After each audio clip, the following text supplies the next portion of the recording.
Thanks to the success of the Famicom and its international counterpart, the Nintendo Entertainment System, the video game crash of the early 1980s had become a distant memory. At the beginning of 1990, Nintendo revealed that 14.8 million Famicom units had found their way into Japanese homes, and numerous video game publishing and development companies had taken advantage. Countless games were released during this time, with quite a few ending up selling more than 1 million copies.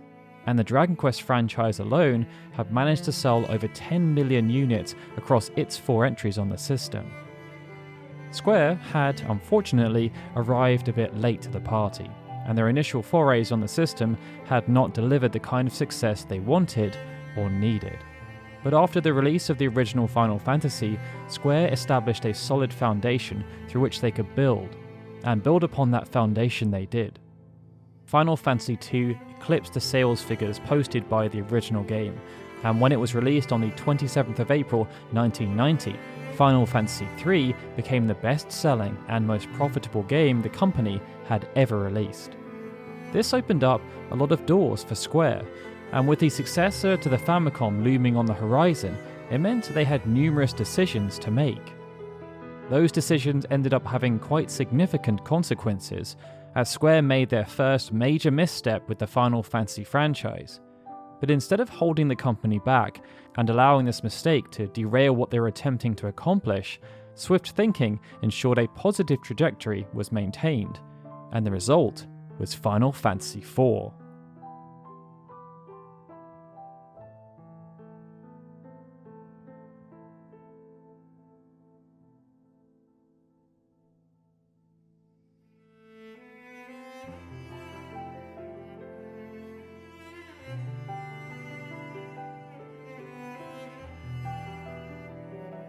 After the release of Final Fantasy II, the reformation of Square was solidified.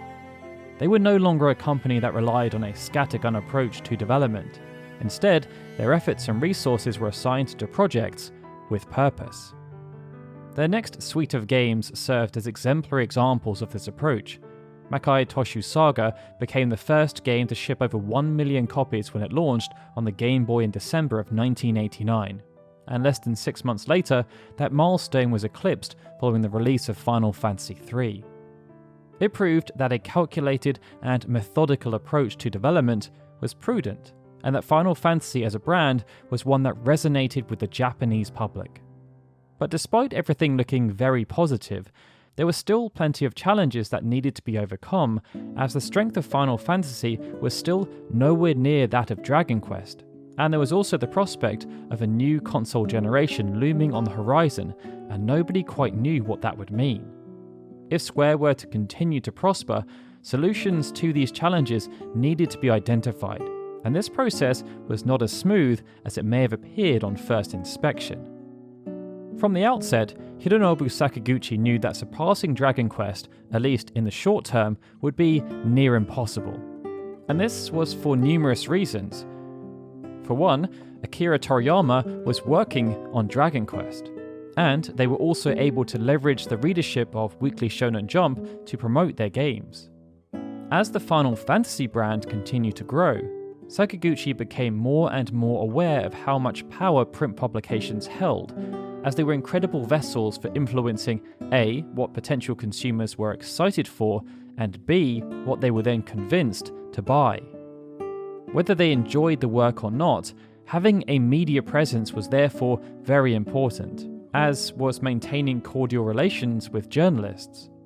Players wanted to know everything they could about upcoming games, and they also wanted to know who was making them. Having a platform to deliver this information was of the utmost importance, as back then the notion of owned media was almost non-existent.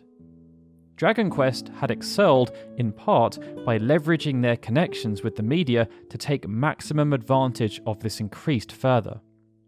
As a freelance writer for Weekly Shonen Jump magazine in the past, Yuji Horii, who was the director of Dragon Quest, was able to use space within the publication to promote his games. In the initial sense, due to its niche genre, when the original Dragon Quest launched, there was only muted interest. But as Hori continued to expose Shonen Jump readers to not only Dragon Quest, but the role-playing genre as a whole, momentum started to build, and this momentum only continued to grow with the release of every subsequent entry in the franchise. Even though other video game-related publications did exist, because of the affinity that had grown between Shonen Jump readers and the Dragon Quest franchise, Sakaguchi knew that any coverage within the publication would be like gold dust. It was the perfect demographic and had the potential to be even more impactful than TV commercials. But one of the most influential figures at the publication, a man named Kazuhiko Torishima, proved to be an almost immovable object. Torishima had worked at Shueisha, the publisher of Shonen Jump, since 1976, and was in charge of writing and curating video game-related articles. He was therefore a very influential man, and held a lot of sway when it came to deciding which games featured in the magazine. Outside of Hori's articles, Torishima always made sure Dragon Quest was given plenty of room within the publication, as he respected what they were trying to do to help push video games forward as a creative storytelling medium. This exposure manifested through exclusive updates, editorial features, and interviews. But even though Final Fantasy was also a prominent role-playing game at the time, and it could be argued that it was in the reader's best interest to provide a similar standard of coverage, Torishima always ensured that Final Fantasy only got the barest of coverage, with no real updates beyond general interest news pieces. This situation had perplexed Sakaguchi, as it was unclear what he, and indeed Square, had to do in order to change this scenario. But not long after the release of Final Fantasy III, Sakaguchi was given his answer. Torishima found out that Sakaguchi was attending an event around advertising and requested a meeting. They met alone at a huge conference room, and after pleasantries had been exchanged, Torishima proceeded to explain for over 2 hours why he did not like Final Fantasy III and felt it was a subpar game. Much of his criticism was based around the narrative, and it led to a disagreement between the pair. Sakaguchi felt that stories were not essential to the enjoyment of a game. He believed that games were successful based on the strength of their gameplay and systems, with the narrative there as more of a means to an end. But Torishima explained that the narrative should be the fundamental principle, something that he had learnt when working alongside the creations of incredible manga. He felt Final Fantasy could grow to be something quite special, hence wanting to meet with Sakaguchi to share his thoughts, but he confessed there was a long road ahead based on where the franchise was currently at. Sakaguchi was initially angered by this feedback and everything that had transpired throughout the meeting. He felt Torishima was arrogant and had no right to criticize Final Fantasy games in such a manner. But after a short period of reflection, he took a more pragmatic view. Torishima had clearly invested a lot of time in playing Final Fantasy III, as his criticisms were specific and well-informed. It therefore became clear that Torishima was sharing his thoughts due to nothing more than a love of gaming, and he had incredible pedigree due to being constantly exposed to entertainment through all sorts of mediums. Based on this, Sakaguchi decided to embrace Torishima's advice, and vowed that their next major installment into the Final Fantasy franchise would have a much stronger focus on story, to the point that the characters would be made integral, having just as much importance as the world building and the gameplay systems that fuel progression. But even though this decision was made, there was something else they needed to consider, as Nintendo were planning for the future. After launching in 1983, the Famicom had established itself as the dominant home video game solution. During its initial years, it served as the perfect alternative to the arcade scene, but as the Famicom persisted, it found a home for less action-focused genres, including role-playing and simulation games. Towards the end of 1987, mere months before the release of the original Final Fantasy, Nintendo revealed they were working on a successor. There was growing concern within Nintendo that they could not rest on their laurels. Even though they were the market leader in every major territory, Sega had started to eat into their share around the world following the launch of the Mark III, also known as the Master System. And NEC and Hudson Soft had also launched the PC Engine, which became known as the TurboGrafx 16 to much acclaim. Over the next 12 months, Nintendo started to go on a PR offensive to try and dampen interest in their competitors. They even went so far as to announce that Dragon Quest V was in production for their upcoming system, as they knew how influential such a statement could be in helping consumers decide where they spent their money. Enix, though, later denied this claim, stating that they were still waiting to see what the different hardware manufacturers had to offer before committing to any system in particular. But the inference was there, and it created expectation amongst the consumer base. In November of 1988, the Super Famicom was revealed to over 200 members of the press. They were keen to make a splash and went into significant detail around the specifications of the system and the types of games they could create. They revealed that the Super Famicom was planned to release in July of 1989, with 4 games playable at launch. In response, Square issued a statement. They said, "The Super Famicom exceeds expectations, and the dream of selling 3 million units annually doesn't seem impossible. We definitely want to create something for this system." What followed, however, was a confusing period for software developers. In spite of Nintendo's claims that the Super Famicom was going to launch in July of 1989, what happened instead was another press showing during the intended launch window, and a significant postponement until the back end of 1990. This placed more emphasis on developers continuing to prioritize the Famicom and the Game Boy, which is what Square did by producing Saga and Final Fantasy III. However, with Final Fantasy III releasing on the 27th of April 1990, Square had an important decision to make around how Final Fantasy should be expanded in the future. And this was because even though there was a lot of optimism around Nintendo's ambitions to ship 3 million units of the Super Famicom within that first year, nobody knew if this was a realistic target. Square themselves, as just mentioned, stated that the target didn't seem impossible. Others, such as Tecmo, Bandai and Capcom, were excited about the types of games that could be made, but Enix voiced concern around increased expectations on developers to deliver more complicated games with the same development times while having to learn brand new hardware. Many software providers were also keeping a close eye on the competition, as there was every chance the next generation hardware being produced by Sega and NEC could rival Nintendo. And there was a degree of uncertainty around how the release of the Super Famicom may affect performance of the Famicom. Such a pronounced change in home console hardware had never really happened before, so nobody knew if software sales would remain stable or decline as attention started to be focused elsewhere.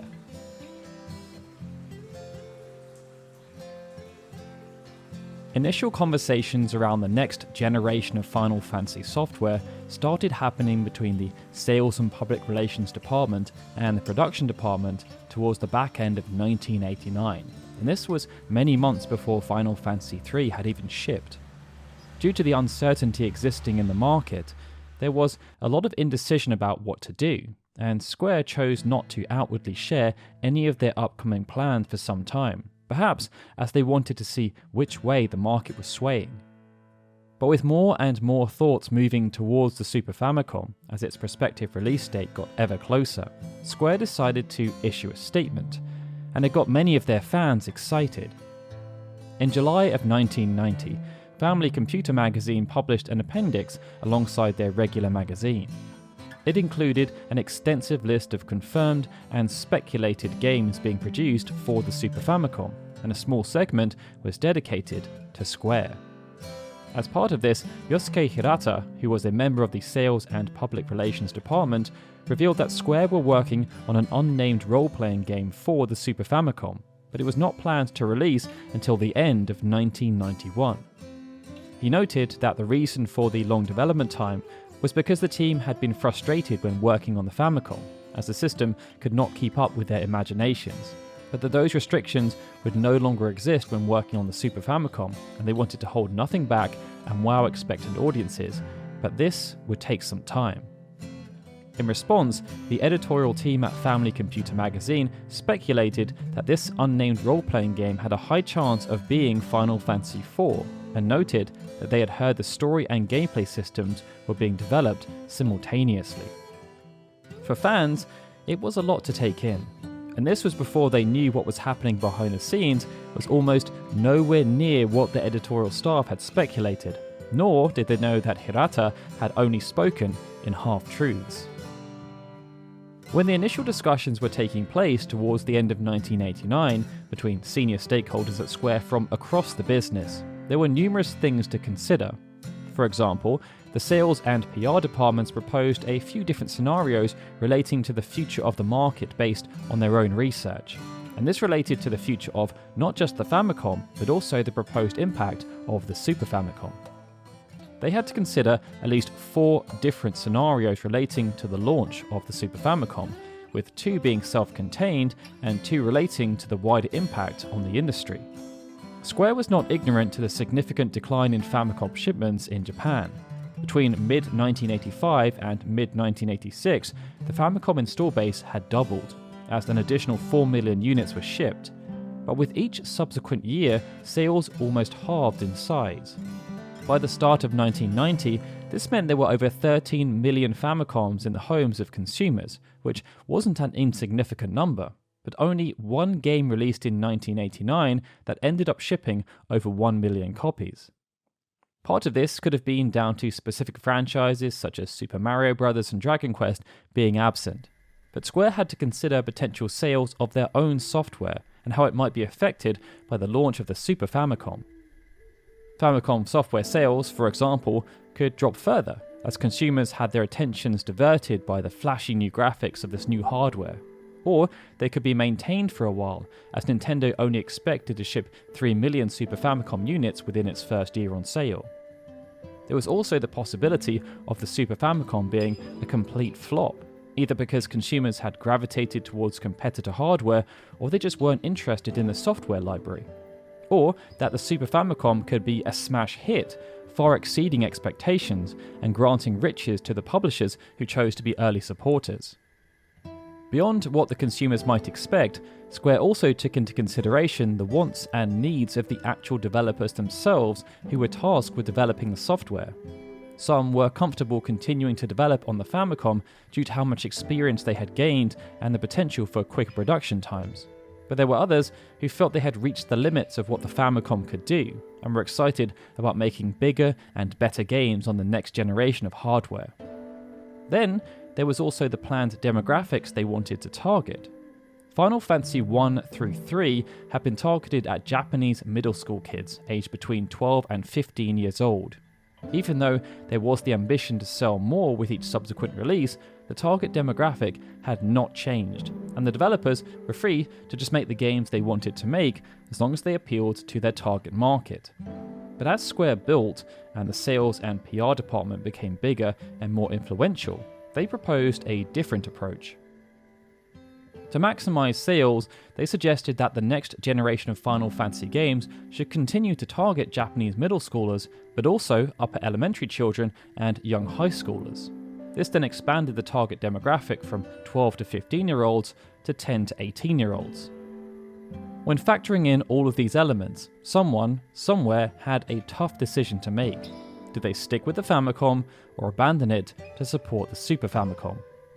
In the end, Square chose to do both.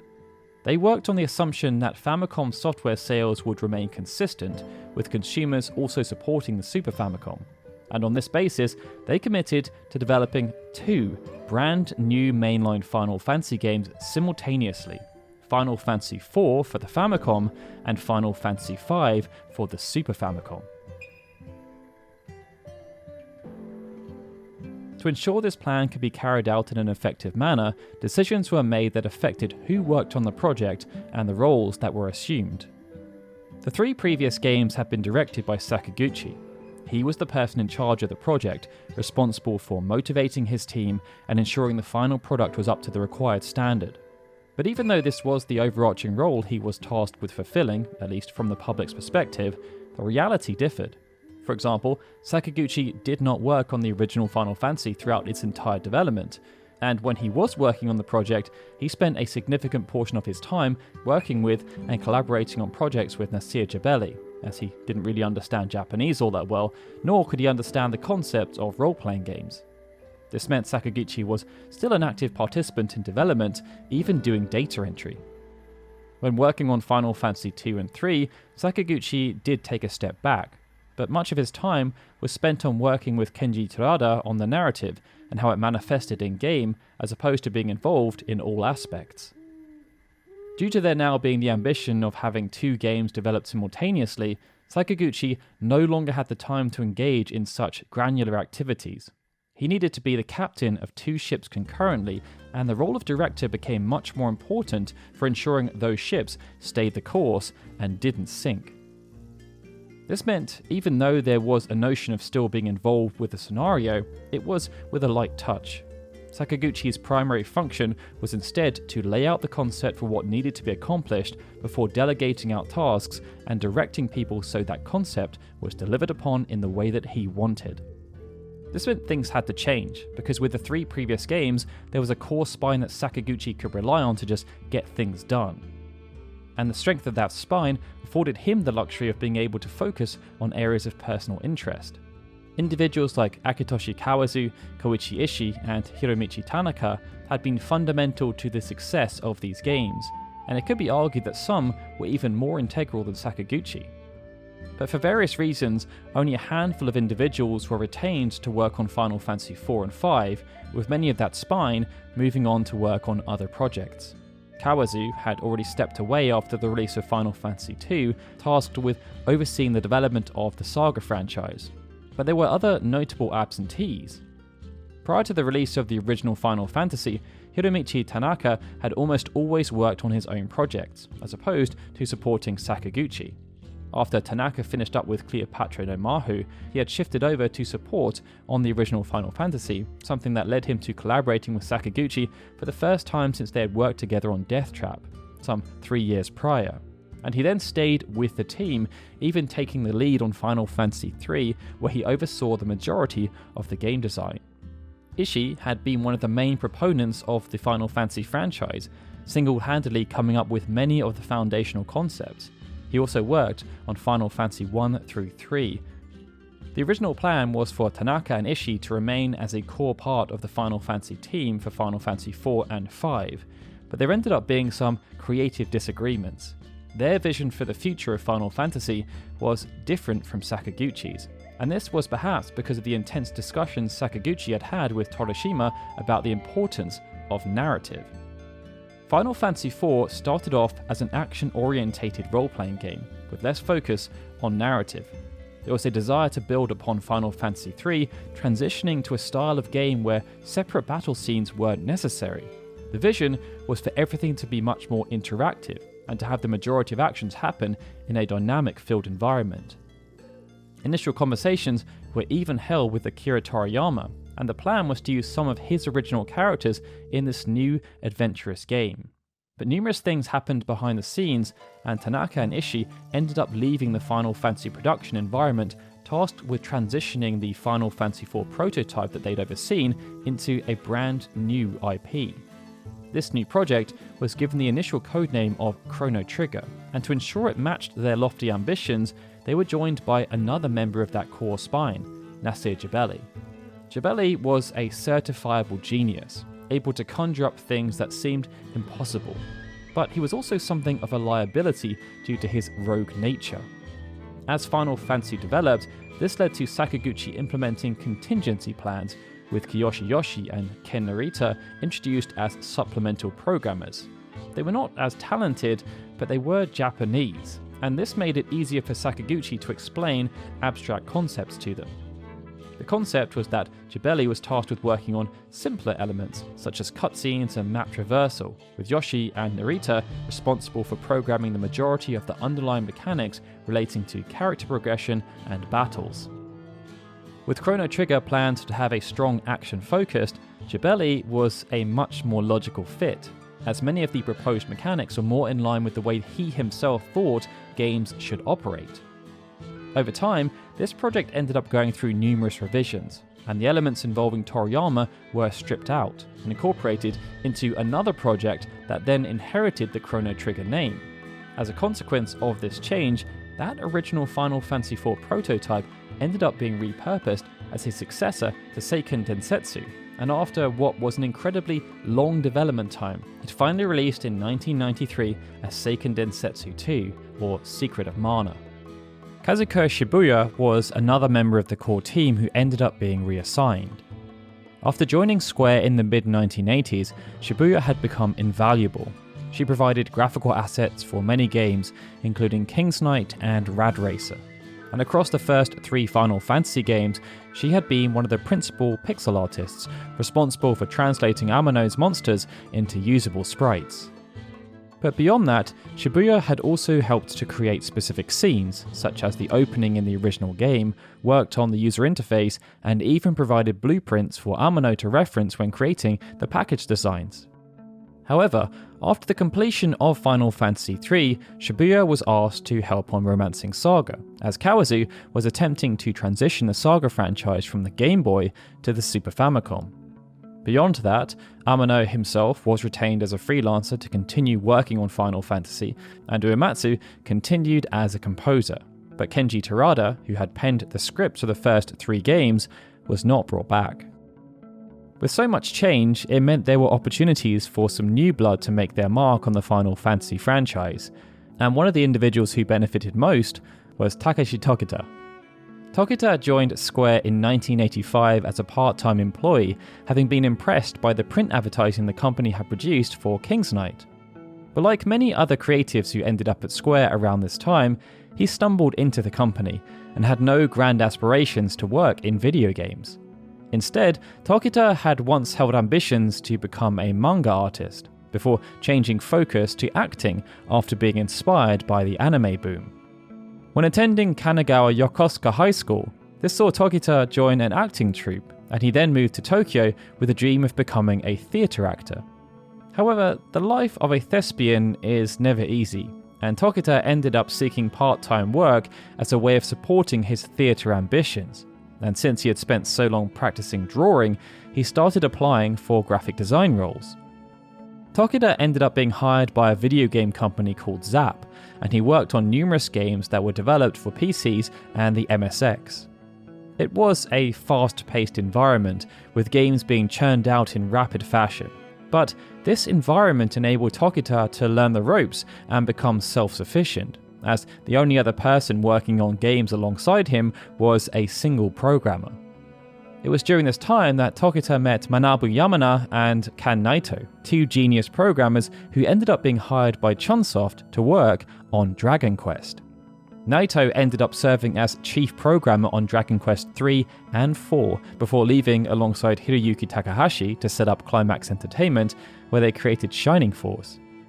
Yamana stayed at Chunsoft for a little while longer, even serving as the director of Dragon Quest V and 6. But he too left to found his own studio called Heartbeat, who developed a few other Dragon Quest games, including the Dragon Quest IV remake, and then he set up Genius Sonority, known for working on numerous Pokemon spin-offs such as Pokemon Colosseum. Needless to say, Tokita was working alongside some of the finest minds in Japanese video games development. But he wasn't fulfilled, and like his co-workers who left to go on to other things, he too wanted to become part of something bigger and better. After joining Square, Tokita's first job wasn't as a graphic designer. Instead, he was tasked with debugging Tobidase Daisakusen. But as time passed, his design talents were put to use on Aliens Alien 2, Cleopatra no Maho, and Highway Star. He even worked on the original Final Fantasy, where he was responsible for converting Amano's artwork into pixel format, but as Tokita wasn't a main staff member at the time, he wasn't formally credited on the game.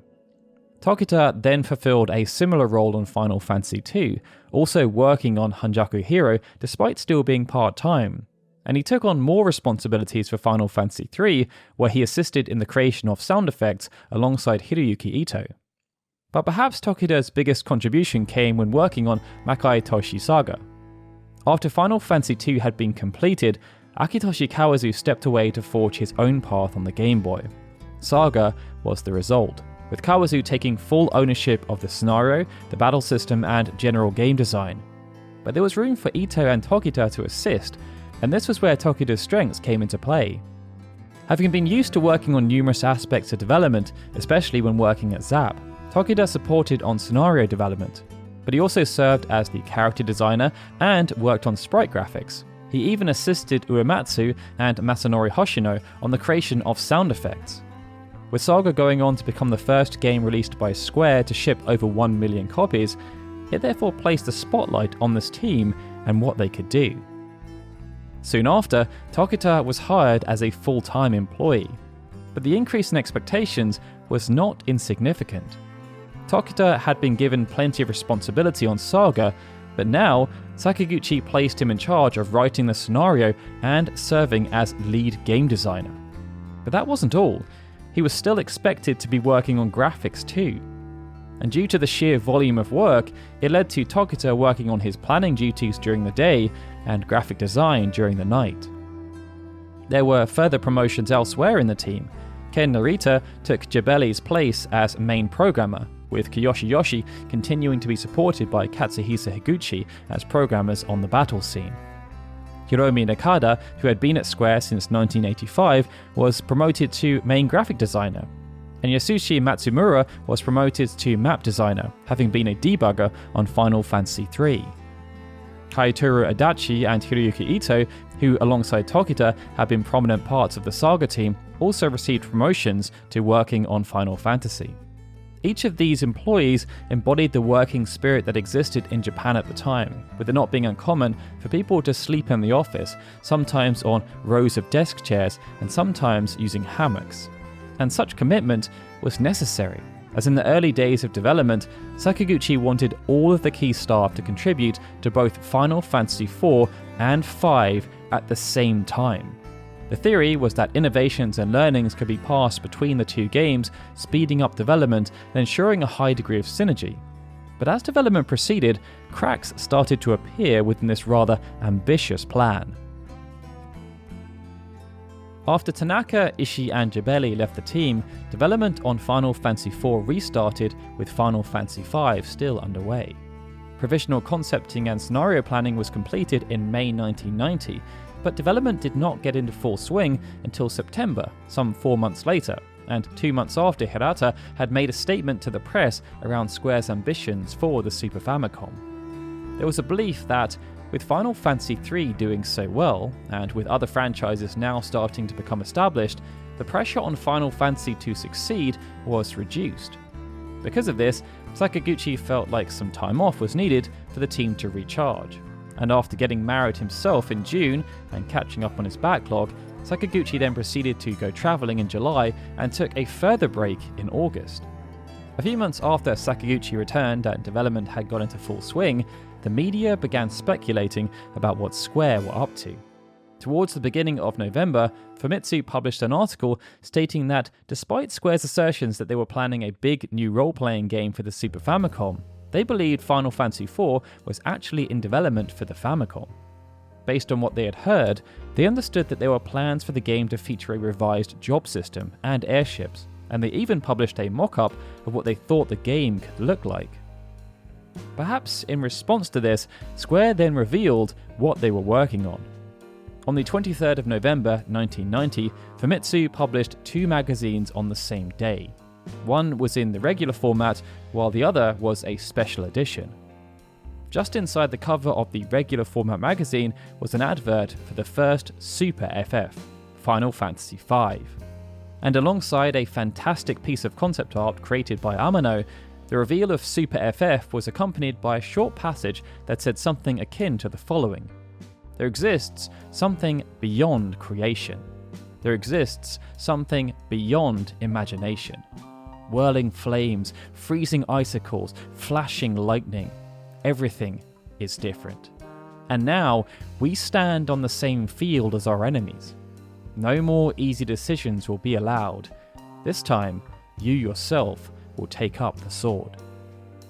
Underneath these teasing and arousing words, some small print then stated that Final Fantasy V was to be a Super Famicom exclusive, and that it was planned to release in the summer of 1991.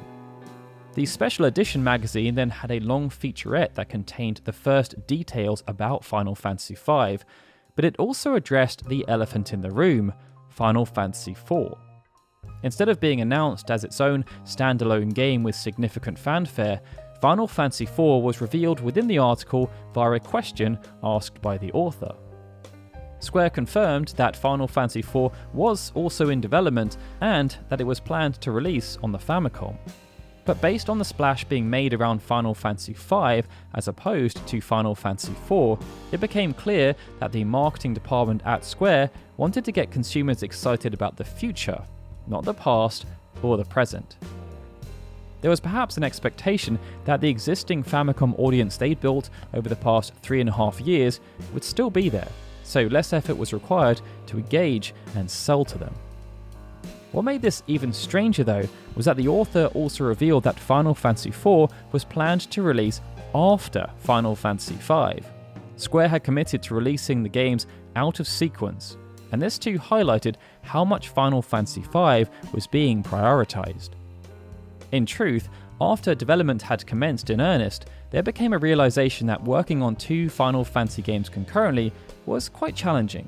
And even though Final Fantasy IV was confirmed to be in development, Square even stated during the interview that there was no guarantee the game would even be released. When probed about why the game was releasing on the Famicom, Square noted that even though development was still progressing, its final format was not finalized, and that after considering marketing trends, they had actually decided to deprioritize Final Fantasy IV in favor of 5.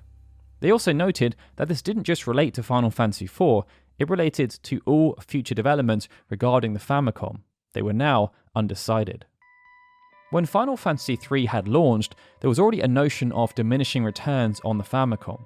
Fewer games had been releasing, and they were selling less on average. Final Fantasy III was an exception to this rule, but there was a concern as to whether this feat could be achieved again or whether better returns could be seen from releasing on the Super Famicom as an early piece of software. It's why the release schedule of Final Fantasy V was actually pulled forward. Square wanted to be front of mind for early adopters, aligning themselves with innovation and pushing boundaries, but they also wanted to release before the next major Dragon Quest installment. Square also revealed that they were considering moving away from the numbered convention, similar to what Nintendo had started to do with their own games, like Super Mario Bros. 4 being renamed to Super Mario World. But as development commenced, they felt the game was unmistakably Final Fantasy, and that changing away from the established number convention would be doing a disservice to the game and its fanbase. That numbering did cause confusion, however, and Final Fantasy IV continued being the elephant in the room over the next few months. Square continued to talk about and prioritize Final Fantasy V, and even conducted a detailed and informal interview with Famitsu towards the start of 1991. It saw now Director of Development Sakaguchi, joined by Hirata as the PR representative, Yomeki Yoshida as the sales representative, and Uematsu as a development department manager. They then discussed the upcoming game while having some food.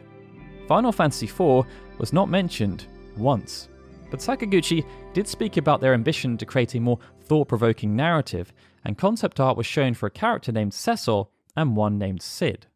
With only a few months having passed since the reveal of Final Fantasy IV and V, and with the statement that 4 was planned to release second, the lack of information wasn't really a concern to consumers at this point.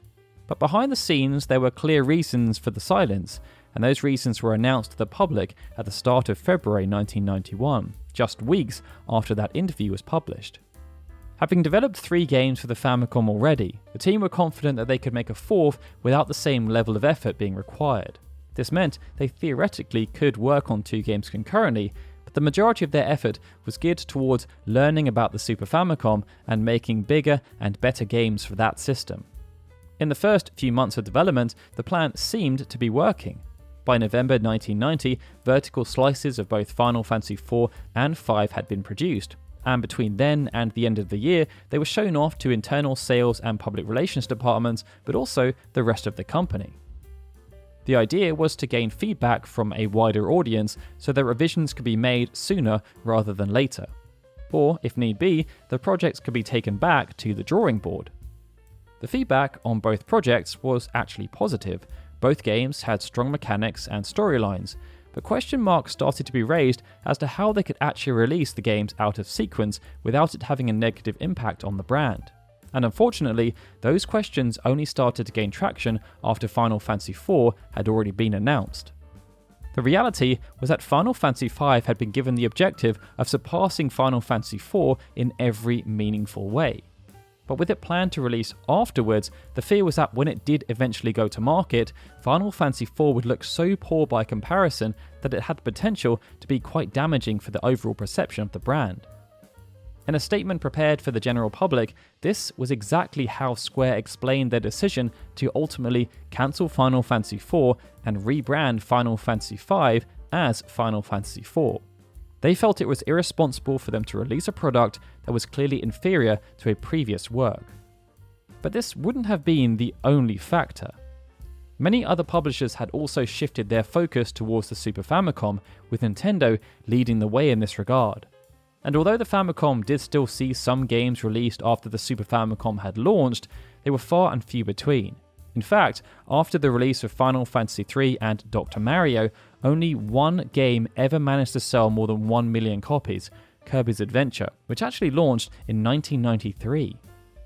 Some publishers did benefit from the reduced competition, however, and Capcom continued to release Mega Man games until the well finally dried up, with Mega Man 4, which released at the end of 1991, being the best-selling game released on the system from that particular franchise.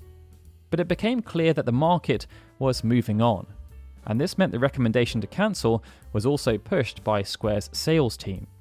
They had the responsibility of selecting which hardware to focus on, as they needed to maximize profits and ensure software was distributed in a way that led to positive relations with wholesalers and retailers.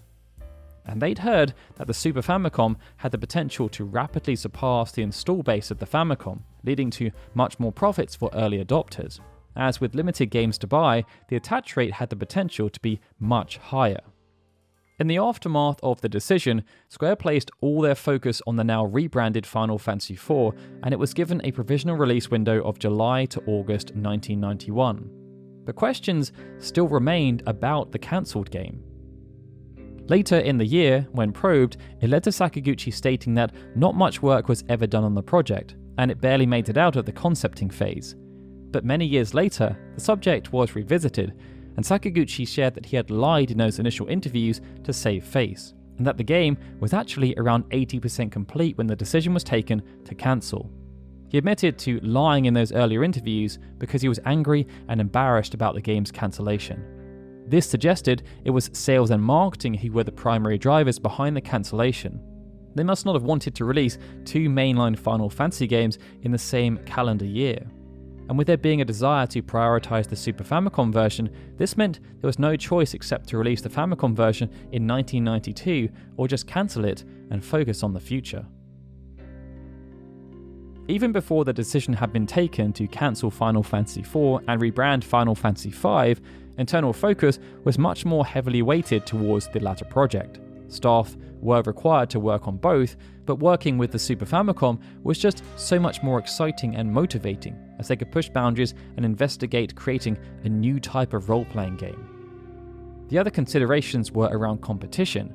By the late 1980s, role-playing games had become very popular, and even though Dragon Quest and Final Fantasy were the two most popular, plenty of other publishers were gunning for their market share. With all eyes on the Super Famicom, this meant there was a real opportunity to be the first to market, to show consumers what the next generation of role-playing games could look like. And with the Famicom version of Final Fantasy IV now cancelled, this meant the developers could pour all their efforts into ensuring the next game was bigger and better than anything that had come before, but also that it could be released much sooner than they had originally intended. This notion was only further enhanced when the Super Famicom launched and it became a hot commodity. Even though only 2 games were made available in Super Mario World and F-Zero, they were soon joined by the likes of ActRaiser, Final Fight, and Gradius 3. And when it became clear that not only was the hardware selling at a rapid rate, but that attach rates were very high, it only served to fuel the developers. This led to a work hard, play hard environment. Employees sometimes didn't go home for days, if not weeks on end, and it was exhausting and stressful. But it also created a strong sense of camaraderie, leading to rapid progress. Throughout this time, both Togita and Ito thrived. Both had been given significant promotions and a ton of extra responsibilities, but they took to their new positions like ducks to water. From Tokita's perspective, even though he had experience with theatre productions and had assisted on developing the scenario for the first Saga game, he was now being expected to write the scenario for a full game that had to be way more developed and complicated than the 3 previous mainline Final Fantasy entries, games where he was also not a major part of the development team. Those games had also been penned by a professional author in Kenji Terada, who was no longer being retained. There was also the added pressure of Sakaguchi's conversations with Torishima and his expectations that Final Fantasy raised to meet the bar that had been set for delivering a story worthy of being featured in Weekly Shonen Jump. This meant wholesale changes had to be made to the way they thought about the scenario, and it related to not just the characters in the setting, but also how specific locations, gameplay mechanics, and even sound effects and music could be used to influence how people might feel. Based on this, a much more purposeful cast of characters was created. Unlike Final Fantasy 1 and 3, where it felt like players were controlling 4 characters who were condensed into one during story sequences, this time they planned to develop the approach adopted for Final Fantasy 2 by creating individual characters with longevity that had a specific role to play. They were each given differing backgrounds, allowing for a broad array of relationships to exist between them. And those relationships could then explore not just different forms of love and romance, but also the various emotions generated by those who were affected. There was also a notion of wanting to explore internal emotions too, and in the pre-promotion, it led to Sakaguchi speaking of the goal of the scenario not being one-dimensional. Whereas the 3 previous games had laid out the goal of the story from almost the outset, destroy the evil villain who was plaguing the land, Final Fantasy IV was to be more cryptic. The idea was for players to be sucked into the world and taken on a journey, with the plot building and then unravelling after a period of time. As if to emphasise this, they were quite proud about having the protagonist be a villain at the start of the game, and there was an excitement about how they thought players might react to such an extreme change. The only major challenge turned out, ironically, to be a lack of space. Final Fantasy 1 through 3 had featured simpler stories, in part because of issues relating to storage capacity. Even when the capacity increased with Final Fantasy 3, compromises had to be made in order to find the right balance between gameplay systems, asset production, and story. But with the Super Famicom offering a considerable hike up in terms of available storage, the developers decided to let loose. This led to a monstrous script being penned, but when it came to implementing that script, the harsh realities crept in. Storage capacity issues were still a thing, and large portions of the script had to be truncated in order for them to work in with the requirements that were now being imposed. In the end, Tokita was required to reduce the script by around 75% of the original, but he tried his hardest to ensure that none of the core scenario elements were removed. This meant that instead of specific scenes or lore being taken away, the reduction was achieved through the removal of superfluous exposition. And after going through this process, Tokita felt the editing had helped to make a more concise script that was in keeping with the fast-paced experience they were attempting to create. Those same notions were then adopted to the gameplay side, as Hiroyuki Ito was asked to step up and work alongside Kazuhiko Aoki and Akihiko Matsui to oversee numerous changes. Even though there had been some similarities, every previous Final Fantasy game had adopted unique features relating to progression and the battle scene. The first game featured jobs that were locked in from the beginning of the game, with them upgradable at the midpoint. The second game removed jobs, allowing the player to craft their own characters based on playstyle. And the third game reintroduced jobs, but this time with a job change system. With Final Fantasy IV planned to introduce an expanded cast of characters, the idea of having a job change system return seemed quite unwieldy. Final Fantasy III had proved to be a rather cumbersome task for both the artists and the programmers due to the volume of assets that needed to be created and how they were then incorporated into the game, but it was at least somewhat manageable due to there only being 4 characters. There was no way such a system could work with a cast 3 times as large, so it was decided that each character should have a set job. In some ways, this served as a regression compared to the previous 3 games, but it also afforded the opportunity to provide some actual differentiation. In the previous games, jobs were distinct, but this often came via their ability to simply use magic and the weapons or magic they could then wield. Final Fantasy IV kept those notions, but further enhanced them by providing clear advantages to each job. Final Fantasy III had given quite a few jobs unique commands that complemented their basic melee attacks, but as mages could also perform melee attacks, their unique ability was always just casting of magic. This design element was retained for melee jobs, as Kain could continue to use the jump command as a Dragoon, and Cecil, as a Dark Knight, was granted exclusive access to the Darkness ability. But magic wielders were also given specific skills, and this saw Palom, who was the quintessential black mage, given access to Bluff, with Rosa, a hybrid white mage, able to use Prey. Then there was the battle scene, where even more changes were witnessed. Final Fantasy 1 through 3 had almost no major evolutions to the battle scene, outside of those enforced by job changes and new abilities. This meant battles were turn-based, with commands being selected and those turns then being resolved based on under-the-hood metrics. There were tweaks, of course, such as the introduction of rows and numerous attack states, but the fundamentals remained almost exactly the same. It again remained the same for Final Fantasy IV, on the surface at least, as the battle scene was still side-on view, with lines of enemies squaring off against lines of allies. However, the number of allies was now expanded to 5, and the row mechanic was adjusted, with the layer of strategy even added by allowing players to switch formations during battles. Every player was also given a defensive command should they wish to skip their turn, or not take an offensive action. Many of these changes were nice quality of life adjustments, but Square was also working on something that would revolutionise turn-based role-playing games, as even though Final Fantasy IV was still turn-based, the resolution of those turns had been made quote-unquote active. Similar to Tokita, Ito had always been a semi-active participant with regards to the development of Final Fantasy games.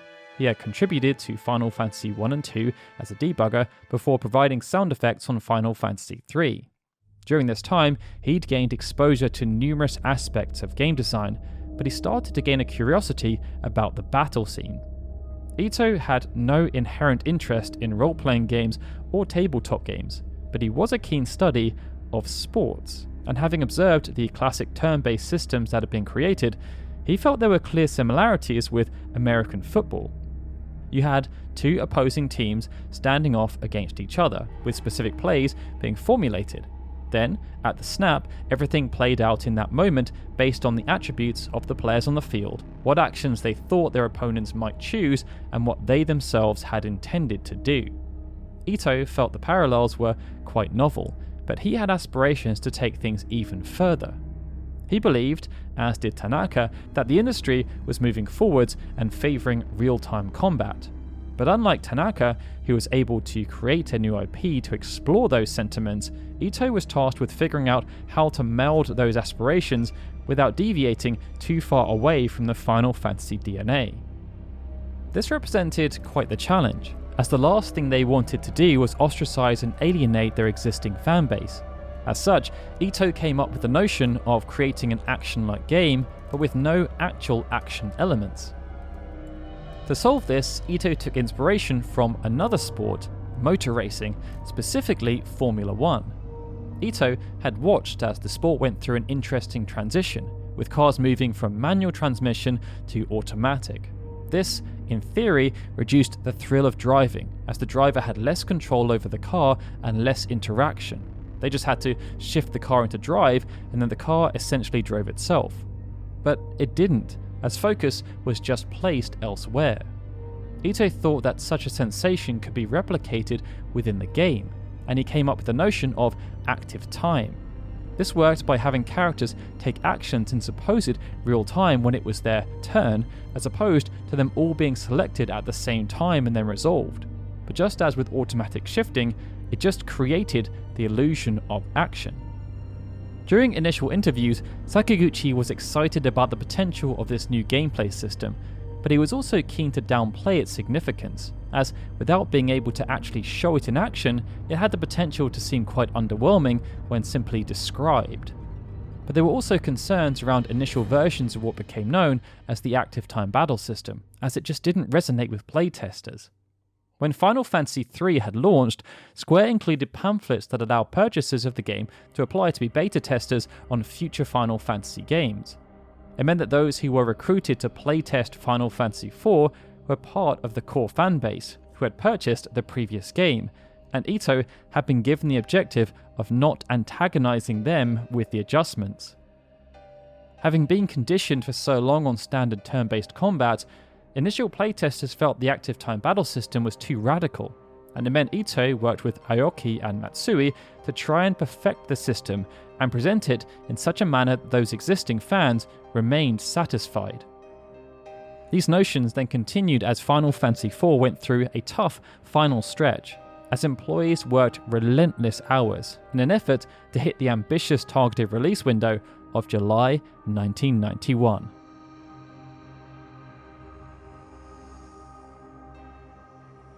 Towards the end of 1989, when decisions were being made around the next generation of Final Fantasy software, the marketing and sales department pushed for the franchise to appeal to a broader demographic, using their industry research to support their case. They knew that such an objective always had the potential to be challenging, as there was a risk of alienating existing fans in the pursuit of new ones. And as the adage goes, it's always much harder to try and obtain new customers than it is to retain existing ones.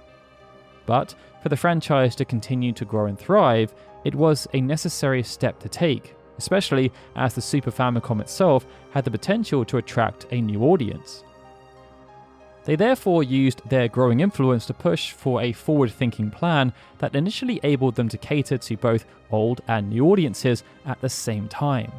And they then trusted the development teams to deliver something that ensured that whatever they created adhered to these objectives. After the cancellation of Final Fantasy IV and the subsequent rebranding of Final Fantasy V to Final Fantasy IV, everything became much more heightened. Their contingency plan was gone, and it meant that whatever initiatives the marketing department put forward had to be well thought out and purposeful. There would be no second chance. Preparation for the Japanese launch had already started in late 1990, with plans having to be adjusted almost as soon as confirmation came through of the decision to cancel Final Fantasy IV on the Famicom. And based on the objectives, they planned a two-pronged approach.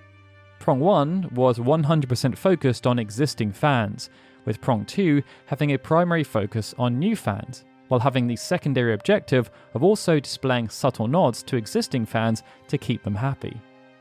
In the original plan, it was proposed that the marketing department have around 9 to 12 months to try and inspire potential new fans into becoming active purchasers. But with the decision taken to announce development of the Super Famicom game in late 1990, and the release date being subsequently moved forward from late 1991 to July 1991, everything was required to move at a rapid pace. It meant they had to think outside the box, and it led to some rather unorthodox moves being planned. One such move saw a few TV commercials filmed that did not even feature the game, and due to what they wanted the commercial to show instead, it ended up being quite an expensive undertaking. The marketing team wanted to do something that featured a chocobo. They felt that it was not a coincidence that such a fun creature had gained iconic status amongst existing fans, and they wanted to expose new fans to it as much as possible. But chocobos obviously weren't real. They therefore attempted to find the next best thing, an ostrich. Ostriches were also not native to Japan, but some could be found in Australia. So the team went on location to Australia to film two scenes, one of an ostrich running across a beach, and another of a baby ostrich poking up its head. During the editing phase, the visuals were left very simple, and the length was kept short. But comical sound effects were added over the top of the chocobo theme, composed by Uematsu, and this combination landed exactly as they had hoped. The main objective had been to evoke intrigue amongst those who had never played a Final Fantasy game before, and the response from this particular demographic was deemed to be outstanding. But the secondary objective was to evoke nostalgia amongst existing fans, and this was accomplished too. Many found it quite whimsical and appreciated the inclusion of the specific musical themes. The marketing department also adopted a similar stance with the game's box art. From the outset, Final Fantasy games had always featured prominent and strong Amino artwork as a way of enticing would-be customers. But as the target demographic was now broader, the marketing department felt this needed to change. After doing some focus testing on their now youngest demographic, which consisted of 10 to 12-year-olds, the feedback they got was that Amino's drawings were too scary. This was especially true for the proposed Final Fantasy IV box art, which featured 2 versions of Cecil. This meant they ended up going back to the drawing board, and even though she was not an active participant on the project, Kazuko Shibuya was assigned the task of coming up with a new box art that could appeal to this new, younger demographic without being too jarring for the existing demographic or the new, older one.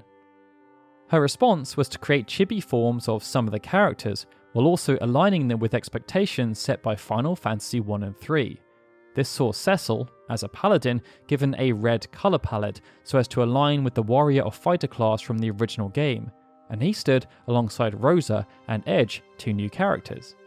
To further ensure this new style of box art appealed to existing fans, white and black mages were included in their traditional garbs, even though their appearance within the game itself was quite muted, and they also added a chocobo.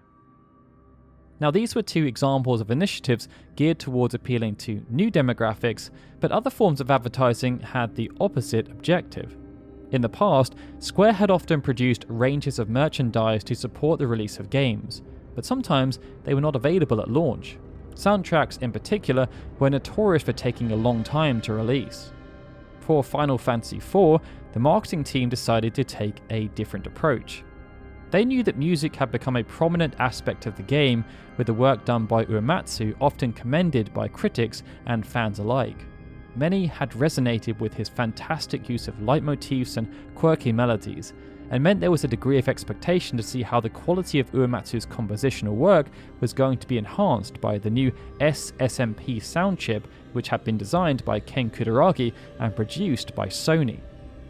Based on this sense of intrigue around the music, and indeed Uematsu in general, the unorthodox decision was taken to release the full original sound version a month before the actual game, and before they had even released the original sound version for Final Fantasy III.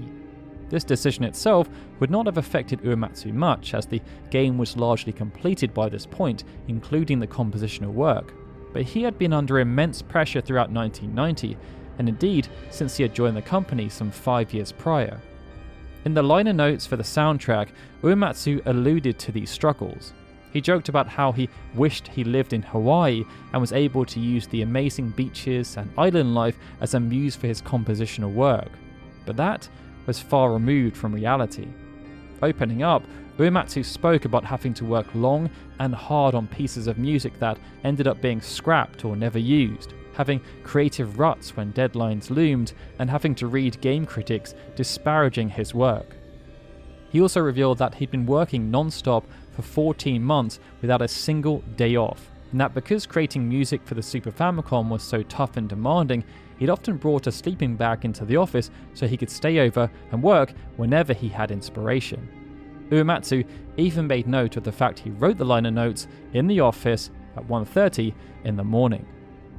Despite being worked to the bone, the marketing team had confidence that Uematsu had turned out another fantastic soundtrack that would enthuse audiences, and they felt that allowing fans to listen to this work ahead of launch in full could only serve to increase their excitement and anticipation. Alongside this, the marketing team also planned to produce numerous strategy guides, each with a distinct purpose. And the first, dubbed the Final Fantasy IV Setting Data Book, was also released a month before the game, and it featured a striking piece of Amino artwork. They knew that interest was bound to be building amongst existing fans, so instead of making them wait, they released a purposeful guidebook that contained detailed information about the world and its inhabitants. These 2 activities, the soundtrack and the guidebooks, were purposeful. They wanted to show existing fans that they were seen, and that this game was still very much designed with them in mind. Based on all of these activities, Square's marketing department joked in the lead up to launch that they were targeting 1.2 million copies. This was less than Final Fantasy III had managed, but it was the only realistic target, as that was how many Super Famicom consoles they'd heard had even been sold at that point. In short, their target audience, outside of those specific demographics, had to be every single current owner of a Super Famicom.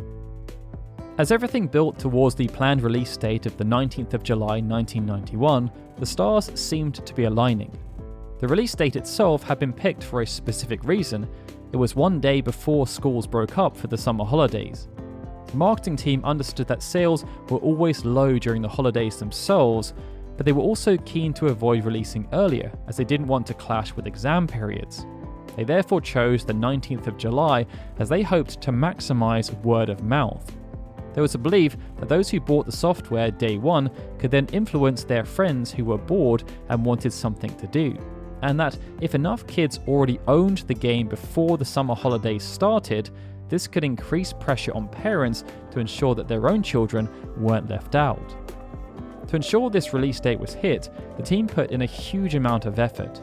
But beyond the purposeful nature of the release date itself, there was also a desire to have Final Fantasy IV release as the de facto role-playing franchise for the next generation of gamers. And outside of a port of Wise 3, which launched on the 21st of June to minimal fanfare, that objective was accomplished. For those who did not purchase the Final Fantasy IV setting databook, Square worked closely with Famitsu on an extensive featurette. Inside issue 135, which was published on the 12th of July, 32 pages were dedicated to the game. There was detailed information about the world, the playable characters, and the enemies, and there was also a full breakdown of the ATB system and how it worked. The following issue then had a further 15 pages dedicated to Final Fantasy IV, but the game's review did not appear until issue 137, which was published on the 2nd of August, over 2 weeks after launch. Famitsu's panel awarded the game 36 out of 40, with Miki Watanabe awarding it a perfect score, and Taco X grading it as an 8. This granted Final Fantasy IV the Famitsu Platinum Award, but it was also somewhat disappointing as it was the same score awarded to Final Fantasy III. Each of the reviews outside of Watanabe also had clear criticisms. Gozo Shiozaki, aka Tofuya Fumibo, and Hirokazu Hamamura, aka Hamamura Sushin, both felt the story was too linear and compared Final Fantasy IV to a movie where you could intervene, rather than a traditional role-playing game.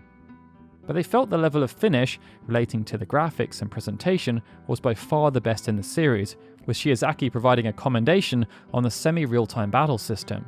Taco X, however, despite giving an 8, was quite critical of most aspects. They found the constant special effects tiring and the movie-like soundtrack sometimes too noisy and irritating.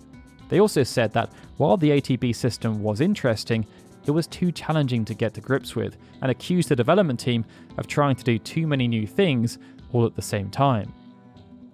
Watanabe, though, who had given a perfect score, was the opposite. She voiced no negatives at all, simply stating that she felt the music and storyline were sublime and that the characters were endearing. She revealed that the game had brought her to tears many times and that she was overwhelmed by how thrilling the game was. Family Computer magazine readers were also quite complimentary. After polling their audience, Final Fantasy IV received a score of 27.57 out of 30, with specific praise for the characters, the music, and how addictive the game was. Even Torishima at Weekly Shonen Jump was impressed with how the story of Final Fantasy IV had been handled.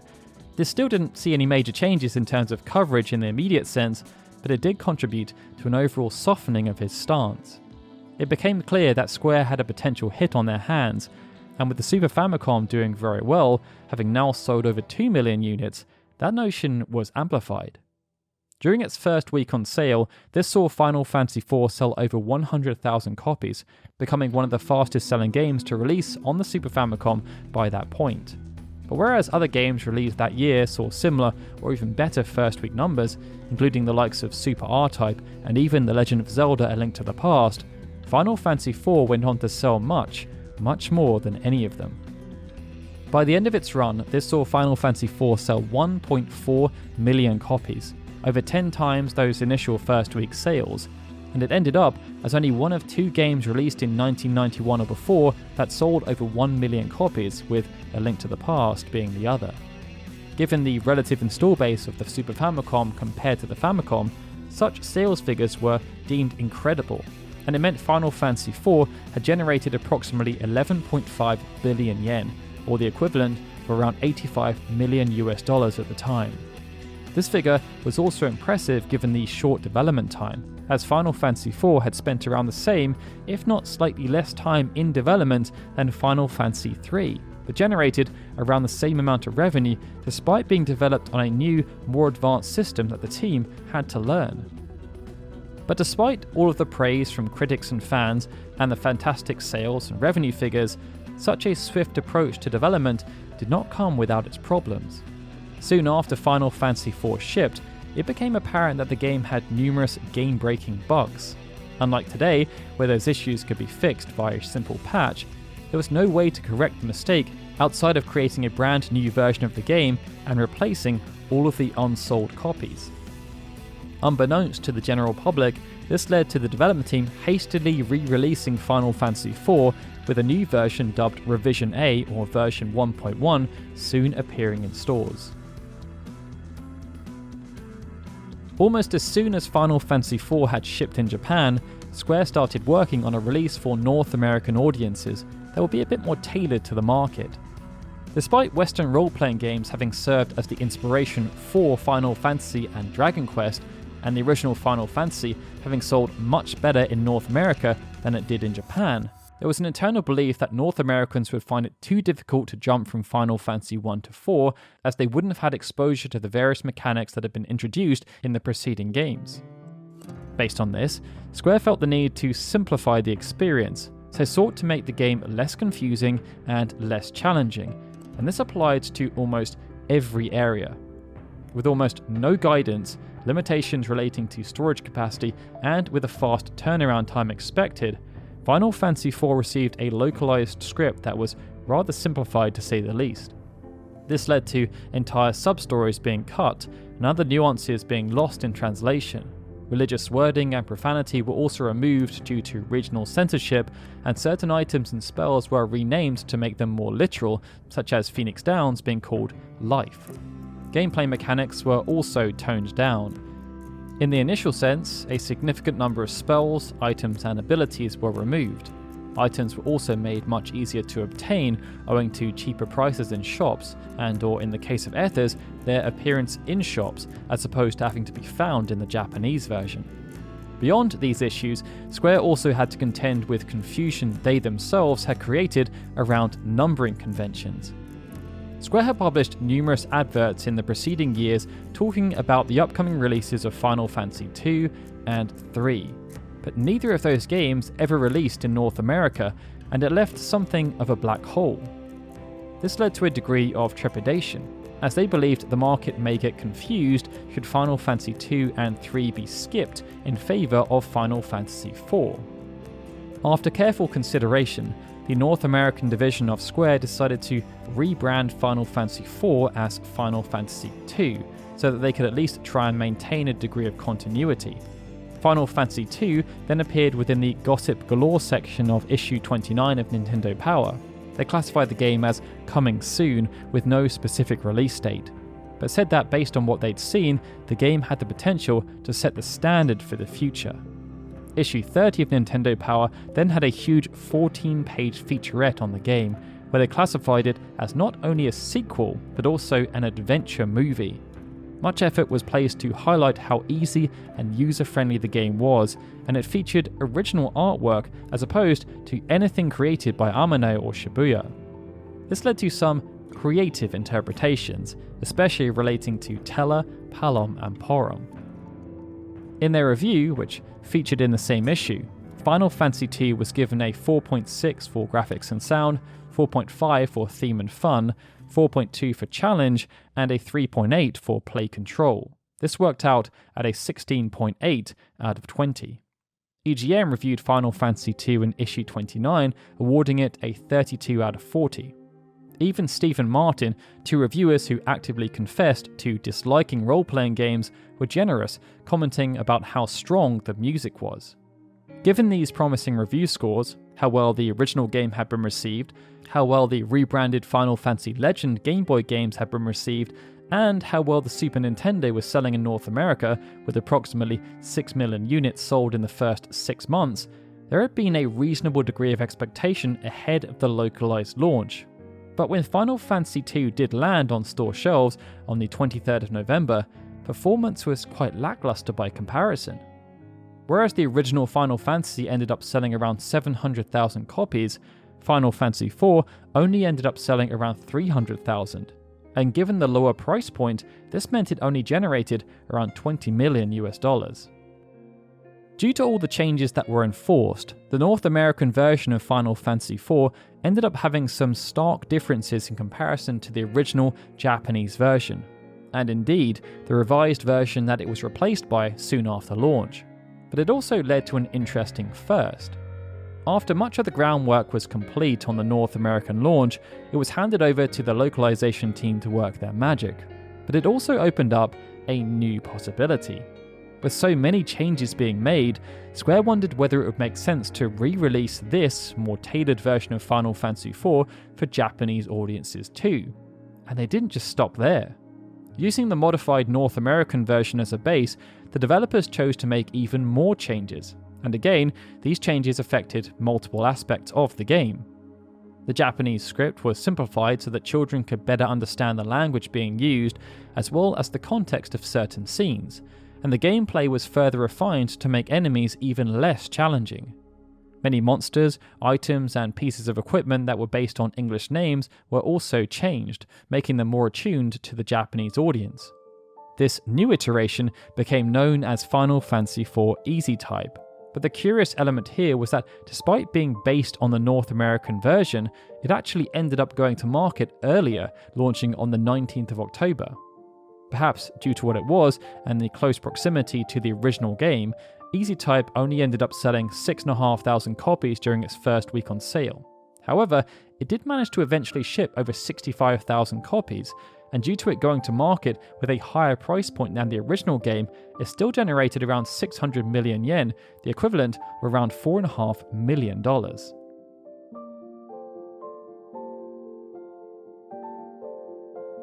As Final Fantasy IV released so soon into the life cycle of the Super Famicom, and indeed the Super Nintendo, Final Fantasy was front of mind for many consumers. Square had managed to create a game that built on the foundations of the 8-bit era, bringing something new and innovative to the market. It hadn't pleased everyone, with some feeling the changes were too severe, but for many, it elevated the notion of what video gaming role-playing games could be, and set a new standard for the rest of the industry to follow. But in the immediate aftermath of a game's launch, it had become quite customary for a raft of merchandise and supporting material to follow, often arriving in the form of soundtracks and various narrative-based books. But due to the pre-launch marketing tactics, some of these options were no longer available, and others were just not used at all. Ahead of Final Fantasy IV launching, the marketing department had produced the Final Fantasy IV setting databook as a way of engaging existing fans and getting them excited. But this was just planned as the first of 4 similar books. A few weeks after launch, Square released the Final Fantasy IV Basic Knowledge Guide via their partner NTT Publishing. This guide was targeted at the complete opposite demographic. It was designed to help people who were unfamiliar with Final Fantasy or were perhaps getting a bit stuck, unable to navigate their way through the game. The following month, Square then published the Final Fantasy IV Battle Analysis book. Unlike the Basic Knowledge Guide, this was much more advanced, designed for experienced players who wanted to extract everything they could from the game. As such, it offered in-depth strategies, optimal formations, and detailed information on the various enemies featured throughout the game. A final, more holistic guide called the Final Fantasy IV Complete Walkthrough book was then released in October. Each of these guidebooks was developed to cater to a specific demographic, and they were far more comprehensive than the guides produced for the 3 previous games. But there was also nothing beyond that. Final Fantasy 1 through 3 had each had a selection of gamebooks and novels produced as a way of enriching the world and the wider narrative. Some retold the story in more detail, away from the restrictions of character limits imposed by storage capacity, while others offered alternate retellings or side stories. With Final Fantasy IV, however, perhaps because of the expanded nature of the core story, no such supplemental content was produced. That's not to say nothing was planned, though. Ahead of the Japanese launch, the marketing team spoke in public about their plans to sell Final Fantasy IV abroad. They announced that a comic book adaptation had been commissioned, and that this was to be a foundational pillar of their marketing campaign for the North American market. However, this was more of an adaptive plan. Square had been wanting to produce a Final Fantasy comic in North America for some time, and after speaking to numerous publishers, Square ended up signing a deal with Disney, specifically with their publishing imprint, Hollywood Comics, who would also be handling distribution. Having worked on numerous comic books for DC, including Green Lantern and Justice League, as well as others for Marvel and Eclipse Comics, industry veteran Kurt Busiek was placed in charge of writing the scenario. He was then joined by Mike Mignola and Del Barras. Both of these artists had won acclaim for their legendary work, with Mignola signed on to create covers for the first 4 issues and Barras tasked with delivering the story art. The project had actually started as an offshoot of the original Final Fantasy, with Busiek tasked with writing an original adventure set in that universe. Square even provided a copy of the game for Busiek to play for research purposes alongside an index of lore information. Based on this, Busiek was able to come up with what he felt was a compelling narrative. It focused on original characters who fit into the D&D archetypes with a paladin, a thief, a bard and an elf. None of them were adventurers per se, and definitely not warriors of light, but they came together due to circumstance to solve the challenge being faced. Disney approved the initial outline, but before it could go much further, Square told Disney they wanted to change the plan. Instead of having the comic be an offshoot of the original Final Fantasy, they now wanted to use it as a promotional tool for Final Fantasy IV. Disney ended up paying Busiek a kill fee for his original outline, and he got to work on a new one that fulfilled the same purpose for Final Fantasy IV. But at this stage, the game was not even complete. As such, Square were only able to provide minimal guidance to Busiek, and indeed the other 2 creatives. But as this was meant to be a promotional tool and nothing else, this worked quite well, and Square were very hands-off throughout the whole process, allowing them to come up with their own creative interpretations of the source material. Busiek, for example, was essentially given carte blanche to make whatever changes he felt may enhance the story for North American audiences, including, but not limited to, even changing the names of the main protagonists such as Cecil and Kane. Ultimately, the only thing Square cared about was whether the comic appealed to North American audiences, and due to the combined success of this creative trio and Hollywood Comics in general, they trusted in their ability to recraft the Japanese-centric video game narrative into a North American-centric comic book. With so much creative license afforded, the comic developed into a pseudo-sequel to Final Fantasy IV. This way, there was limited chance of conflict, as the 2 stories could coexist without there being too much harm. Square themselves had adopted a similar approach in Japan with the manga for Final Fantasy, and were in a process of doing the same thing again with the manga adaptation of Final Fantasy III. This approach also suited the wider objective, as if the 4-issue run proved to be a success, Square had opened the door for a more long-term syndication agreement based on this world. Significant progress did end up being made behind the scenes, with Busiek completing story drafts for at least 3 of the 4 comics. Barras had also finished artwork on at least 1 issue, and Mignola had done provisional work on numerous covers. However, Hollywood Comics started to suffer from financial troubles. This led to them winding down on the comic, and it ultimately ended up being cancelled. Hollywood Comics then shut down entirely in 1993. In Japan, while all this was happening, the original sound version had already been released ahead of the game's launch, and the marketing department therefore had to rely on different tactics to promote the game and generate revenue via its music post-launch. On the 5th of September 1991, this saw them release the Final Fantasy IV Minimal album. Comprised of just 6 tracks, the Minimal album was designed to show a different side of Final Fantasy IV, as it featured rearranged versions of some beloved tracks such as the prologue and the theme of love, while also containing some of those unreleased tracks that Uematsu was proud of but did not make the final cut.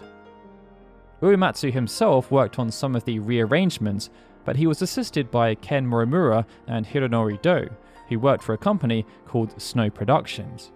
The following month, Square then went to market with an unorthodox arrangement album called Celtic Moon. In the past, Uematsu had overseen the majority of the arrangement albums, only outsourcing a few select tracks, just as he did with the Final Fantasy IV Minimal album.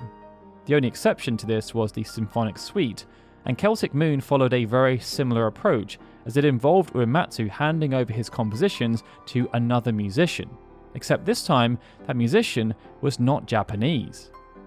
Uematsu had always held a fascination with foreign musicians, having spent a lot of his time listening to the likes of Led Zeppelin, Elton John, and Kraftwerk. Instead of leaning on traditional classical music like many of his peers, this led Uematsu to appreciate an eclectic mix of musical genres, including progressive rock, electronica, and even folk music. It was perhaps for this reason that the individual chosen to work on Celtic Moon was an Irish folk musician called Maria Brearneach.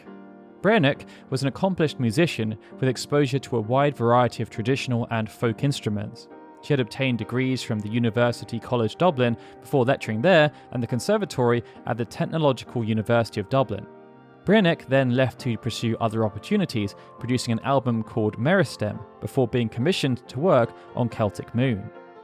For the album, 15 of Uematsu's tracks from the game were deconstructed and rearranged using a huge variety of Irish folk instruments. This included the classic fiddle, but also the uilleann pipe and the Irish bouzouki. Brearneach also performed vocals on some of the tracks. When it then launched in Japan, it was met with a very positive response. Retailing at a price of 3,000 yen, it sold over 26,000 copies, generating the company 78 million yen, or around $600,000 at the time. As if inspired by the success of Celtic Moon, Square then worked with NTT Publishing on commissioning another Final Fantasy IV arrangement album. This time, Uematsu's work was placed in the care of Shiro Sato, and he was tasked with rearranging 13 pieces exclusively for the piano. Many were the same as those selected for Celtic Moon, but there were some differences in the track lists on both albums. The majestic arrangements were then performed by Toshiyuki Mori and recorded live. But to ensure that the album wasn't just something to indulge those who sought only passive enjoyment through listening, the original release contained a hardcover book that contained the piano score for each individual track so that people could learn to play the arrangements themselves. Further to this, a special 14th arrangement was also included. Unlike the other 13, this bonus track was arranged by Osumi Saito, and it featured a full string ensemble alongside the piano. With Final Fantasy IV having released so early in the life cycle of the Super Famicom, outside of the adjacent release of Easy Type and the various pieces of merchandise, Square were able to just let the game continue selling as they placed their focus on bigger and better things.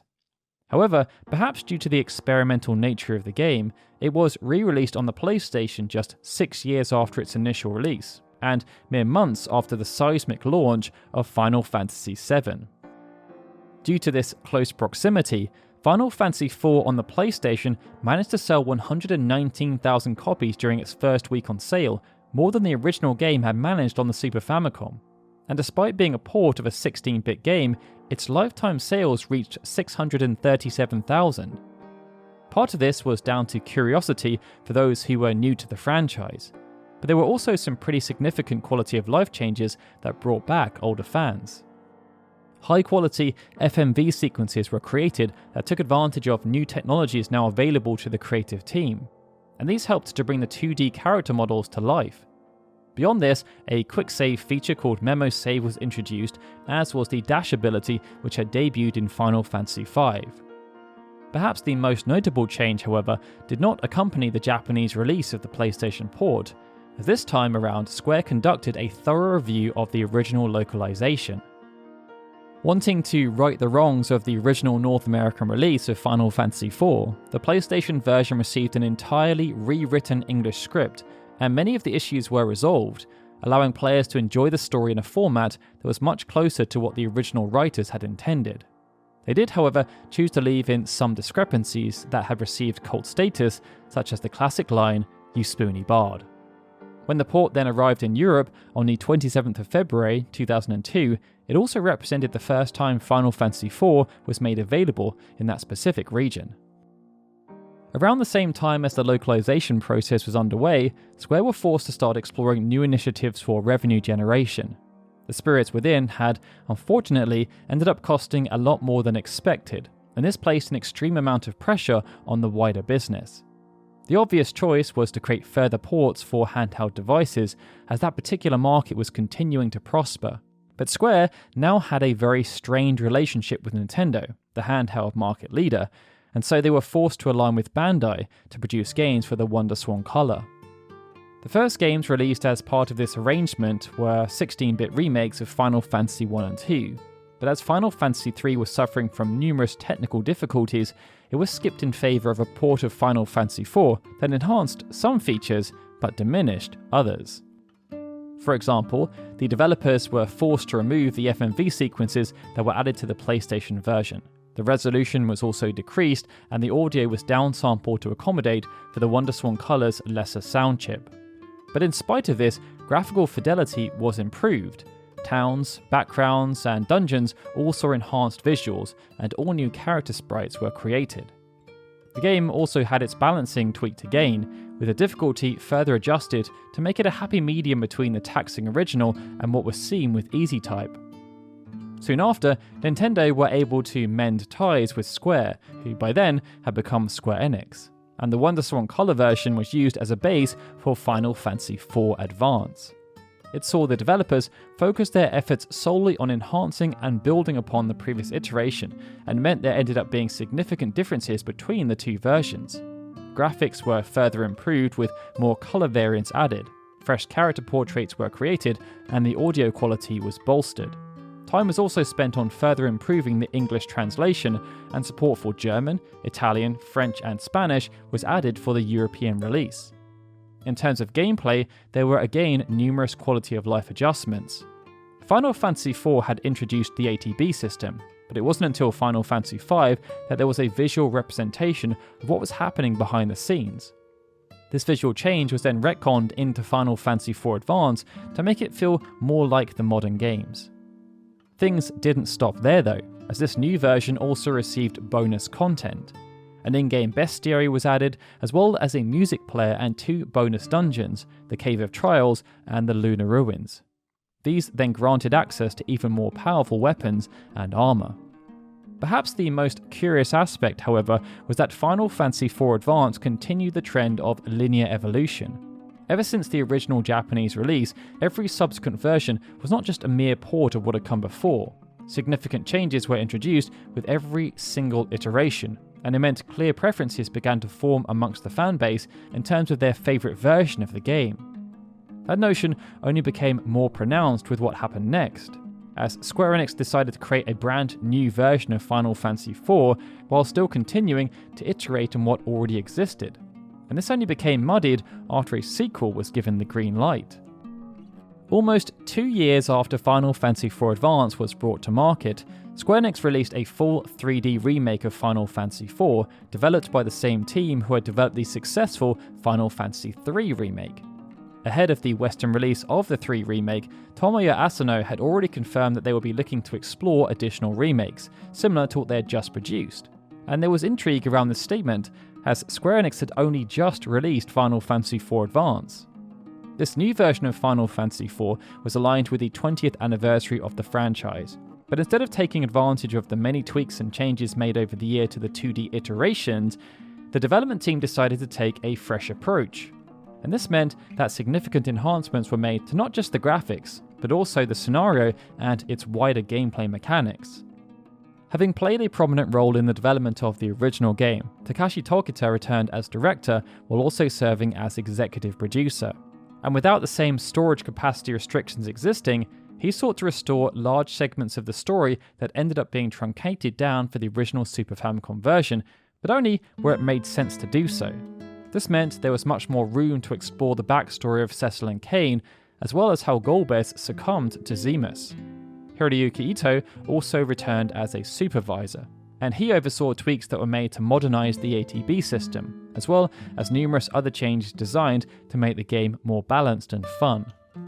These changes affected existing abilities, spells, equipment, and enemies, and they were complemented by a new system called augments, which allowed characters to learn special abilities that were not innate, even exchanging them between characters.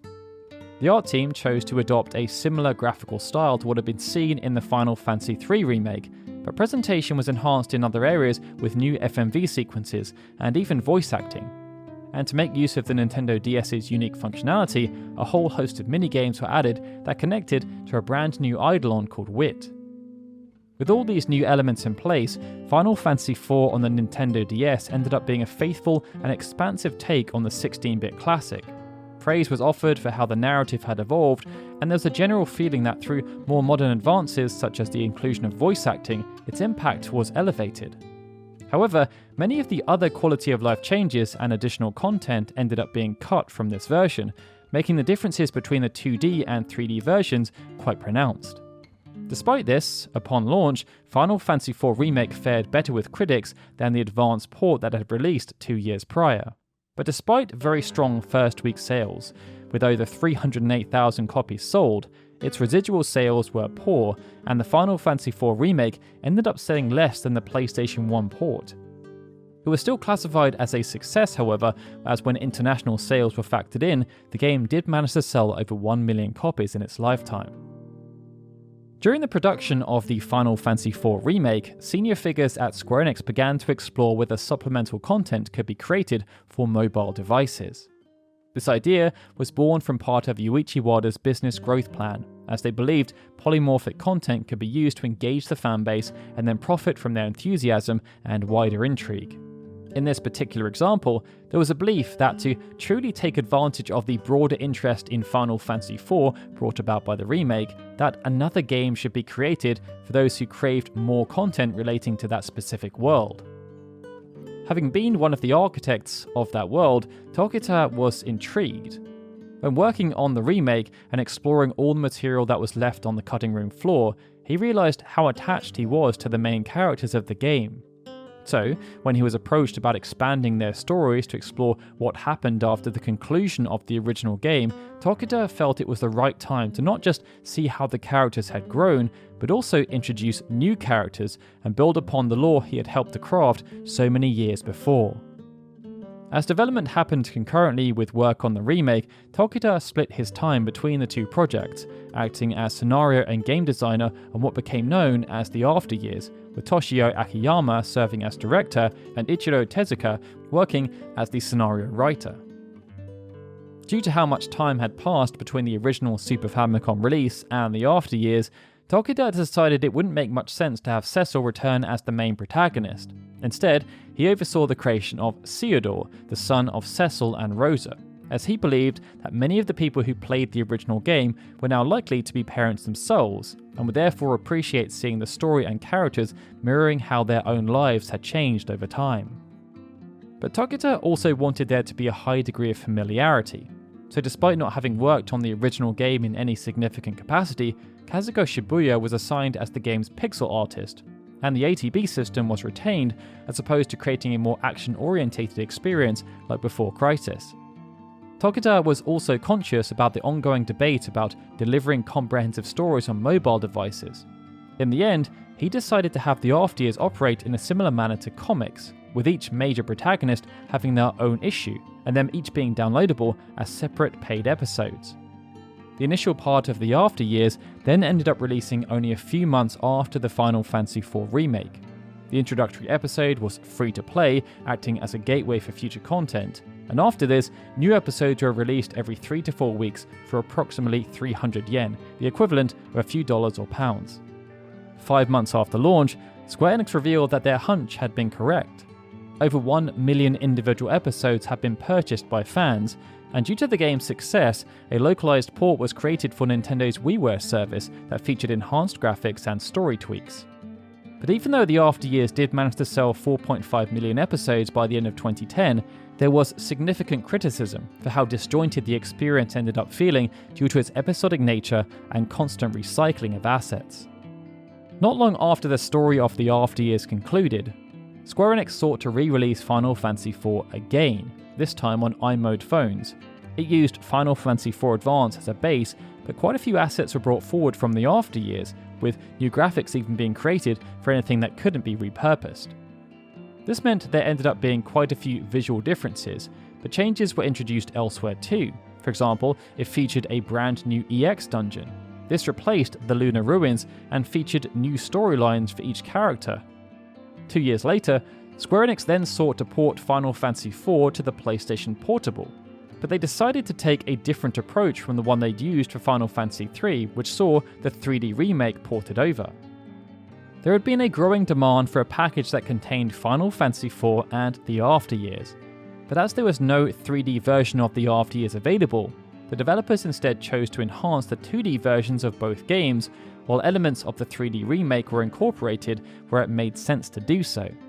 This meant the original story was delivered in a manner that was closer to Final Fantasy IV Advance as opposed to the outdated scenario in the 3D remake. Voice acting was also removed. However, the new rearranged soundtrack from the remake was used, as were many of the FMV sequences. To try and ensure the narrative regression wasn't too jarring, the localization team chose to revise the script yet again, making it the 5th iteration of the English script to be produced. And to make sure this was the definitive package, what became known as Final Fantasy IV The Complete Collection also contained a bonus side game called Final Fantasy IV Interlude. It contained similar gameplay to Final Fantasy IV Advance, with the short narrative acting as a bridge between the other two games housed within the collection. This decision, while logical for the PlayStation Portable, then caused issues elsewhere. As Square Enix looked to explore more possibilities for enhancing their revenue streams, they sought to re-release Final Fantasy IV yet again. But as no enhanced 2D port of Final Fantasy III had ever been made, they opted to release 3D versions of Final Fantasy III and IV on PC and smartphones to ensure there was consistency between the two. Issues came, however, because no 3D version of the After Years existed. So, the only solution was to remake the After Years in 3D using assets from the Final Fantasy IV remake. But they didn't just stop there, as this new version of the After Years included many other changes, such as a minimap, autosave functionality, New Game Plus, and oddly, the removal of all of the extra challenge dungeons. In more recent times, Square Enix decided to go back to the 2D version, as Final Fantasy IV featured as part of the Pixel Remaster collection. Featuring sprite work based on Final Fantasy IV Advance, this version retained a lot of the visuals included in the complete collection, minus the 3D effects. It also featured updated character sprites inspired by the original Super Famicom version of the game, although these no longer appeared in character dialogue boxes like they did in some prior re-releases. The script was also based on the one found in the Advanced version, with some additions and polish alongside some all-new text. This then made it yet another revision of the script.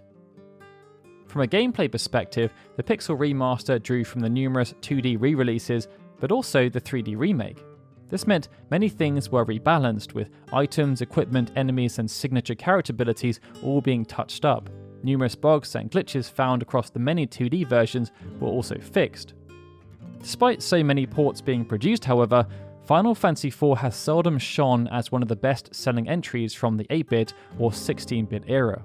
When anniversaries crop up, the original Final Fantasy often takes center stage, and in Japan at least, Final Fantasy IV is often overshadowed by 3 and 5, the two games that released before and after. Nonetheless, what Square accomplished with Final Fantasy IV, despite its very tumultuous development cycle, was pretty extraordinary. From the outside, Sakaguchi decided to push his team, challenging them to come up with a game that was much more centered around narrative. This wasn't to everyone's tastes, and there were those who had been introduced throughout the 8-bit era that felt this was a betrayal of what a role-playing game should be. And in many ways, when thinking about traditional role-playing, that was true. But the decision and the way it was executed helped to further separate Final Fantasy out from the pack. And as the franchise only continued to expand, Sakaguchi drove his team to push those notions even further.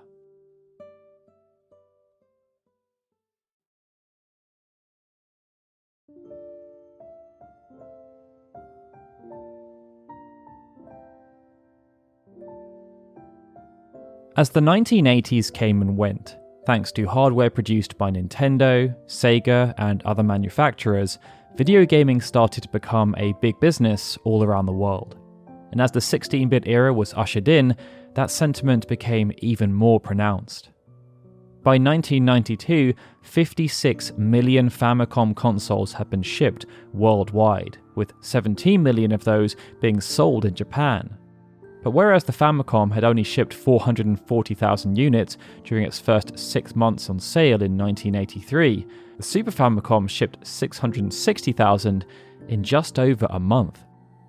18 months later, this number had grown to 4.5 million, and Final Fantasy IV stood as the second best-selling game released so far, having been purchased 1.2 million times and only sitting behind Super Mario World. This represented an incredible attach rate of over 1/4, something that was even more notable given Final Fantasy IV was developed and published by a third-party company. Such success led Square to pursue localization, after skipping Final Fantasy II and III for different reasons. But even though the Super Famicom was selling at a much faster rate in North America, the sales of Final Fantasy IV, released in that region as Final Fantasy II, were nowhere near as impressive. This humbled Square and led them to racking their brains. They hoped to find a solution that could help them to crack the North American market, and numerous initiatives were proposed, but one ended up receiving unanimous approval. And the result of that initiative ended up being Final Fantasy Mystic Quest, also known as Final Fantasy USA.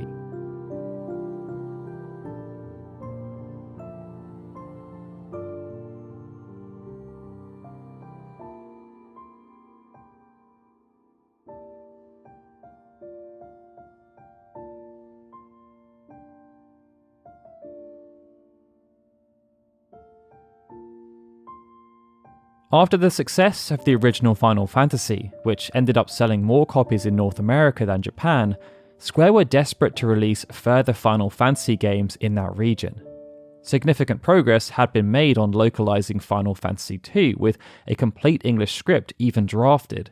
This had been overseen by Kaoru Moriyama, whose primary job was in the Japanese Public Relations Department, and members of Square's North American division, including the senior VP and even the accountant, ended up spending their evenings combing through the script to fix phrasing issues and other language oddities, despite knowing next to nothing about the game itself. With the localization so close to completion, promotional materials were even produced, but due to a combination of market conditions and issues around internal logistics, the game never saw a public release.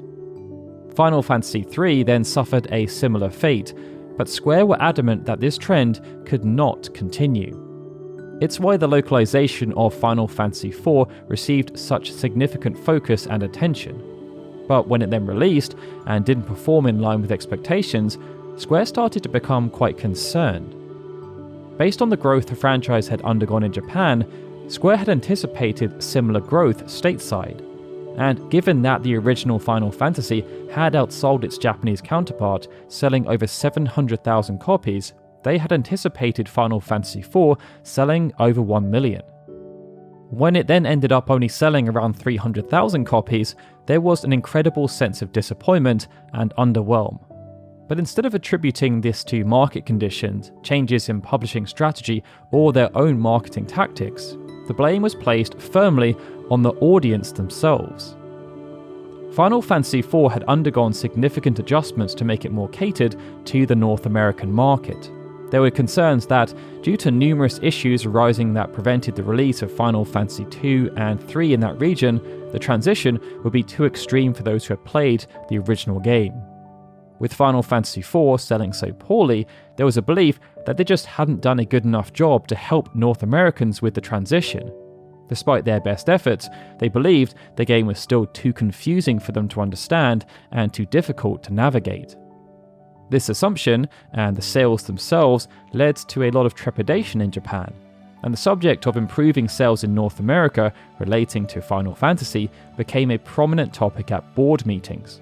They did, however, after numerous discussions, come up with a solution. Based on what they believed to be the problem, the board decided that releasing another mainline entry in North America would be tantamount to a terrible idea, as it had the potential to confuse the audience further and start to create a negative brand sentiment. What they needed to do instead was to train North Americans to better appreciate and understand how and why Final Fantasy was evolving, so that when the next major follow-up was released, it wouldn't be so jarring. Having become convinced that this was the correct course of action, and seeing how well the Saga series had performed on the Game Boy in that region after being rebranded as Final Fantasy Legend, it was decided that a North American-centric Final Fantasy game should be produced, and that the relatively new Square Osaka team, who had just developed Saga 3, was best placed to deliver it. Ever since its formation, Square had always been based in or around Tokyo. There had, of course, been numerous office moves as the business was forced to adjust in line with its commercial performance. But maintaining a core presence in that region had always been the main goal, as the talent pool was so strong. Square's internal structure had also ebbed and flowed in a similar manner. Throughout the initial years of the company, multiple teams were formed, led by the likes of Sakaguchi and Tanaka. But after the breakout success of Final Fantasy, a more conservative approach was adopted. It was only once Final Fantasy had consolidated its position in the market that the leadership team were willing to consider expanding out again. Kazuhiko Aoki was the first to be given a bit more autonomy, tasked with overseeing quirky, low-budget games like Hanjaku Hero. But his team were also expected to help out with bigger projects where necessary, even if it meant sacrificing their own ambitions.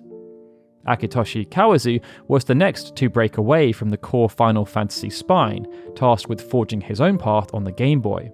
And due to the success of the first Saga game, which became the first property developed by Square to sell over 1 million copies, Kawazu was allowed to continue being autonomous. His next task was to develop a sequel with the hopes of turning Saga into a franchise that could coexist with Final Fantasy and help to mitigate financial risk. Saga 2 ended up shipping over 850,000 copies, accomplishing the task. But due to when Saga 2 launched, right at the end of 1990, Kawazu had a difficult decision to make that wasn't too dissimilar to one Sakaguchi had faced a year before.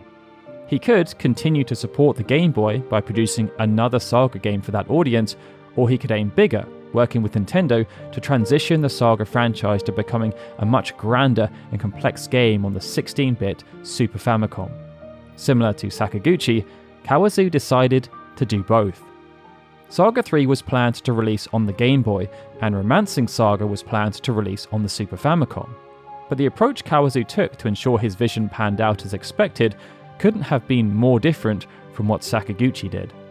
Instead of expecting his core team to work on both games simultaneously, Kawazu focused all of his efforts and those of his core team on Romancing Saga, and Saga 3 was then handled by an entirely new team at Square that was being built out in Osaka.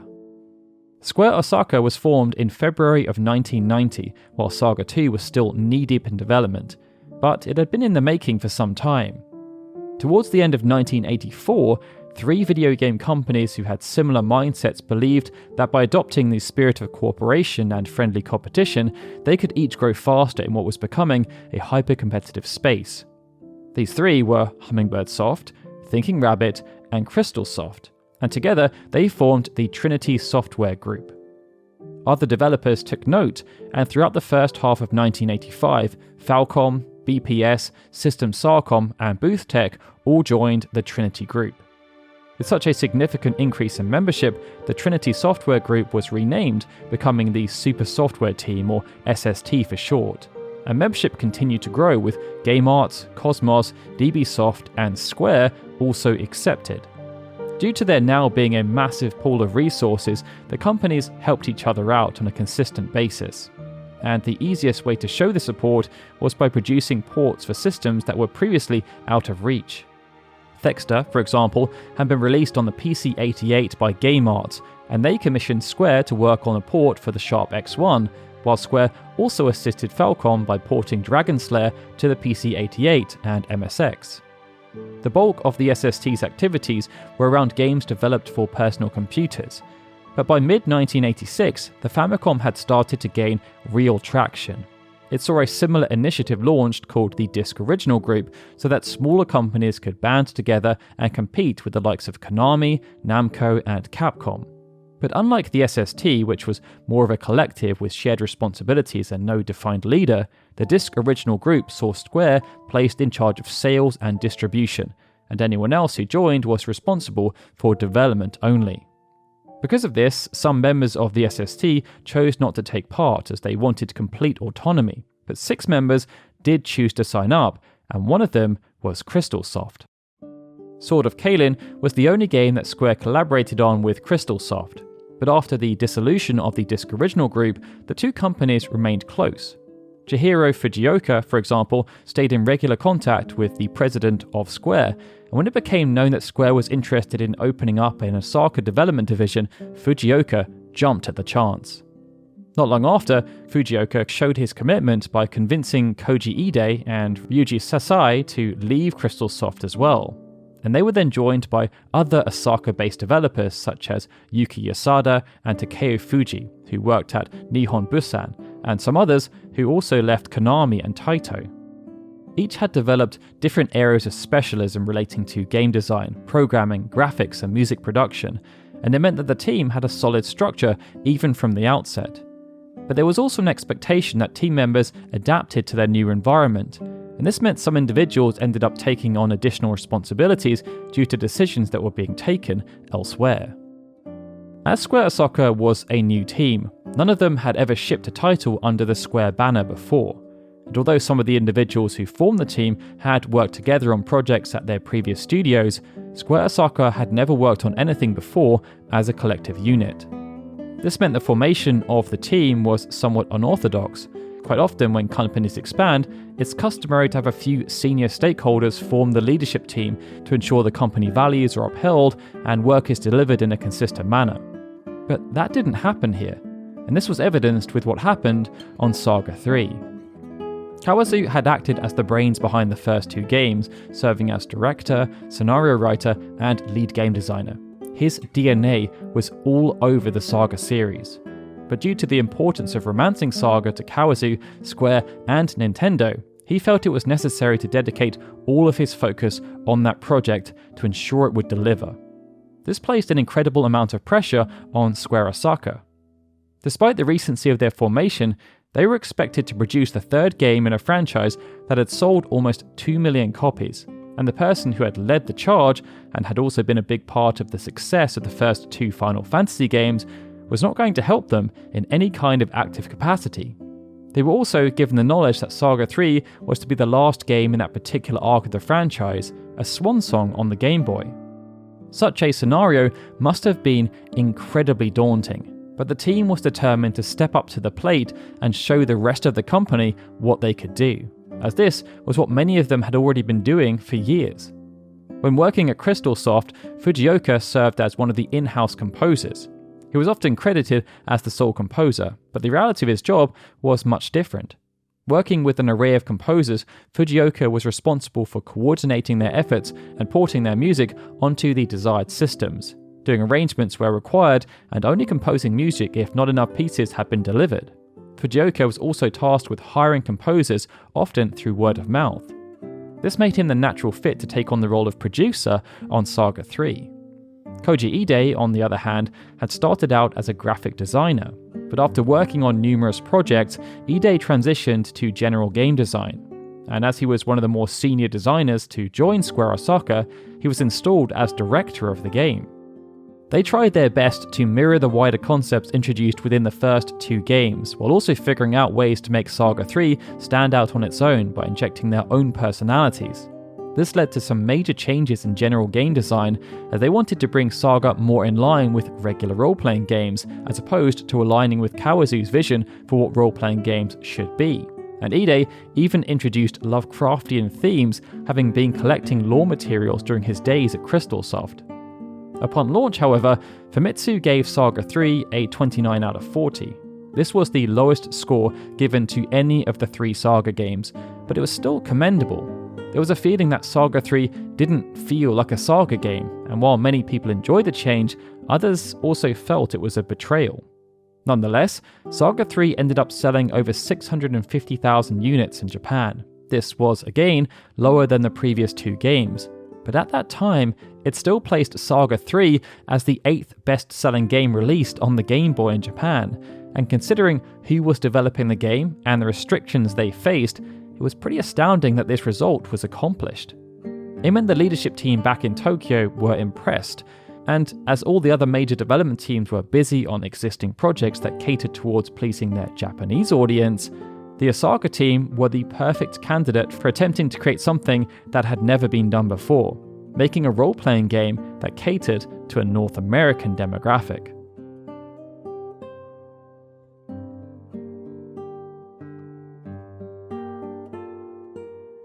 The task of creating a Final Fantasy game catered towards the North American market was not an easy one, and this was for numerous reasons.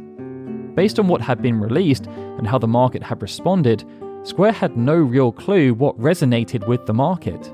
The original Final Fantasy had sold very well, but Final Fantasy IV had not, despite numerous modifications being made to try and make it more in keeping with what they thought Americans wanted to see. The first 2 Final Fantasy Legend games and Final Fantasy Adventure had also been very well received in North America, having each been nominated at the Nintendo Power Awards. But there was also the added pressure of turnaround time, as there was an expectation that this new North American-centric Final Fantasy had to be released before the next mainline entry. Given the constraints that had been placed on them, the Square Osaka team felt that making a brand new Final Fantasy game from scratch on their own, with no real guidance, was an impossible task. None of them had received any real exposure to the North American market either, so had no clue what gamers in that region actually wanted to see, outside of hearsay and conjecture, and they also didn't believe it was possible to create a strong enough entry given the time constraints. It meant there was only one logical choice open to them: create an evolved version of Saga 3. Even though they had all been released on the Game Boy, the team knew that the Saga games had resonated well enough with North Americans, and as they already had most of the assets and systems in place, repurposing them for the Super Famicom was guaranteed to take less time than starting everything from scratch. Koji Ide was again installed as director, but Chihiro Fujioka, who had served as composer, arranger and producer of music at Crystalsoft, and then as producer on Saga 3, was assigned a different role again. He was to pen the narrative. Fujioka was aware that role-playing games released in Japan had become known for their dense storylines, and Final Fantasy IV had epitomized the notion that the franchise was pushing even further in that direction. But there was a belief that North Americans found the stories too difficult to grasp and could become frustrated and bored due to there being too much dialogue and the character relationships being too complicated to understand. To ensure this didn't happen, the objective was to make the scenario so simple that audiences could understand it without needing any kind of interpretation or additional thought. There was also an active effort to reduce dialogue, and this was achieved in part by character emotions being expressed through animations and movement. Ultimately, they wanted the primary focus to instead be on battles, with the narrative only there as a very simple driving force. Given how well the original Final Fantasy had resonated with North Americans, Fujioka sought to basically replicate that story, while making it even simpler. And he also sought advice from a relatively new employee at the company called Ted Woolsey. Having been hired to help improve Square's localization process, and also being North American, Woolsey was the perfect person to help Fujioka tailor his story. Focus was therefore placed on a single protagonist who was on a quest to restore balance by defeating 4 vile evils and recovering 4 elemental crystals. Then, the task was to defeat the Dark King so as to bring peace back to the land. Although the protagonist was planned to be joined by allies on his quest, gone was the motif of Warriors of Light. But other, more abstract concepts were also removed, such as time travel. After Fujioka had penned the script, he then went through to make everything as literal and easy to understand as possible, so that limited changes were necessary through the localization process. But when Woolsey received the script, he found it difficult to make any real changes due to there being severe limitations on space. The game was tiny, being developed on almost the smallest possible ROM cartridge. It meant there was almost no room for creativity, so most of the names, places and enemies, such as Windia and Fireberg, being the home of the wind and fire crystals respectively, ended up being retained. The same sentiment was then applied to almost every other area of game design. Masahiro Kabe, credited as Picasso due to his artistic talents, was used to drawing pixel art on paper and then enhancing it, but due to the requirements around making everything simple and easy to interpret, he decided to just input everything directly, as no subtle touches or nuanced design was necessary. Kabe had also heard that young North Americans found bright and contrasting colours much more appealing, especially compared to Japanese children, so he spent a lot of time developing a more vibrant colour palette with the hopes that his work would resonate and capture the eye in a more effective manner. Hideshi Kyonen, who worked with Kabe on map design, embodied a similar spirit.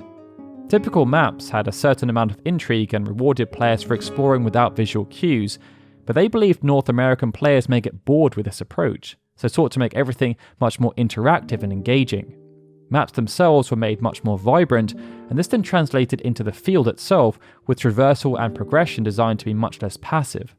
Small puzzles were then woven into general exploration and traversal, as they wanted players to feel accomplished when they unlocked new paths. This then made it feel to the player like they had a choice, but the developers had just created novel ways to keep the player motivated about proceeding down what was ultimately a linear path. With so many compromises being made due to either capacity or audience pandering, the game could have ended up being quite bare bones, but effort was placed around enhancing the gameplay as much as possible as a way of compensating for this. From the outset, the decision was taken not to use the active time battle system featured in Final Fantasy IV, as it was perceived as a barrier to entry. But they also didn't want to use a vanilla turn-based combat system either. Instead, EDA worked with Katsuhiro Kondo to modify the system seen within Final Fantasy 1 through 3, and this led to them creating a conditional turn-based battle system, although it was never designated as such in an official capacity. Instead of being based around whole party rounds, this new system saw characters and enemies cycle through individual rounds, and the turn order was then based on the character with the highest speed stat. When it was the player's turn, they could then perform a handful of basic options. They could attack, use an item, cast a spell, defend, run, or switch weapons. But another command was also introduced called Control. This then played in with their decision to have the game just focus on one main protagonist instead of an entire party consisting of heroes. Players always had control of the main character, who became known as Benjamin. But as the journey proceeded, allies could be recruited. One ally could then join Benjamin in combat as a companion, and the control command was there so that the player could determine whether they wanted to control the companion manually or have it be AI controlled instead. For the time, this was an incredible innovation, and it meant players could tailor the experience to be more in line with how they wanted to play. Prior to joining Square Osaka, Kondo had actually spent a lot of time working on action-focused games and had worked on numerous shoot-'em-ups.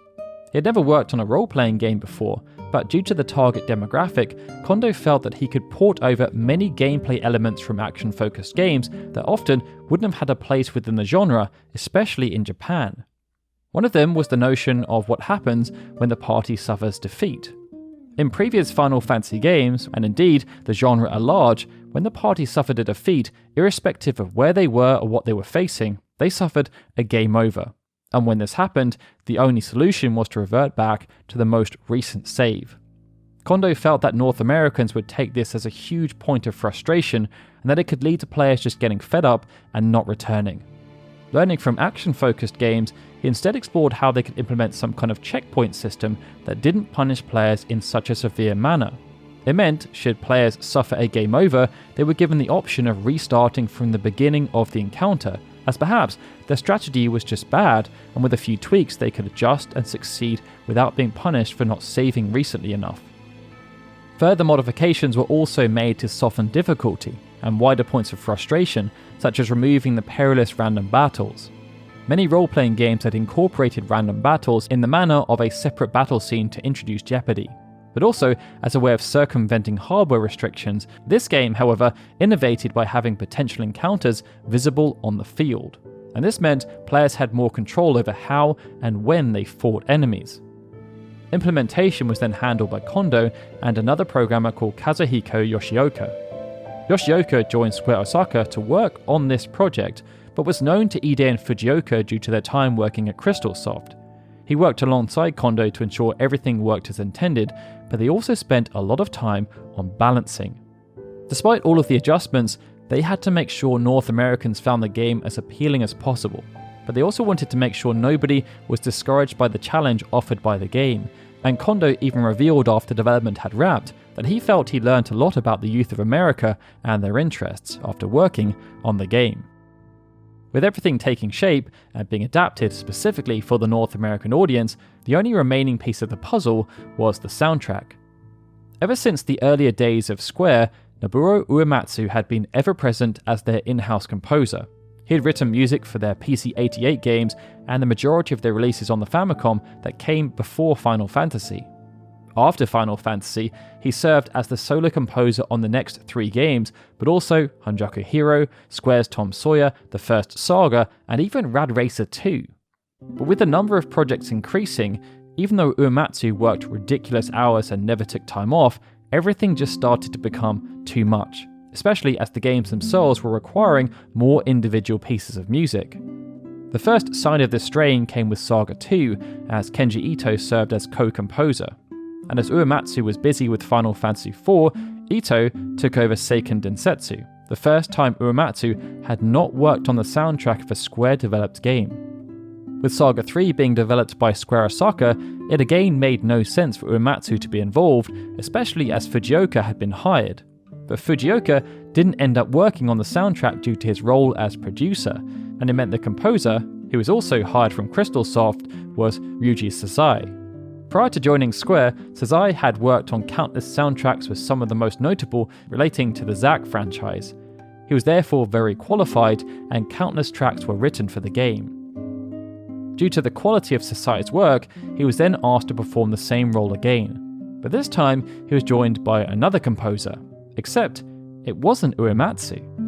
Keen to expand their department further, talent was attracted from all over. And in something of a coup, they managed to hire Yasuhiro Kawakami from Sega.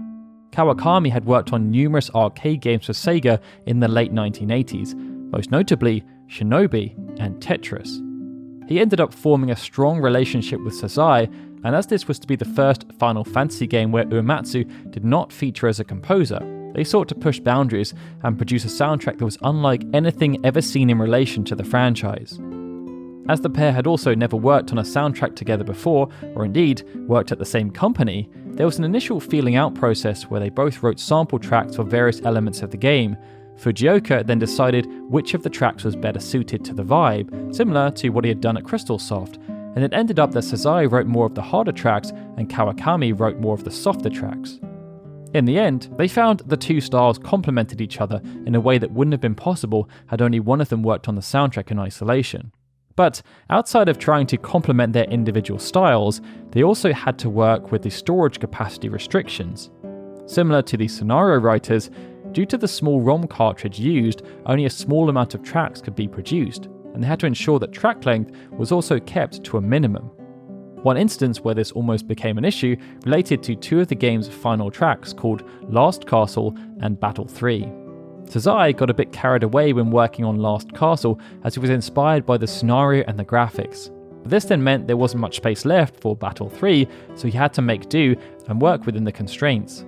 This notion was then embodied by almost every aspect of development, and it was further compounded by the very swift development cycle.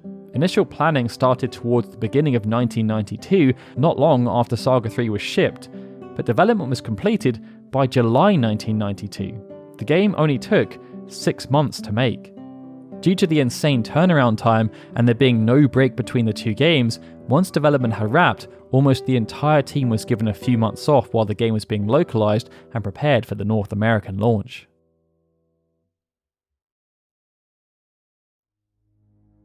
Unlike every prior Final Fantasy game, where Japan had always been the primary market, this time things were different. North America was now the primary market, and it meant many of the practices previously put in place were thrown out of the window. Those powerful media connections individuals such as Sakaguchi had built over the previous 5 years in Japan to help promote their games and raise awareness were now irrelevant, and in North America they were unable to lean on Nintendo for assistance, having chosen to go it alone. Progress had been made, but they were still finding their feet, and Rad Racer 2 epitomized this.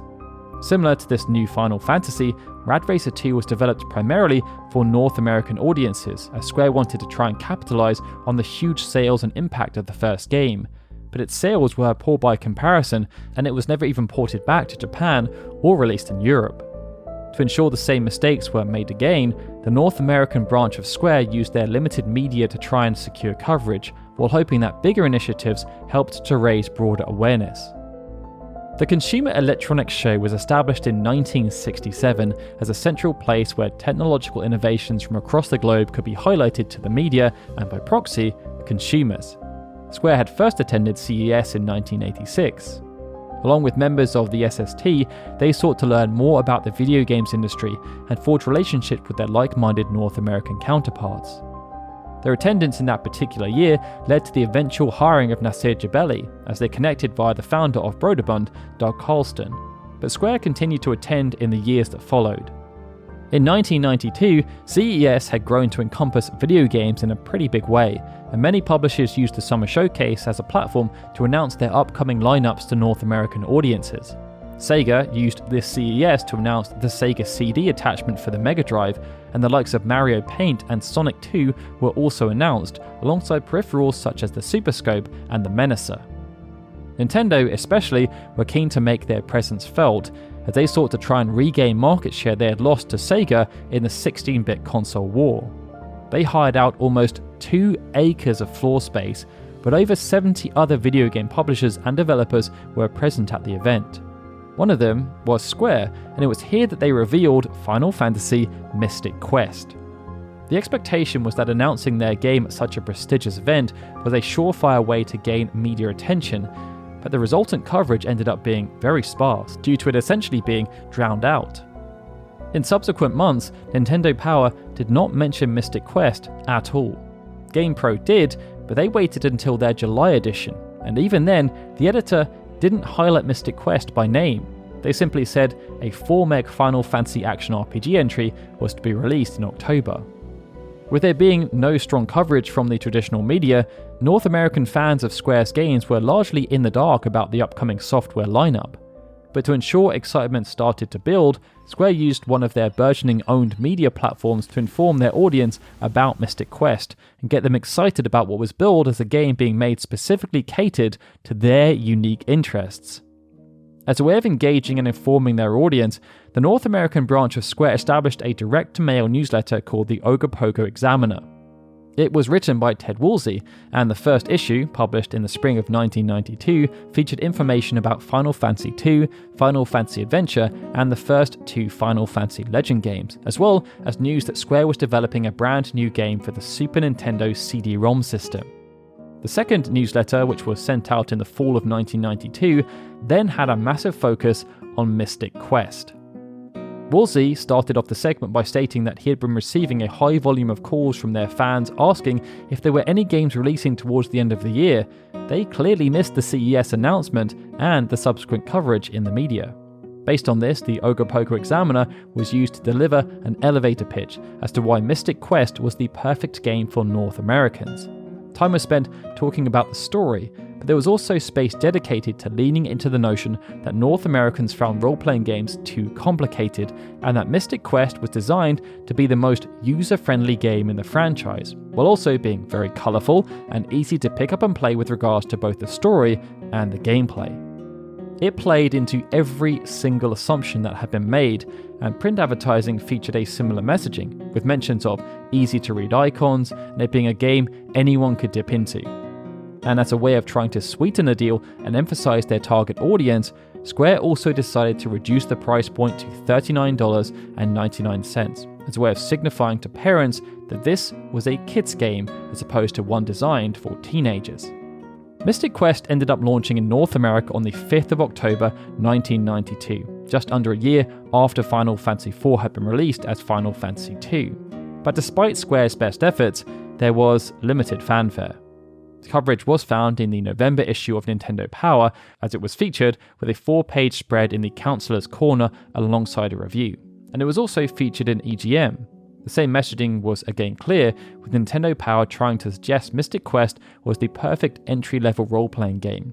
However, the review that appeared later in the publication wasn't quite as positive. And with EGM's reviews also having a similar tone, it highlighted that critics were nowhere near as kind as Square had perhaps hoped, given how tailored they had made the experience to North American audiences. In Nintendo Power, its combined review score was 14.9 out of 20. The lowest individual score was around Challenge, which wasn't too surprising given the nature of the game. But perhaps the most damning aspect was that the scores were considerably worse than Final Fantasy IV, a game that Square had deemed was not suitable enough for the market. Nintendo Power's editorial team felt there was a regression in almost every aspect, except gameplay, with graphics, sound and fun seeing the biggest drop compared to Final Fantasy IV. EGM gave similar scores, a mixture of 7s and 8s, but even though there were positive sentiments, 2 of the reviewers made note that Mystic Quest was not a game for their usual audience, it was a game for the younger crowd. Despite this, one of the reviewers, dubbed Sushi X, felt that Mystic Quest should be popular amongst role-playing enthusiasts, and that even though it wasn't top tier, it was still high quality, and predicted that because it was likely to disappear from store shelves, people should get their pre-orders in early. This assertion turned out to be partially true, as there was indeed demand for Mystic Quest. However, the demand was nowhere near as strong as Square had hoped. Even though the development team had gone much further than the previous team had done with Final Fantasy IV, modifying the entire fabric of the game to cater it towards North Americans, it still didn't resonate that much to consumers. And by the end of the console generation, Mystic Quest had only sold 400,000 copies. This was still a decent return, and it was more copies than Final Fantasy IV had managed to sell, but given the lower price point, Mystic Quest ended up generating around 25% less revenue in North America than Final Fantasy IV, sitting around $16 million. And given the initial objective, this meant Mystic Quest ended up as a significant disappointment that only served to further influence the relationship the Square thought existed between Final Fantasy and North Americans. The Japanese launch of Mystic Quest ended up being an evolving movement. Due to how much the game was tailored towards North Americans, Square had no specific plans to release the game anywhere else. They believed that due to how much had been changed, it would no longer resonate with Japanese gamers, and did no proactive coverage in Japanese media to promote the game. No coverage even appeared until almost a month after its North American reveal at CES, and this perplexed enthusiasts in the region. Final Fantasy was one of the premium role-playing games to come out of Japan, and there was genuine confusion about why the announcement of a brand new game was not being shouted about from the rafters. Publications such as Famitsu were desperate to find out more, in lieu of anything being proactively provided by the publishers themselves, and this sought them to do their own investigations that were filled with speculation about what kind of game this might be. In the months that followed, Square started to become overwhelmed by interest in this mysterious new Final Fantasy game that they had learned was never to be released in their region. But after Famitsu learnt from an unknown source that a Japanese version of the game existed as a standalone product, as it needed to be produced so that Ted Woolsey could then localize it into English for the North American release, it led to a significant increase in demand for this original Japanese language version of the game to be released. Square then relented and went against their original plan, and after this complete 180 had been decided upon, the marketing department then tried to make their best of the situation they had been handed.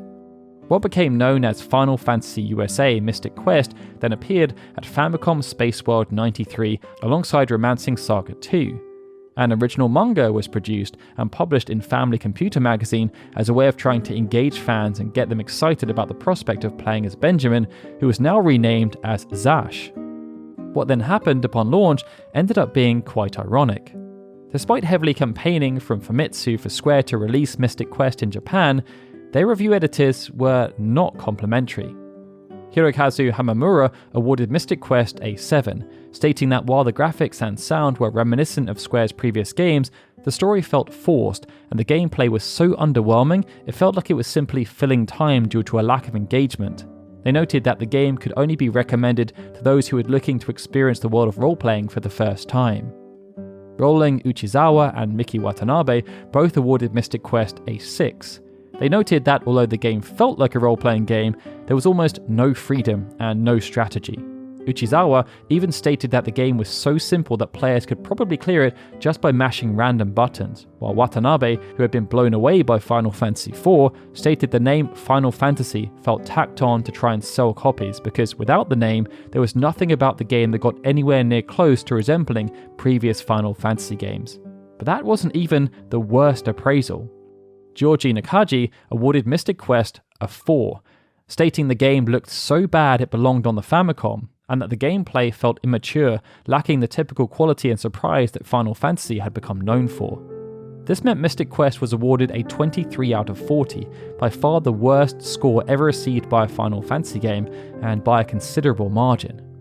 Perhaps because of the muted initial response, sales were nowhere near as strong as previous games featuring the Final Fantasy brand.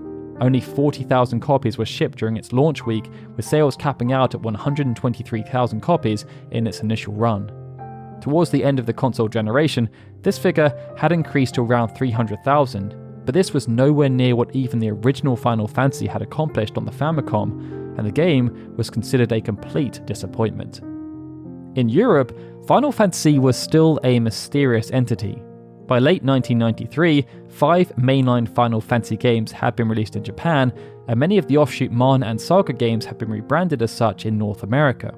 It meant that, as a collective unit, there have been 10 games released across the 2 regions that have been branded as Final Fantasy, but only one of them had ever been released in Europe, Seiken Densetsu, which was rebranded as Mystic Quest. When publications started to talk about Final Fantasy Mystic Quest, it therefore conjured up a lot of intrigue, but also a lot of confusion. To try and counteract this, the editorial staff at these publications felt it was their duty to try and inform readers about the rich heritage of Final Fantasy in Japan, but they were also hampered by a general lack of knowledge. In January of 1993, Jonathan Davies wrote an excerpt about Mystic Quest for Superplay magazine, and within, he also tried to explain the wider Final Fantasy franchise. Jonathan said that, to the best of his knowledge, Final Fantasy was a franchise that consisted of Final Fantasy 1 and 2 on the Game Boy, Final Fantasy on the Nintendo Entertainment System, and Final Fantasy 2 on the Super Nintendo, which he mused was for some reason called Final Fantasy 4 in Japan. But there was also Final Fantasy 5, also for the Super Nintendo, which he believed was going to be called Final Fantasy 3 in America, and Mystic Quest, which he noted didn't really fit into the series at all and was more of a spin-off aimed at younger audiences. Perhaps to avoid this kind of confusion spreading, the decision was ultimately taken to ditch the Final Fantasy branding altogether. But because the name Mystic Quest had already been used in this region, they had to further rebrand Mystic Quest as Mystic Quest Legend. And this then positioned it as a follow-up to Seiken Densetsu as opposed to being a spiritual successor to Saga 3. Needless to say, it was all quite messy. When the game was released, perhaps due to there being limited exposure to the type of game, critics were underwhelmed by what was on offer. On Games Master, one of the biggest game-orientated TV shows aimed towards kids, the reviewers awarded it a 75%, likening it to being a more strategy-focused version of Zelda. But they also noted that the game featured almost no real innovation, and despite having a good soundtrack, it ended up being a rather dull game that would do little to convince anyone to stick with the role-playing genre if they'd never tried it before. Around 100,000 copies ended up being shipped across the United Kingdom, Germany, and France.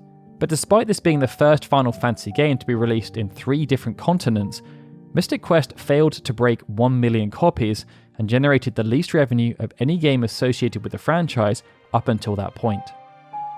Perhaps due to the poor performance of Final Fantasy Mystic Quest in relation to its appraisal from professional critics, its sales and revenue generation, and its reputation amongst the Final Fantasy community, for many years Square chose to effectively sweep the game under the carpet. It was only after more than a decade had passed that smaller references started to appear within the wider franchise, and the first came via Dissidia Final Fantasy. Here, Moogles were given names that paid tribute to past characters, and one of them was named Benjamin. Mystic Quest was then re-released on the Wii's Virtual Console, and although it skipped the original version of Theatre Rhythm, a few tracks did feature within Curtain Call, and there was also an illusion in Piglogica. These small aspects have helped to soften the stance on Mystic Quest, with specific appreciation now often seen in relation to its soundtrack. But in the broader sense, Mystic Quest served as a cautionary tale for Square about how they should be careful when attempting to build out the Final Fantasy franchise and catering too much to what they believe certain audiences want to see. And as they sought to produce sporadic spin-offs in the near future, this was a lesson they learnt well. It also served as a fantastic learning experience for the development team, with many members going on to use their knowledge they gained on Mystic Quest to create the niche and well-regarded Treasures of the Rudras, but also a little game called Super Mario RPG.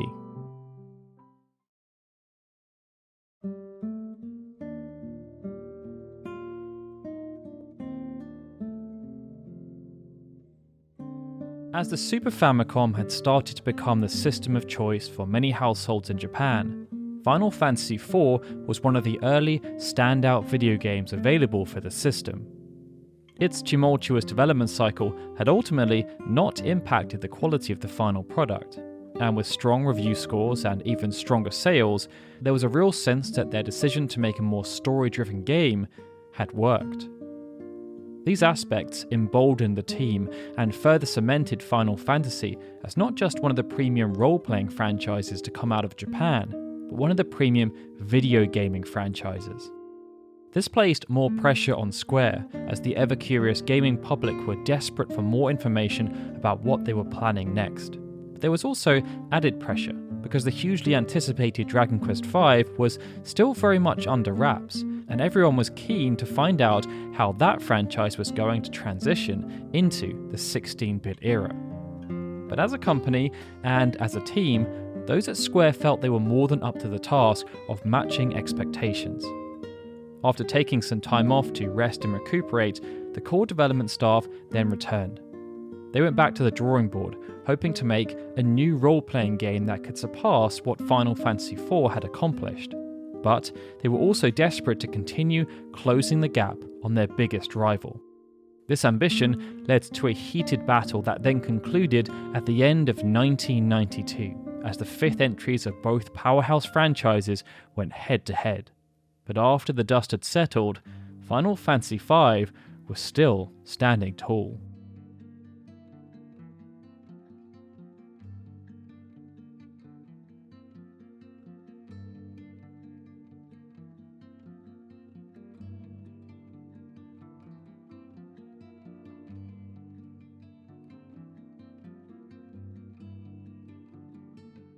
After the launch of Final Fantasy IV, the Super Famicom only continued to grow from strength to strength. Countless high-profile games were launched, such as The Legend of Zelda: A Link to the Past, Super Ghouls and Ghosts, and Super Formation Soccer, and the install base grew to levels that far surpassed anything the Famicom had accomplished, both in Japan but also in North America. Based on this, and the strong residual sales of Final Fantasy IV, which saw it continue to sell throughout the summer and beyond, Square felt justified in their decisions around cancelling the Famicom version of Final Fantasy IV and rebranding Final Fantasy V as Final Fantasy IV.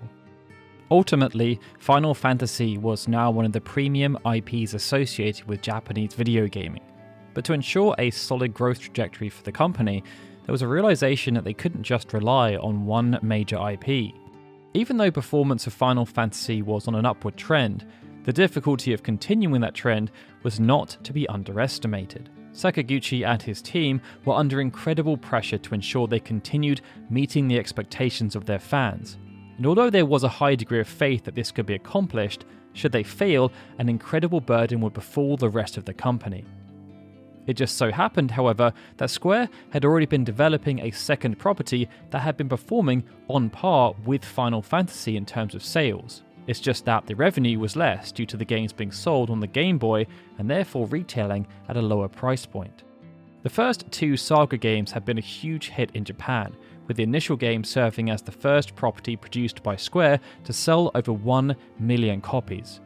But the Saga games, which were rebranded as Final Fantasy Legend, also performed well in North America, posting strong sales and even winning awards. The impressive aspect, however, was that Saga embodied the spirit of Square around that time. Ever since the breakout success of Final Fantasy, the company had been in a constant state of flux. Huge restructures had taken place to support the development of Final Fantasy as an IP. But when opportunities arose, individuals were given license to explore on their own. That was how Saga ended up being born, as even though Akitoshi Kawazu had been tasked with creating a rival to Tetris, he decided to build on the work he'd done for Final Fantasy II to create an offshoot role-playing franchise that retained a lot of the same design principles, but was also something quite different from what would become a typical Final Fantasy game. The exploration of these themes then continued with Saga 2, which was a direct successor. But after the release of Saga 2, the decision was taken to try and elevate what Saga was. The higher-ups at Square wanted to create a second franchise that had the same prestige and selling power as Final Fantasy. To maximize this, even though Saga did continue on the Game Boy, with Square Osaka being placed in charge of developing Saga 3 and wrapping up that particular narrative arc, Kawazu was tasked with creating a brand new home console iteration of Saga under the new, revised branding of Romancing Saga. This then served as an amped-up successor to Saga 2, and this showed how intentional Square was as a company. Even though they had grand ambitions, there was a method to their madness. The Final Fantasy and Saga franchises had a very close relationship with each other, with Final Fantasy and Romancing Saga serving as distant cousins. Square even produced a graphic that highlighted the development relationships that existed between the two brands, and this even showed that they saw Final Fantasy IV as a spiritual successor to both Final Fantasy II and III, as it incorporated the best parts of both games to create something different. Journalists at Famitsu even joked that because Romancing Saga and Final Fantasy II shared a lot of the same principles, that if you evolved Final Fantasy II and placed it on the Super Famicom, the result was likely to have been Romancing Saga. It was perhaps for this reason that upon launch, Romancing Saga ended up being a huge success. Although critics were not all that favourable, with Famitsu scoring it a 31 out of 40, sales were incredibly strong. Romancing Saga outsold Final Fantasy II by over 200,000 copies, and due to its higher price point, it generated almost double the revenue, while also becoming the highest grossing Saga game ever released up until that point.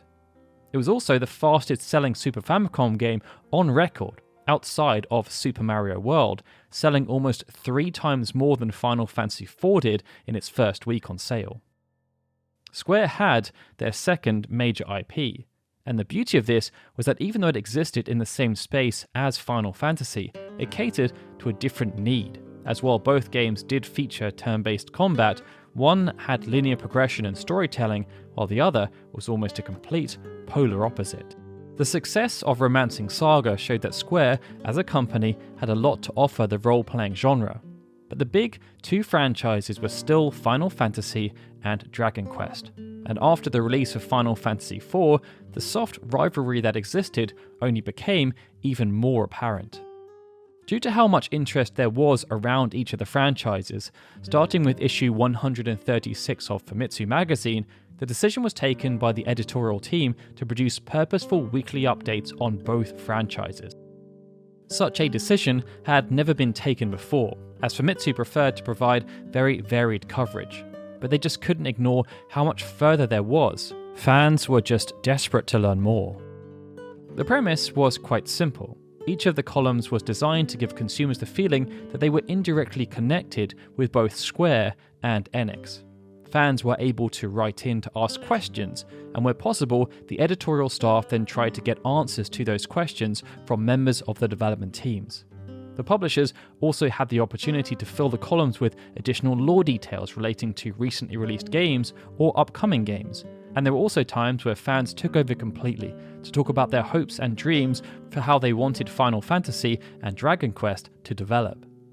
The main point of note, though, was that Dragon Quest always came first in the publication. And perhaps as a way of emphasizing its place as the dominant franchise of the two, its branding and styling was also different. Whereas the so-called Final Fantasy newspaper was given a modest logo with no specific iconography, the DQ Times was given much more attention, even featuring specific lettering to make it look like a traditional print newspaper. It was during one of these Final Fantasy newspaper segments towards the end of 1991 that Sakaguchi was quizzed on the future of the franchise. Famitsu posited that they'd heard the Final Fantasy franchise had concluded and that no fifth entry was even being planned. In response, Sakaguchi simply stated, "You're incorrect. We don't plan to stop with Final Fantasy IV, so rest assured, the franchise is going to continue."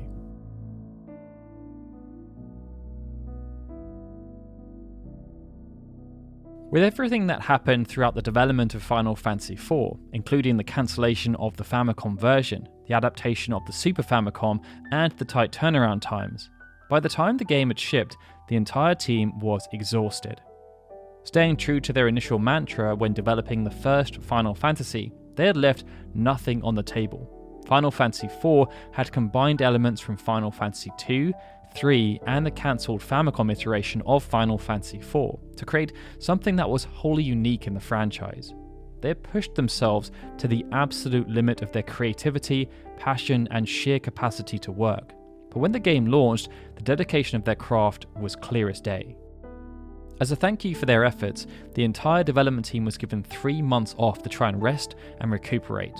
But when they returned, the challenge laid out was they now had to try and create a new Final Fantasy game that topped everything that they had previously accomplished. The first part of the equation was building the team. Ever since Final Fantasy had become franchised, Sakaguchi felt it was important to have a balance within the development team. He, alongside a few other senior figures, were designed to serve as the core spine, as they knew and understood the DNA of Final Fantasy. But that spine could rotate. In the preceding years, the likes of Koichi Ishii, Akitoshi Kawazu, and Hiromichi Tanaka had made their mark on the Final Fantasy franchise, with their individual DNA all over the first 3 installments in that order. But as Square attempted to grow and expand, all 3 were given license to explore creating their own properties. This allowed Takashi Tokita and Hiroyuki Ito the opportunity to put their stamp on Final Fantasy IV, and the same cycle occurred again, as after the completion of the project, Tokita followed the path laid out before him by Ishii, Kawazu, and Tanaka by leaving the Final Fantasy team. He first served as the scenario director on the next Hanjaku Hero game, working alongside Kazuhiko Aoki, before then being given the opportunity to create his own IP, which ended up being called Live Alive. Tokita's departure then worked in with Sakaguchi's second objective when building out the team: to give some of the brightest talent from across the company the chance to step up and show the world what they could do. One of the individuals who benefited the most from this was a young, aspiring employee called Yoshinori Kitase. Kitase had joined Square in early 1990 and was first assigned to assist Koichi Ishii with the creation of Seiken Densetsu, or Final Fantasy Adventure as it was known in North America. Soon after, he was assigned to Kawazu's team to help with Romancing Saga. But there was something about the way Kitase approached writing that made people stand up and take notice, and this led to him being promoted to fulfill part of the role that Tokita had previously filled. Kitase was not the only individual to benefit from this organizational initiative, however. Hiromi Ito, who had previously worked on producing graphics for Saga 2, Seiken Densetsu and Romancing Saga, was also given the chance to step up, as was a young Hiroshita Kai. The third objective of Sakaguchi was then the addition of new hires. Sakaguchi felt that this was one of the most important pieces, as even though he and other senior figures were still quite young themselves, there was also an appreciation that due to being so ingrained in the industry, they may become blind to what consumers actually wanted. New hires were therefore important to gain fresh perspectives of not just what the youth were interested in, but also how people from different backgrounds and with different skill sets set about attempting to solve the same challenges. One of the youngest members of the team, for example, was an aspiring artist called Tetsuya Nomura. Nomura had studied design at a vocational school for advertising, but decided to turn his back on the advertising industry as he felt there were too many restrictions on his creativity. He had applied to Square on a whim, and when joining, was amazed at how much freedom there was to not only explore his own creativity, but to influence how the games were developed. The final piece of the puzzle that Sakaguchi worked on was then solidifying the spine, and after not working on Final Fantasy IV, as they wanted her experience and talent to help make Romancing Saga a success, Kazuko Shibuya rejoined the Final Fantasy team, serving as the lead on creating object graphics, which included character sprites and menus, and working alongside the less experienced Hiromi Ito. It meant the final development team consisted of 25 people, and it was primarily made up of people who had worked on Final Fantasy IV and Romancing Saga. Only 4 individuals remained though who had worked on the original Final Fantasy, but they were in very senior roles: director, lead field programmer, lead battle programmer, and lead object graphics. Those who worked on Final Fantasy IV and stayed with the team were also retained in crucial positions, with every role related to game design and battle systems occupied by the same people. New members of the team then occupied positions relating to scenario, map design, and battle graphics. And this was very purposeful. They wanted some elements to be fresh, and they wanted some elements to be iterated upon. With the core team assembled, Final Fantasy V kicked off in earnest as a project in September 1991. The team started out by providing initial concept sketches and potential scenarios, and during this phase, ideas were accepted from anywhere, irrespective of seniority or specialism. Sakaguchi and the other senior leads were then there to help shape the wider direction of the project, either by proposing ideas themselves or by polishing rough concepts that were brought forth by the wider team. During this time, Sakaguchi also worked with people like Ken Narita, Kiyoshi Yoshi, and Katsuhisa Higuchi, 3 of the most senior programmers at Square, to determine the scope. Final Fantasy IV had been developed on an 8MB ROM cartridge. This was a significant increase on Final Fantasy III, which had been created on a ROM cartridge that had a capacity of 512 kilobytes. And there was an initial feeling that, because of how much more space they had to play with by comparison, that an 8MB ROM cartridge would suffice again. After all, in the earlier days of the franchise, they were used to working with far less, and the first 3 games were still able to feel distinctly unique despite these restrictions. Using a larger ROM cartridge also had the potential to increase the overheads of the project, as they were more costly to manufacture, and it also aligned with higher production costs relating to staff, as more assets may need to be created. So the initial plan was to keep things small and consistent. But with Final Fantasy IV continuing to sell well even after the summer period, the decision was taken to push the Super Famicom to its limits. So an 8MB cartridge was first pushed aside in favour of a 12MB cartridge, and then a 16MB cartridge. The other major decision around this time related to the literal direction they wanted the project to take. They knew Final Fantasy V was to be another role-playing game, as it was the DNA of the franchise, but they didn't quite know what type of role-playing game it was going to be. Final Fantasy IV had served as a huge step forward for the franchise, with its bold new focus on scenarios paying dividends. But it wasn't without its detractors. There were those who had entered the franchise through either Final Fantasy I, II, or III that felt it was far too linear by comparison with regards to how the story was portrayed. But this notion also extended to character progression and how the game forced players to use set combinations of characters to solve challenges put before them. Final Fantasy IV had also been given the objective of trying to introduce a new host of fans to the franchise from demographics that were outside of those the first 3 games had tried to cater towards. And if that objective had been accomplished, then those new fans were to have gained expectations about the future that may or may not have been contradictory to what the existing fans wanted. This therefore meant the next step in the evolution of the Final Fantasy franchise was incredibly crucial, as Sakaguchi did not want to further ostracize their core audience, nor did he want to alienate the new fans they had just attracted.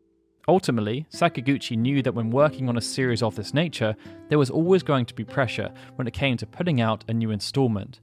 But he always saw this as a fun challenge to overcome, and he felt that this was what brought out the best of his team, serving as the most extreme form of motivation.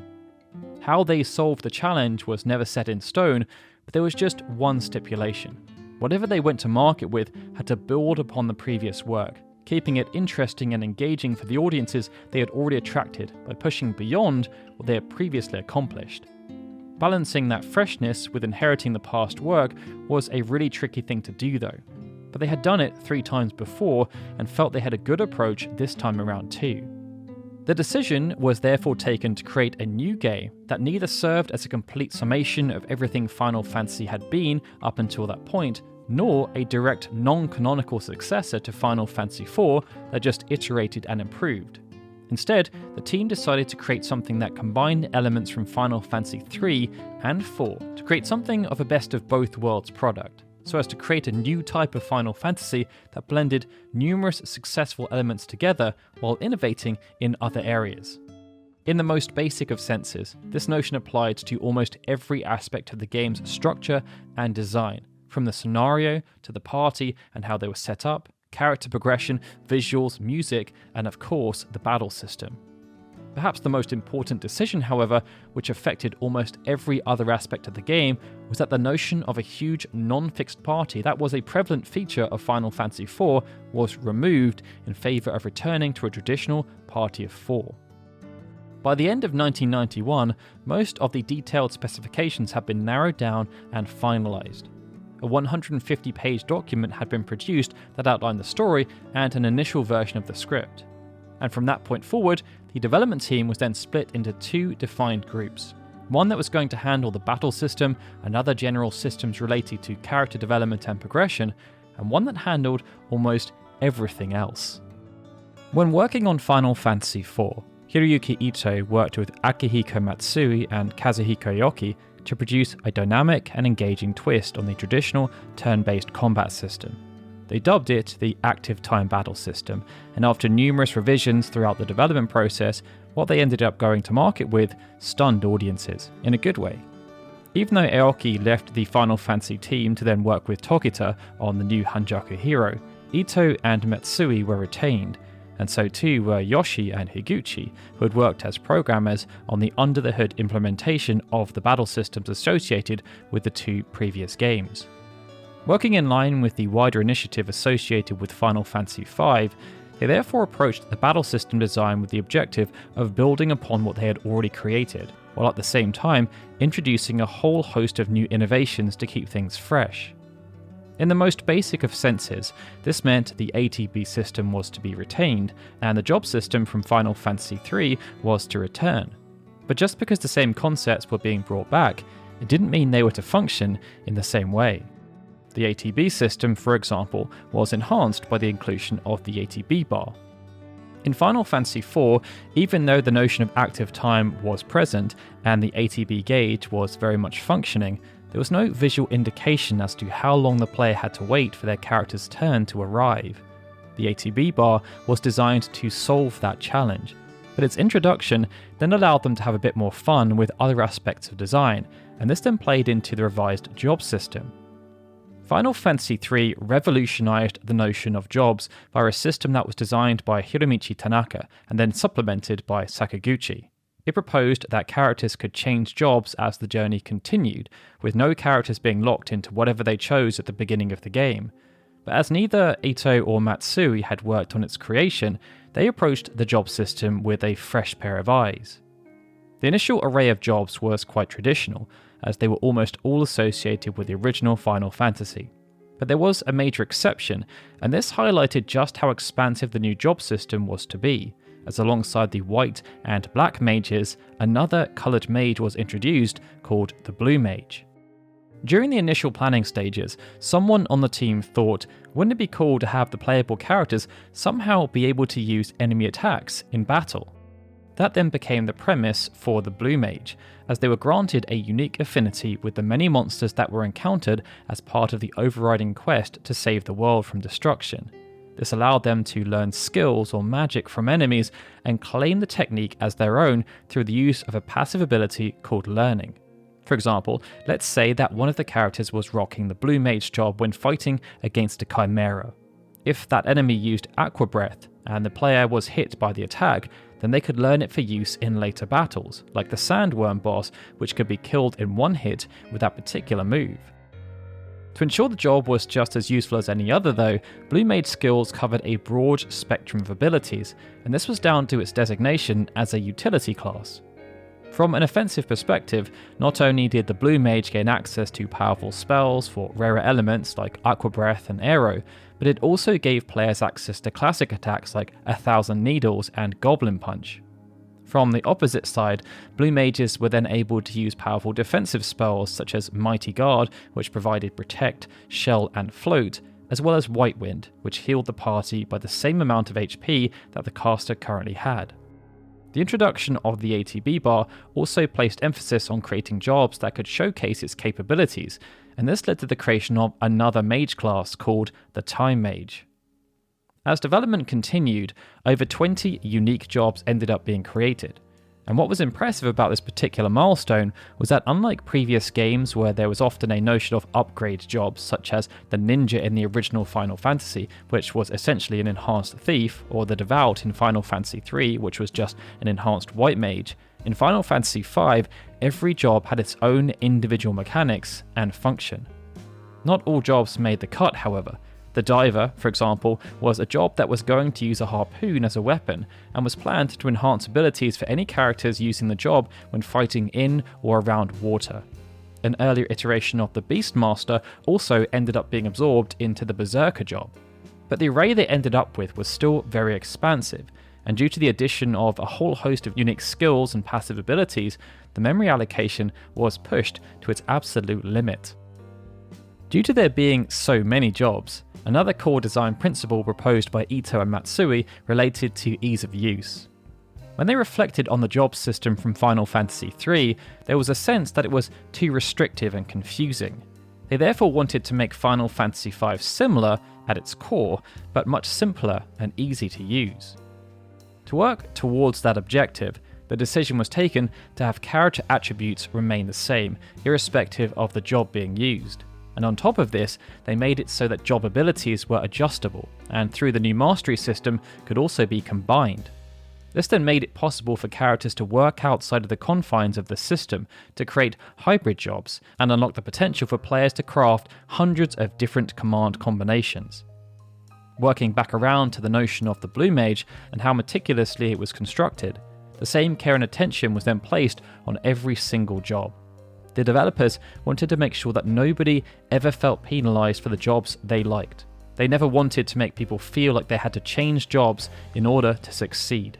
They also didn't want to penalise people who found a job they liked and never wanted to change away from it, even if that was one of the first jobs they got access to.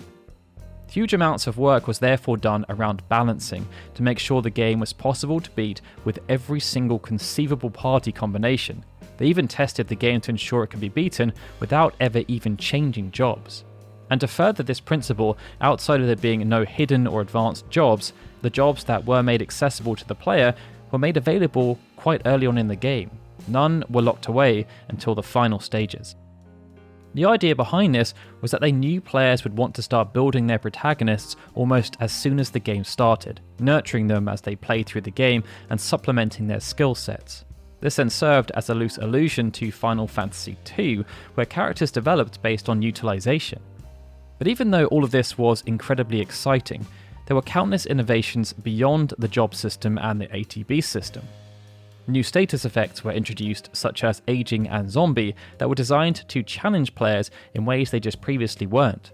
Best equipment and remove all commands were added to the menu system for ease of use when it came to equipping characters, and the item capacity was expanded to 255.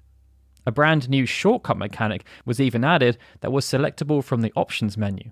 This allowed characters to perform specific abilities or use specific spells quickly without having to navigate through the menu system to select them every single time.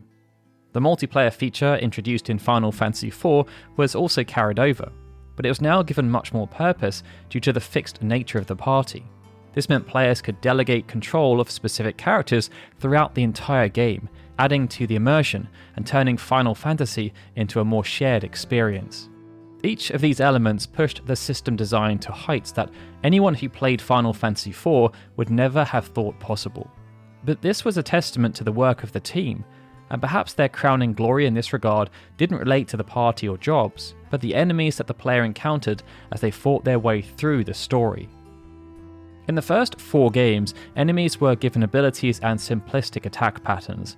Some bosses were made to feel more adaptive, but for the most part, everything was quite formulaic, and once the pattern of those more complicated bosses was established, it was just a case of adapting.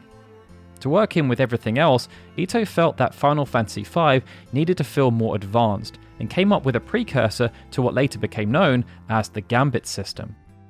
Using this system, enemies were given routines that were situation-based as opposed to set in stone. This meant that instead of monsters just using a set move based on a specific pattern or having it based on random number generation, the abilities were purposeful based on the scenario they were facing. This meant enemies were able to adapt depending on the actions of the party, and it created a system whereby, depending on the party setup, 2 players may end up being challenged by the same encounter in very different ways. And this would then encourage players to adapt themselves and come up with new strategies. Due to this system, and there being so many potential ability combinations thanks to the expansive job system, when playtesting was underway, the team were constantly finding new ways of beating bosses and regular encounters. During the initial design phase, they never set out to have this as an objective, but it just evolved that way out of a desire to make the game fun for everyone who played it. The biggest challenge, however, was that the team had to proactively try and stop Ito from making modifications to the system. Sakaguchi shared that they made a proactive decision to only inform Ito of bugs or unintended exploits as opposed to successful strategies, as they wanted players to experience the same joy and thrill of defeating bosses in unorthodox ways as they themselves had felt during the playtesting. Ito, however, still continued to try and tinker with bosses and enemy gambits to make the encounters as hard and challenging as possible without being unfair. With all of these elements considered, even though the scope was diminished in terms of characters, it was increased in so many other areas. But the aspect the team were most proud of was that they had also managed to make the system that much more accessible and complicated at the same time.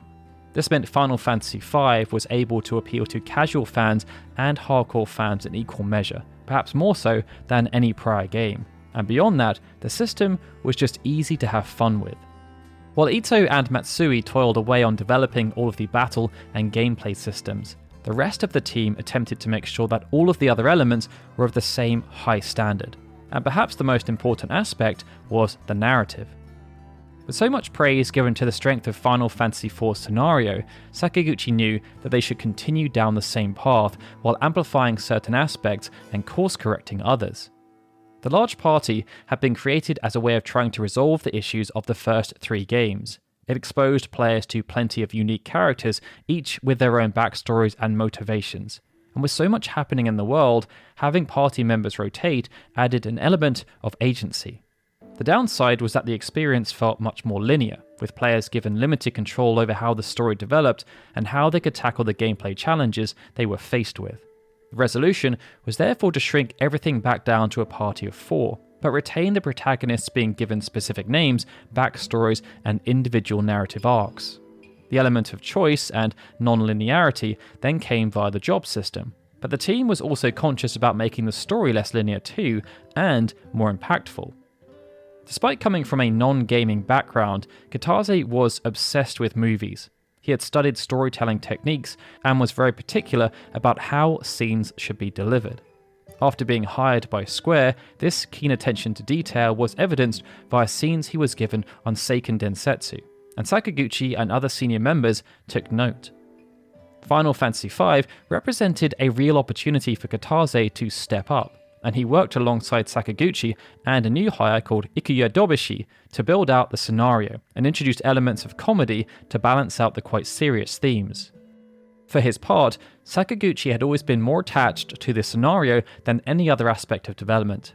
He had played a prominent part in either conceiving or doctoring many of the previous plots, but had then often delegated the actual script writing to someone else.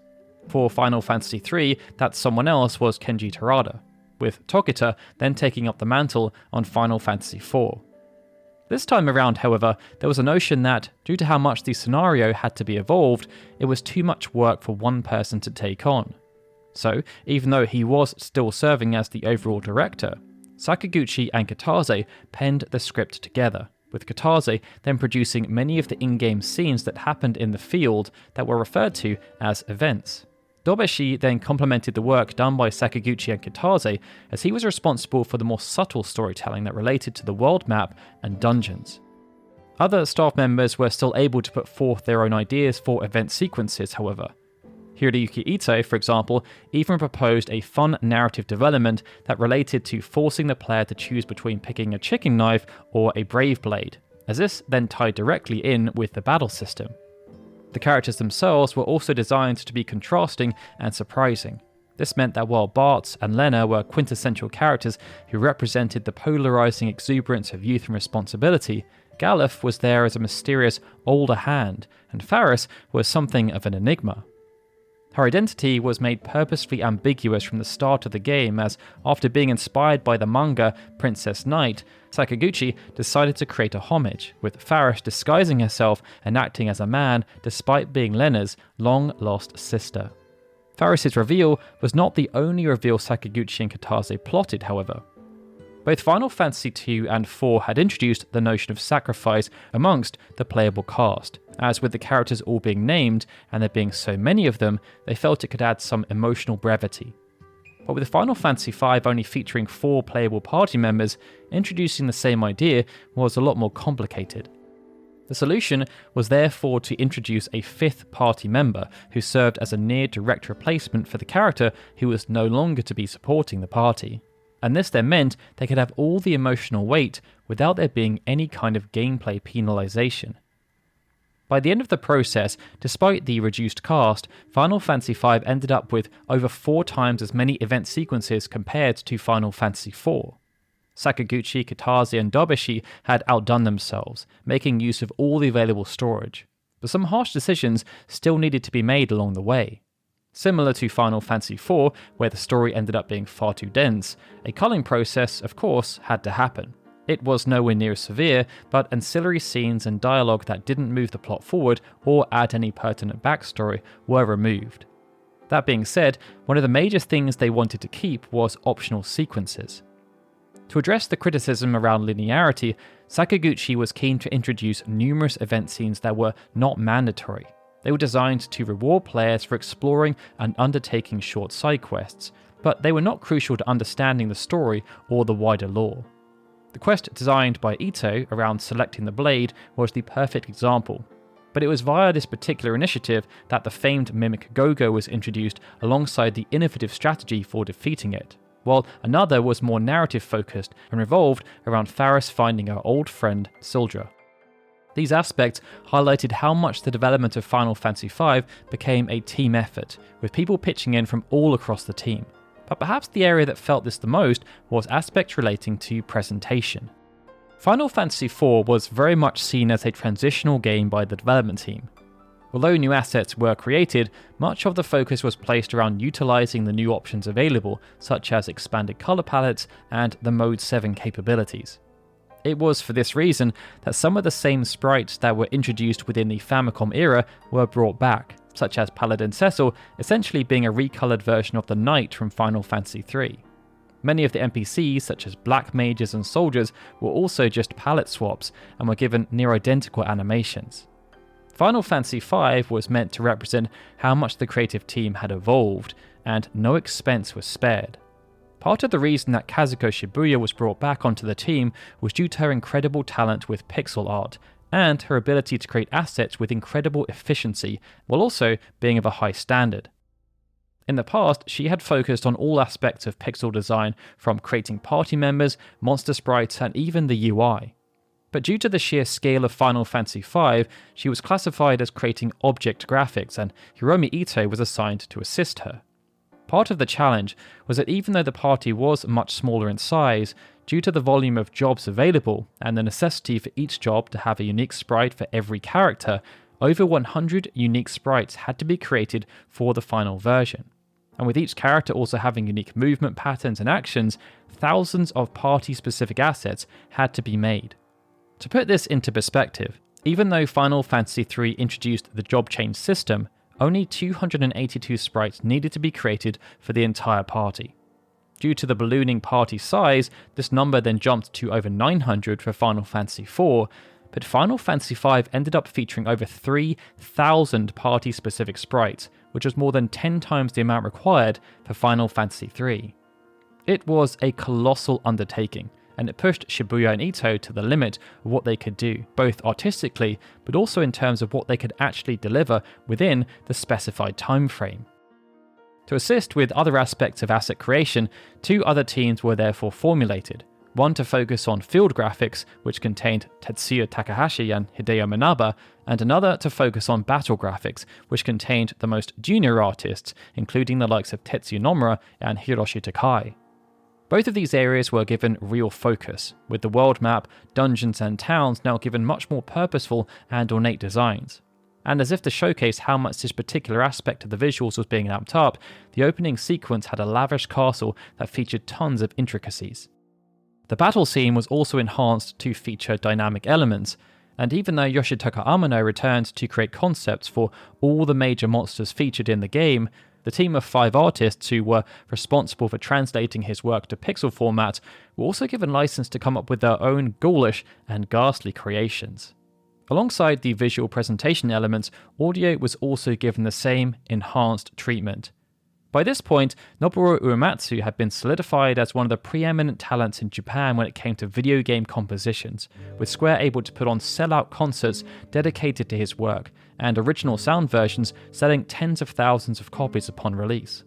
But there was still room to grow, and to help Uematsu with this endeavour, a sub-team was set up with the specific focus of working alongside Uematsu and supporting him and ensuring that what he envisioned was possible in-game. Minoru Akeyo, for example, was a sound programmer who spent a lot of time figuring out a way to have the map music continue playing where it left off after a battle had concluded, as there was a sense that having it start again from the beginning each time broke the immersion. With this now being Uematsu's 5th Final Fantasy soundtrack though, he was keen to try new things. As such, he composed the opening theme first and the ending theme last. Uematsu also tried to work on tracks in tandem with the development teams, often trying to get ahead of where they were in-game. This meant he'd write music based on what he thought the scenes may look like, and sometimes this meant he'd have to redo pieces based on how they turned out in-game, but others, there would be a moment of elation when the developers heard how the music sounded due to Uematsu's unique interpretation of the sequence. It meant that, unlike other composers, who were often siloed away from the team, Uematsu was very much included as part of a dynamic and inclusive environment. Collaboration was encouraged, and everyone was made to feel like they could contribute no matter their role. Ultimately, even though Uematsu tried to keep things interesting by introducing elements such as Nordic themes and finding ways to reintroduce classic themes that fans had come to know and love, he also struggled throughout the project, and this took a toll on his mental health. Similar to other departments, he was required to write more music than he'd ever written before, but in the same amount of time. And after reading through the script, Uematsu had initially thought the game might require around 100 pieces of unique music. After careful consideration, he was at least able to cut this down to 56. Even still, despite cutting down the expected scope by a considerable number, which meant Final Fantasy V only contained 14 more tracks than the previous game, the tracks were now much longer and more structured. This meant Final Fantasy V featured more than double the combined track length of Final Fantasy IV. Such concessions were vital for helping to control the workload, but many of the departments struggled with scope creep. Due to the size of the ROM cartridge being increased so much, every single team wanted to show what they could do, and so demanded more and more resources. Hiroshi Takai, for example, was told he had twice as much capacity for creating the visual effects related to spells than there was available on Final Fantasy IV. He therefore sought to make the animations even more complex, but miscalculated and ended up using 3 times more storage. But due to his work then being approved, Takai had to keep going around to his colleagues in other departments asking if he could make use of any spare capacity they might have available. It was for this reason that many other aspects had to be cut. In this regard, monsters were one of the easiest things to be scrapped, And this meant that, even though there was an increase in the volume of normal enemies and bosses available for players to test themselves against, this increase was marginal at around only 25%. Other aspects that were deemed superfluous were also removed, such as re-implementing the developer's room from Final Fantasy IV. There just wasn't enough space. Any space they had to just be focused on delivering the core experience to the highest quality, as opposed to ancillary elements that could enhance the experience in more fringe ways. Beyond this, the team also had to contend with numerous setbacks that meant deadlines became even more tight. At one point, for example, the office caught on fire, and due to the hardware they were using and how much it was being pushed, there were often crashes. And should developers be in the unfortunate situation of not having saved their data on a regular cadence, this could lead to hours upon hours of unsaved work needing to be recreated. Despite all of these challenges, however, development wrapped up in July of 1992, with full-on development of Final Fantasy V only taking around 7 months. It was in and around this time that the two distinct development groups then merged together to work harmoniously on the final stretches, namely the crucial debugging phase. With the game being so dense, and with there being so many hidden details and potential job combinations across all the characters, debugging was of paramount importance. Bugs were always going to creep into the final product, that was a given for any kind of role-playing experience. But the developers had to make sure that there were no game-breaking bugs found that related to what could be considered the core path, and any paths that were closely related to that core path. Their objective throughout these 2 months was therefore to try and play through the game in every conceivable way. This was a monotonous and laborious experience, especially considering many of the team had already spent 7 months slaving away creating the various aspects. But the game was given the green light in October, going gold before its planned launch in December.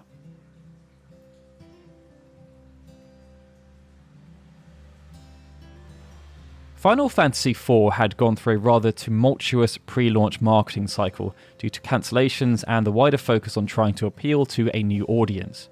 But with the Super Famicom now more established, and with Final Fantasy very much positioned as one of the premium brands, things were a lot more straightforward ahead of the release of Final Fantasy V. Or at least, that's how it seemed.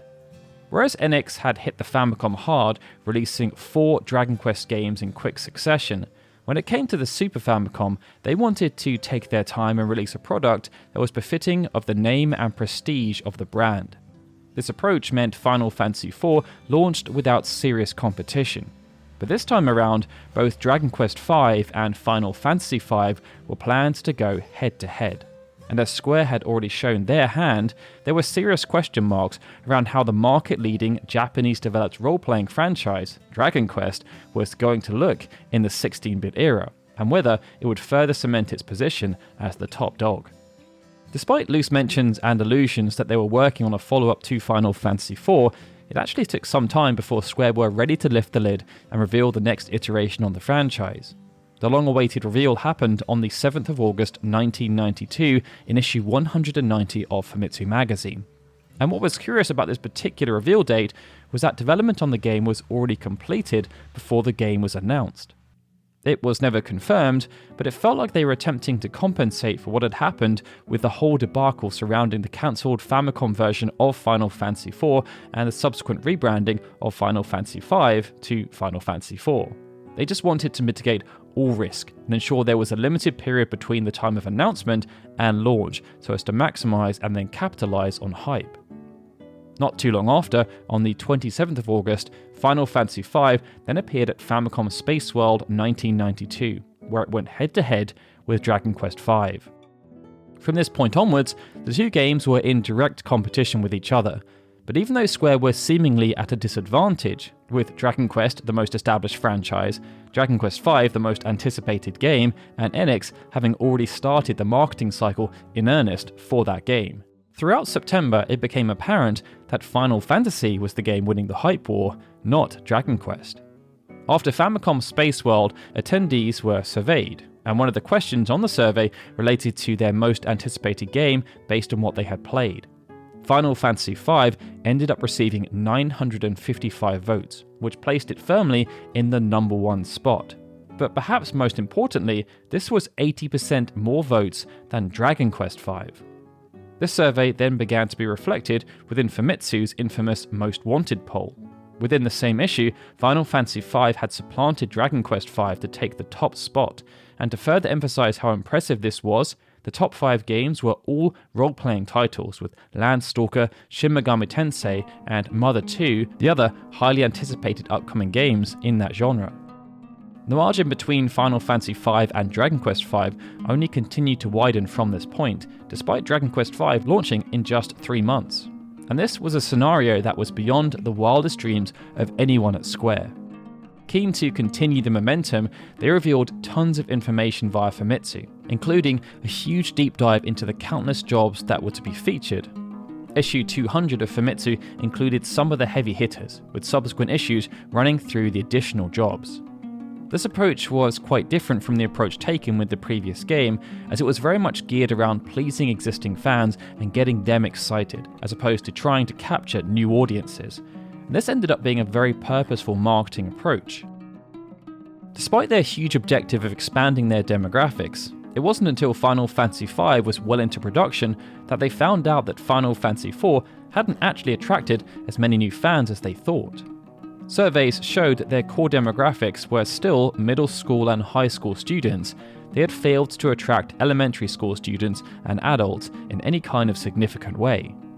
The only thing that had happened was that their existing audience from the Famicom era had just grown up and been replaced by younger gamers in the exact same demographic. Based on this knowledge, the marketing team decided to place less effort on attempting to appeal to as many people as possible and instead focused more on their core audience. But even though that was the case, it didn't mean they had to dial things back, and they went big on creating an innovative range of high-quality TV commercials. For years, Square had been producing TV commercials for their games, choosing purposeful time slots and airing in specific regions of Japan where they knew they were going to get the biggest bang for their buck. But they also had taken unorthodox approaches, as shown by the commercials they produced for Final Fantasy IV. For Final Fantasy V, by late September, over 100 different marketing proposals had been submitted for what the latest round of big-budget TV commercials should look like. These were then narrowed down to just 4, and then just 1, which proposed using cutting-edge computer graphics. This proposal became known as the Chocobo Hole, as the premise focused around the Chocobo observing some iconic foes from previous games that appeared from a hole. Armed with a budget of around $300,000, a couple of different variants were produced, with each one only lasting around 10 to 15 seconds. And those variants were then shown across 7 major cities, ensuring they aired between 6 PM and 9 PM in the lead up to launch and the month after to ensure their primary demographic was hit. Alongside this, Square also revealed the Final Fantasy V 5+1 mini-album as a way of getting people even more excited. It featured 5 tracks from the upcoming game composed by Uematsu, but it also featured a special arrangement of Matoya's Cave from the original game, which had been reworked using the increased hardware capabilities of the Super Famicom sound chip.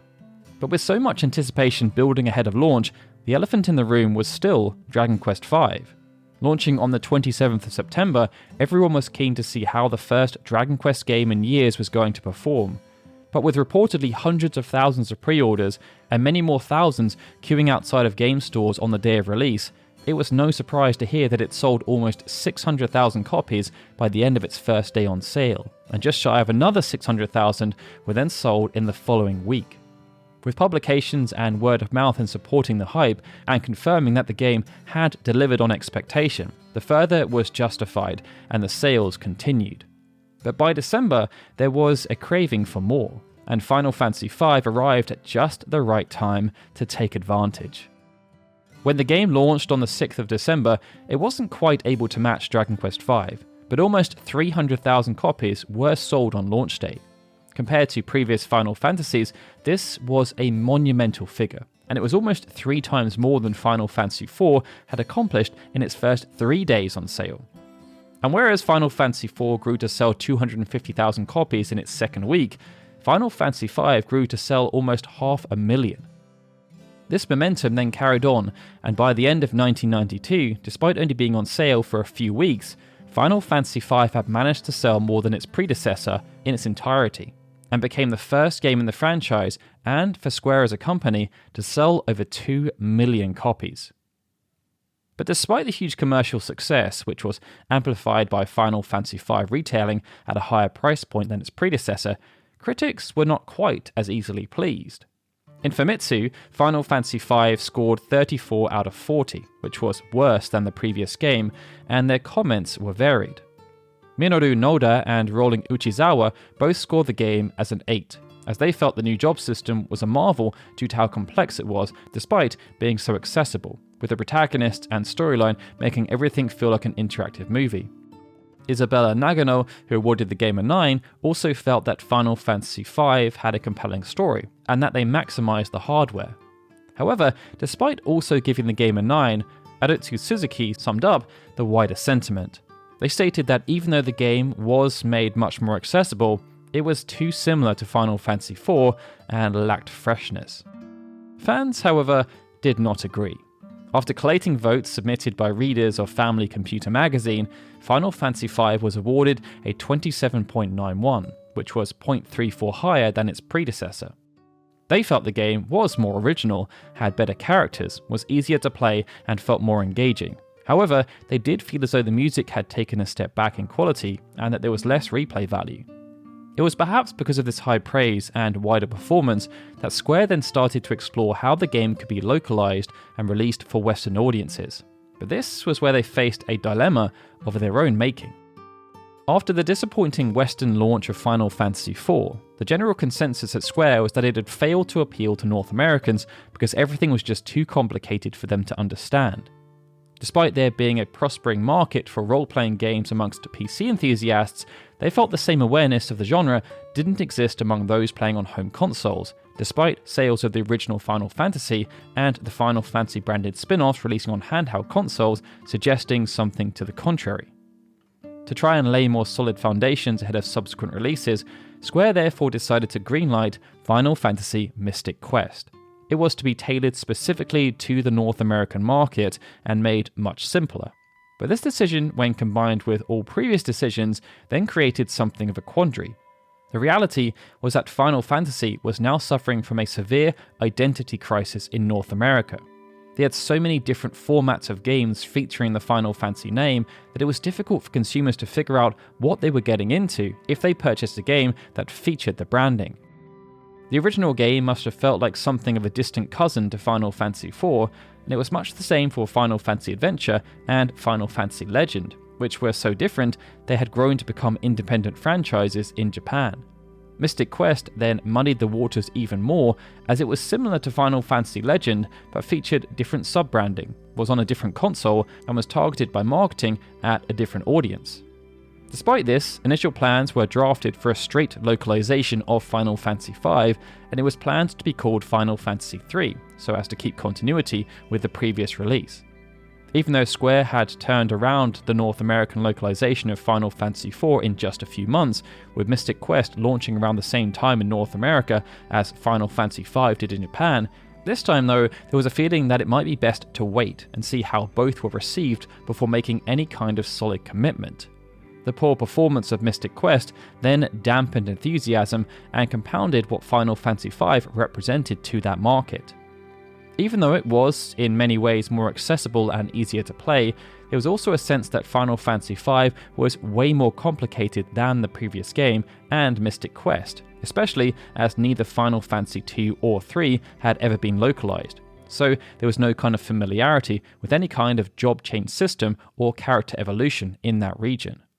As such, they wanted to take their time and make the appropriate tweaks, and the initial plan was to launch Final Fantasy V as Final Fantasy III towards the end of 1993. Those plans, however, were shelved, as things became even more muddied when Final Fantasy VI came onto the scene. Within Square, there became an appreciation that Final Fantasy II, III, and V were more controller command-driven games, whereas Final Fantasy II, IV, and the soon-to-be-released VI were more story-driven games. Even though Final Fantasy I had been a considerable success, they felt that North Americans had changed to wanting more story-driven experiences, and this was supposedly supported by testing they had done amongst focus groups. As Final Fantasy V didn't align with this, it left them in limbo as to what to do. Their first thought was that due to how different 5 was from the previous entry, released under the Final Fantasy banner in North America, that it may perform better if it launched as a completely different franchise, and for a time that was the plan, as was reported by EGM based on their sources. Then, due to perceived difficulty and the also perceived inability for North Americans to understand role-playing concepts, they considered launching it as Final Fantasy Extreme, as was revealed by Ted Woolsey when speaking to a UK-based publication called Superplay. In the same interview, Woolsey also revealed that because of the change in naming convention, they were also planning to release Final Fantasy V out of sequence, bringing it to market in 1995 after the planned localized launch of Final Fantasy VI, which was then to be rebranded as Final Fantasy III instead of 5. Their hope was that Final Fantasy VI would post better results than Final Fantasy IV or Mystic Quest, and that this increased interest may then make it easier to sell this different kind of Final Fantasy game. But upon launch, Final Fantasy VI didn't perform well in North America either, and the localization of the Super Nintendo version of Final Fantasy V was outright cancelled as a result. That wasn't the end of their attempts though. Final Fantasy VII, unlike Final Fantasy VI, did resonate with the North American market, and this happened on the PlayStation, but also on the PC. This then led to Square hiring a company called Top Dog to oversee a port of the Super Famicom version for PC. However, it became very difficult for Top Dog to complete the task. They had 2 options: either emulate the home console into a PC application and hope they could dump the contents of the cartridge with no issues, or try to reproduce the game from scratch. They chose the latter as it promised better results, and they had experience with this approach. But once they committed, they found that most of the documentation that explained what all the code did was in Japanese, and none of the developers spoke that language. To try and overcome the problem, someone from Square's Japanese office flew over to Top Dog to try and act as an intermediary. But despite working for 2 months with the team to try and help them overcome these challenges, things only ended up becoming worse. Neither company had worked with this kind of arrangement before, and too many assumptions had been made. So instead of trying to brute force their way through the project, the decision was made to cancel the agreement between Square and Top Dog. Around the same time though, Square had managed to forge a successful working relationship with Eidos. Eidos had managed to somehow reverse engineer a PC port of Final Fantasy VII, and they took over the project. Eidos though encountered the same struggles as Top Dog, and the PC version of Final Fantasy V never saw the light of day. But work done by both companies did serve as the basis for the localized PlayStation version that then launched in North America in 1999 before being released in Europe in 2002.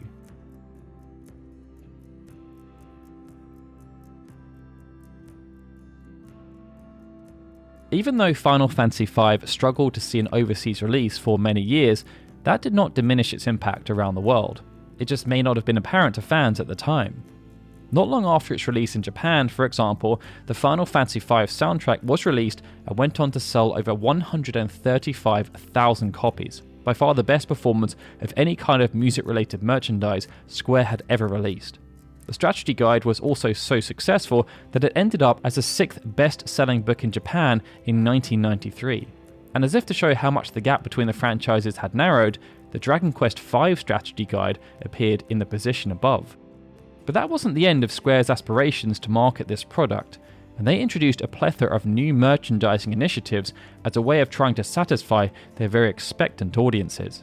Perhaps one of the more novel creations was an extensive line of collectible cards. Due to the sheer volume of assets created throughout production, the marketing team thought it would be very prudent to try and maximize the return on investment of those assets. After all, Shibuya and Ito had created hundreds of individual in-game sprites. There was a sense that, due to how many possible combinations there were, players may gain certain affinities with specific character and job combinations, and so they produced an extensive line of cards that featured every single possible character and job combination. This meant players could try and obtain the jobs they used for each character, but for those who were born collectors, they chose to extend it even further, creating cards that featured concept art relating to weapons, equipment, and items, as well as summons and key locales that could be explored throughout the adventure. In total, it meant over 250 cards were produced, with 4 very rare holographic cards also able to obtain, and they were sold in packs of 10 for 200 yen apiece. This was also used as a way of allowing fans to connect with each other, as they were encouraged to trade. Square even hosted in-person events for this exact purpose.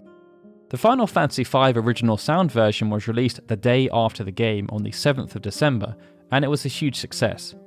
But Square were keen to continue the momentum they had seen with Final Fantasy IV, where the OSV was complemented by 2 arrangement albums, one called Celtic Moon and another called Piano Collections. They therefore took a similar approach with Final Fantasy V. The first album released just a month later, on the 21st of January 1993, and it was called Mambo de Chocobo. Named after the in-game track, it featured a live studio arrangement of the in-game jazzed-up Chocobo theme that was arranged by Ken Morimura and performed by Senor Uematsu and the Los Mambo Panchos. The album then featured 3 unreleased tracks, one of which was an alternative version of the game's opening, and a Final Fantasy Megamix that was produced by Hidenori Doi, who had also worked on the Final Fantasy IV Minimum album. Alongside this, Uematsu helped to produce an arrangement album called Dear Friends, where he once again collaborated with international musicians, except this time, instead of heading to Ireland, Uematsu headed to Finland. And he was placed in charge of creating the arranged versions of a core selection of tracks before then playing the keyboards himself during a live recording. Everyone else, ranging from the vocal performances to the bagpipe player and even the bouzouki player, were all Finnish. The Final Fantasy V piano collections then saw the exact same team reconvene, with Shiro Sato delivering arrangements of 12 tracks before Toshiyuki Mori then performed them. Outside of the physical goods, Square also undertook a holistic approach to building out the lore and universe connected with Final Fantasy V, where planned expansion into North America through the production of comics failed to bear fruit. With Final Fantasy V, they were much more successful in their attempts to create a lasting legacy that went beyond the game. Perhaps due to the nature of the game itself, who was involved with its development, and how it performed on launch, Final Fantasy V ended up holding a special place amongst the series' most influential individuals. It meant, as thoughts turned to the next installment and how it could be promoted, Final Fantasy V returned as perhaps the unorthodox choice. Square had seldom created supplemental content in preparation for a game's launch, with Mystic Quest serving as an odd outlier here. The common approach was to instead produce content that could be consumed at launch or in the months and years after, and this generally came in the form of novels, gamebooks, and manga. But as the release of Final Fantasy VI loomed, the decision was taken to produce an original video animation that, in Japan at least, was to be simply called Final Fantasy. However, despite the ambiguous name, it was planned to serve as a sequel to Final Fantasy V, set just a few hundred years in the future and focusing on the story of Pretz and Linneli, the latter of whom was a descendant of Bartz. Square commissioned NTT Publishing to publish the short series, with Madhouse, who had gained significant renown for their work on things like Record of Lodoss War, amongst other TV shows and movies, working on the actual production. Masahiko Sato, who had worked as a film and TV composer since the late 1960s, was then hired to compose the soundtrack, and alongside creating original pieces, Sato was tasked with translating Uematsu's thematic elements into this new medium. In Japan, the first of 4 30-minute episodes was released on the 21st of March, just a few weeks before the launch of Final Fantasy VI, but fans had to wait until late May until the release of the second episode. After this, the subsequent episodes were launched on a monthly cadence. Later that year, a 2-part manga adaptation of the OVA was then released. But perhaps the most interesting aspect of the animated production, however, was that it was localized, and the first 2 episodes of what was rebranded to Final Fantasy Legend of the Crystals were released right at the end of 1997. With the PC port of Final Fantasy V also in development around that time, there must have been a hope that they could dovetail with that. But even though the PC port was cancelled, it didn't matter, as Final Fantasy as a brand was in the ascendancy thanks to the huge success of Final Fantasy VII, which had launched just a few months prior to the release of Legend of the Crystal. This notion was then amplified further following the release of Final Fantasy Tactics at the start of 1998, with episodes 3 and 4 of Legend of the Crystals launching just a few weeks after Tactics. In Japan, Final Fantasy V was then re-released on the PlayStation around the same time, as part of their initiative to re-release older games on modern systems so that new audiences could experience them. Final Fantasy IV was the first to be given this treatment, with the work conducted by Toze. They were then commissioned to work on a similar port of Final Fantasy V, and it brought with it some modest changes. Perhaps the most notable was the addition of brand new FMV sequences that appeared at the beginning and end of the game, but it also featured some cameos from Cloud and Sephiroth during the loading sequences owing to their newfound fame, and the memo save feature was added, which allowed players to quick save their progress in a temporary file instead of using a traditional memory card. This was the version that was then released in North America the following year, with Europeans having to wait until 2002, which was almost 4 years after it had been released in Japan. The localized version retained the FMV sequences and memo save, but there were numerous adjustments to the script in terms of what characters were called and how they spoke. The most notable example was Butts being renamed to Barts, but the localization team also decided to give Faris a dubious pirate accent that was not in the original game, perhaps due to the classic Western interpretation of pirates. Those who had imported the Japanese version were quite disgruntled by these changes, but they were further disgruntled by how much the port had suffered from the change in format. Due to using CDs instead of ROM cartridges, load times had increased considerably, and this was most notable when transitioning into the battle scene. Toze were, however, given a second bite of the cherry, as they were commissioned to work on another version of Final Fantasy V, this time for the Game Boy Advance. Square had been looking for a way to make Final Fantasy V available on handheld devices for some time, but they had encountered difficulties when working on the version of Final Fantasy III, as the WonderSwan color was not considered powerful enough. Sakaguchi believed the Game Boy Advance was a more suitable system, but Square had to wait until relations with Nintendo had softened before that dream could become a reality. After they did, it didn't take long until Final Fantasy Advance was given the green light. Unlike the PlayStation version, which was very faithful to the original game, Final Fantasy V Advance came with a whole host of changes. Much as had been the case with Final Fantasy IV Advance, Final Fantasy V Advance featured improved graphics in the form of spruced up background assets, new portraits for important characters, and tweaked sprites. But it also featured a modified soundtrack that was optimized for the Game Boy Advance sound chip, and the load time issues from the PlayStation version were resolved. The new FMV sequences, however, were removed, as were the Final Fantasy VII cameos, and the multiplayer option that was present in the previous two versions no longer made sense. But this version also featured plenty of new content. The original game came with an extensive collection of jobs, and for the re-release, 4 more were created to help add an extra dimension and keep it feeling fresh for veterans. The 4 jobs were Necromancer, Cannoneer, Gladiator, and Oracle, and outside of the Gladiator, which had appeared a few years prior as part of Tactics Advance, these were all brand new jobs to the franchise. They could only be acquired in the brand new dungeon too that could be accessed upon finishing the game.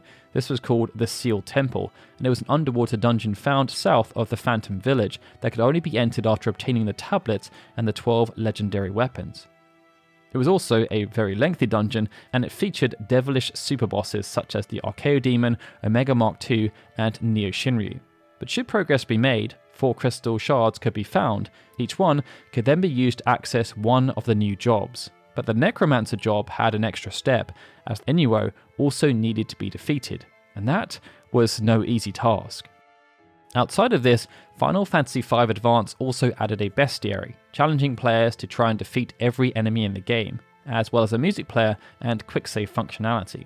And on top of this, a new English localization was commissioned. This kept Bart's as the official name, but improved other aspects of the script, such as the way Faris spoke. Around the time that Final Fantasy V Advance was being released, Square Enix were also taking another approach to re-releasing the older Final Fantasy games.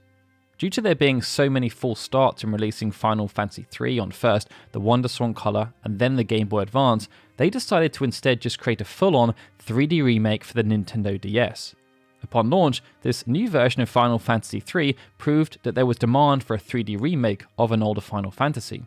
And due to how well it had done, production of a remake of Final Fantasy IV then started with immediate haste.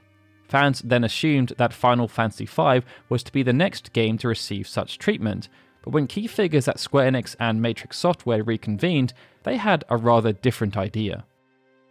Having worked on 2 remakes of older games, Tomoya Asano and Takashi Tokita decided they did not want to work on another one. They instead wanted to create an original Final Fantasy, and as Matrix Software were a close partner to them, they were the outsourcing team they chose to fulfill this desire. Square Enix, though, were still keen to make a Final Fantasy V remake and attempted to find another outsourcing partner. However, this never went too far, as according to Shinji Hashimoto, they encountered technical issues. Hashimoto then suggested that Square Enix were going to skip the Nintendo DS and instead produce the remake for the Nintendo 3DS, but after this statement, the project was quietly cancelled. Many years later though, Final Fantasy V was somewhat remade, just not quite in the format people were expecting. Matrix Software were given the task of fulfilling the project, as they were presumably now available again, but instead of following suit with the remakes of Final Fantasy 3 and 4, they instead chose to reproduce a new 2D version of the game that was adapted from Final Fantasy Advance, releasing on smartphones before then being ported to Steam. What they ended up going to market with was one of the most comprehensive versions of the game ever released, with a considerable list of changes being made by the developers, for better and for worse. Due to being based on the advanced version, it featured the same localized script and all of the bonus content. But instead of keeping the rest of the experience quite similar, the decision was made to make some modifications.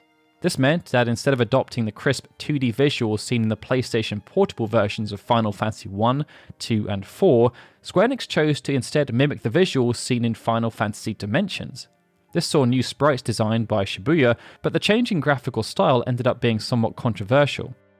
Many felt it led to a disconnect between the characters and the world around them, as they looked far too detailed in comparison, and the backgrounds ended up looking odd due to the poor texture placement. It wasn't all bad though, as new sprites were created for enemies and the various animations present in battles, and they were of a much higher standard and more in keeping with what was expected. Another big change came with gameplay. This aspect had never really been touched before, but for this iteration numerous tweaks were made to almost every single area. Jobs and their respective skills were adjusted, and changes were made to numerous pieces of equipment. Examples being that monks could now use kick from the back row without having its damage affected, and the defender knight sword could no longer be used to cast protect. Quality of life adjustments were also made to the ATB system, with Berserk and Confuse no longer resetting a character's ATB bar, and status effects such as haste and slow now visually impacting the speed at which the bar filled. Bosses also saw their movesets tweaked, and resistances became more pronounced. But alongside these changes came other, more modern enhancements. Autosave and cloud saving were added to some versions, as were achievements, and the developers added the ability for players to walk in 8 directions as opposed to 4. Some years later, Square Enix then decided to refresh the 2D iteration of Final Fantasy V when it was released as part of the Pixel Remaster collection. And as part of this, they discontinued the mobile and Steam iteration, removing it from stores completely. This new version then served as an amalgamation of the original Japanese Super Famicom version release, combined with certain aspects of the Advance release and the now discontinued Steam and mobile versions. Perhaps the area where this was most noticeable was with the graphics, as there were updated sprites, new animations, and key NPC overworld sprites that were closely aligned to Amano's original artwork. This version also addressed numerous bugs and glitches, especially with regards to the battle scene. For example, weapons could no longer inflict status effects if they missed, and level 2 old no longer bypassed old immunity. Balances to several enemies, spells and status effects were also applied. The only downside though was that as per the wider directive of the Pixel remasters, the optional content introduced was almost all removed. This meant there were no extra jobs, and certainly no bonus dungeons or super bosses. Nonetheless, when looking at the games that stayed exclusive to Japan for the longest during the 8-bit and 16-bit era, Final Fantasy V has had a much stronger enduring legacy. For many, it felt like the game where everything Square had attempted to accomplish from Final Fantasy 1 through 4 came together in the perfect package. It delivered the right amount of complexity while still being very accessible, and it featured an incredible story despite focusing on a smaller cast of characters. It meant that even though Kazuhiko Torishima, the famed editor who oversaw Weekly Shonen Jump, had been impressed by the change in direction Sakaguchi had taken with his team on Final Fantasy IV, it was Final Fantasy V that made Torishima truly sit up and take notice. And this had a huge impact on how the franchise was perceived moving forward within the Japanese media. Final Fantasy V also internally shone the spotlight on its creators perhaps more than any previous game, with production getting much more serious. It meant certain individuals were able to use their performances throughout development to create a platform for themselves, but there were also big changes happening at the company, and Sakaguchi was asked to move into a very different role. This change then had a huge influence on the next iteration of the Final Fantasy franchise, as it opened the door for some of Square's brightest minds to stake a claim to the franchise, as they vowed to make it their own, opposed to wanting to go off and create their own properties like many of their predecessors had chosen to do. It paved the way for Final Fantasy to head in a bold, new direction, and based on what happened, the individuals put in charge were only too happy to oblige.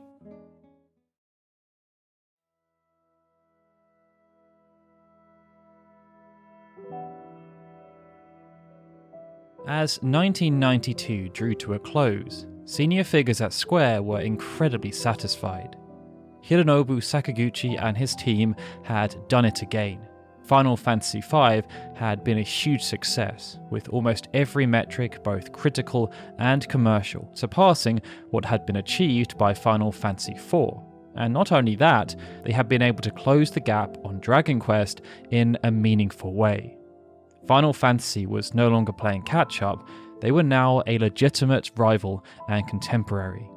There was no time to rest on their laurels, however. Sakaguchi knew that if Square were to continue to maintain and then grow their market share, they needed to ensure a quick turnaround time on their next project. But beyond that, he also knew that whatever they brought to market needed to be even bigger and better than anything they had produced before. There were just a few challenges. First, there was a sense that the two major objectives may contradict each other, as rushing to get the next installment out may lead to a diminishment in quality. Second, due to the continued success of Final Fantasy, Sakaguchi's role within the company was required to change. But failure was not an option. Final Fantasy had to succeed, no matter what. This mantra emboldened the existing staff to go again, with any new staff who joined the team quickly coming to realise the standards that were expected if they were going to survive in this environment. Everything was fast-paced and frenetic, but when all these aspects combined, they led to the creation of Final Fantasy VI, an experience that ended up being life-changing for those involved in its creation and those who played it.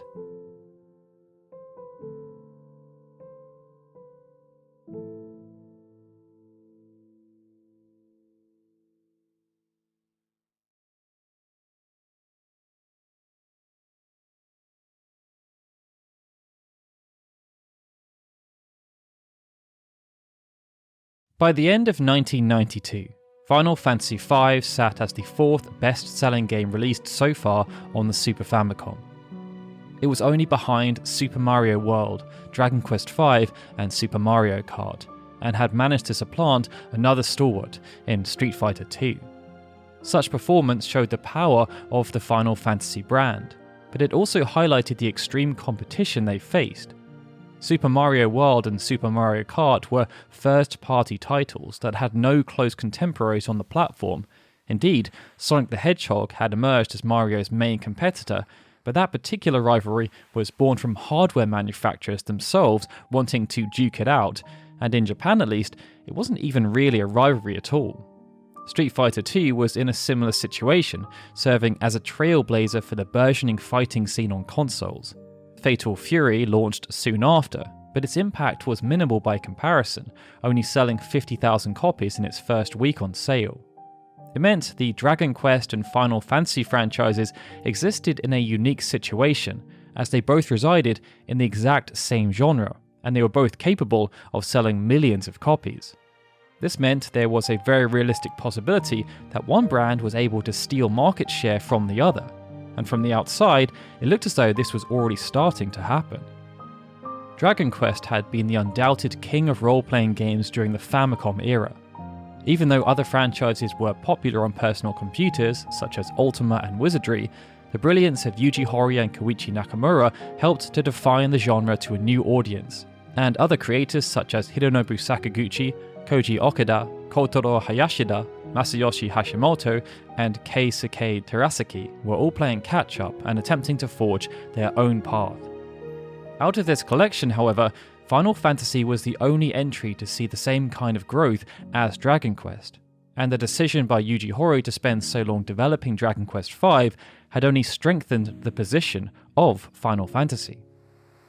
Whereas the first 3 Dragon Quest games came out at a rapid pace, with 3 games releasing in less than 2 years that collectively sold 7.7 million copies, Dragon Quest IV had taken longer to develop than those 3 games combined, and its sales, when it did launch, were lower than Dragon Quest III.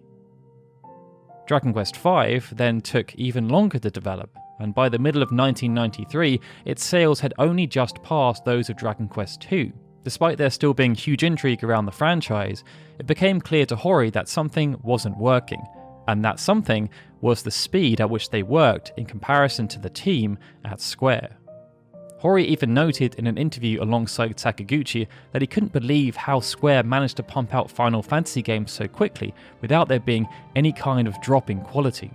Speed, however, was a huge advantage, and Sakaguchi knew this.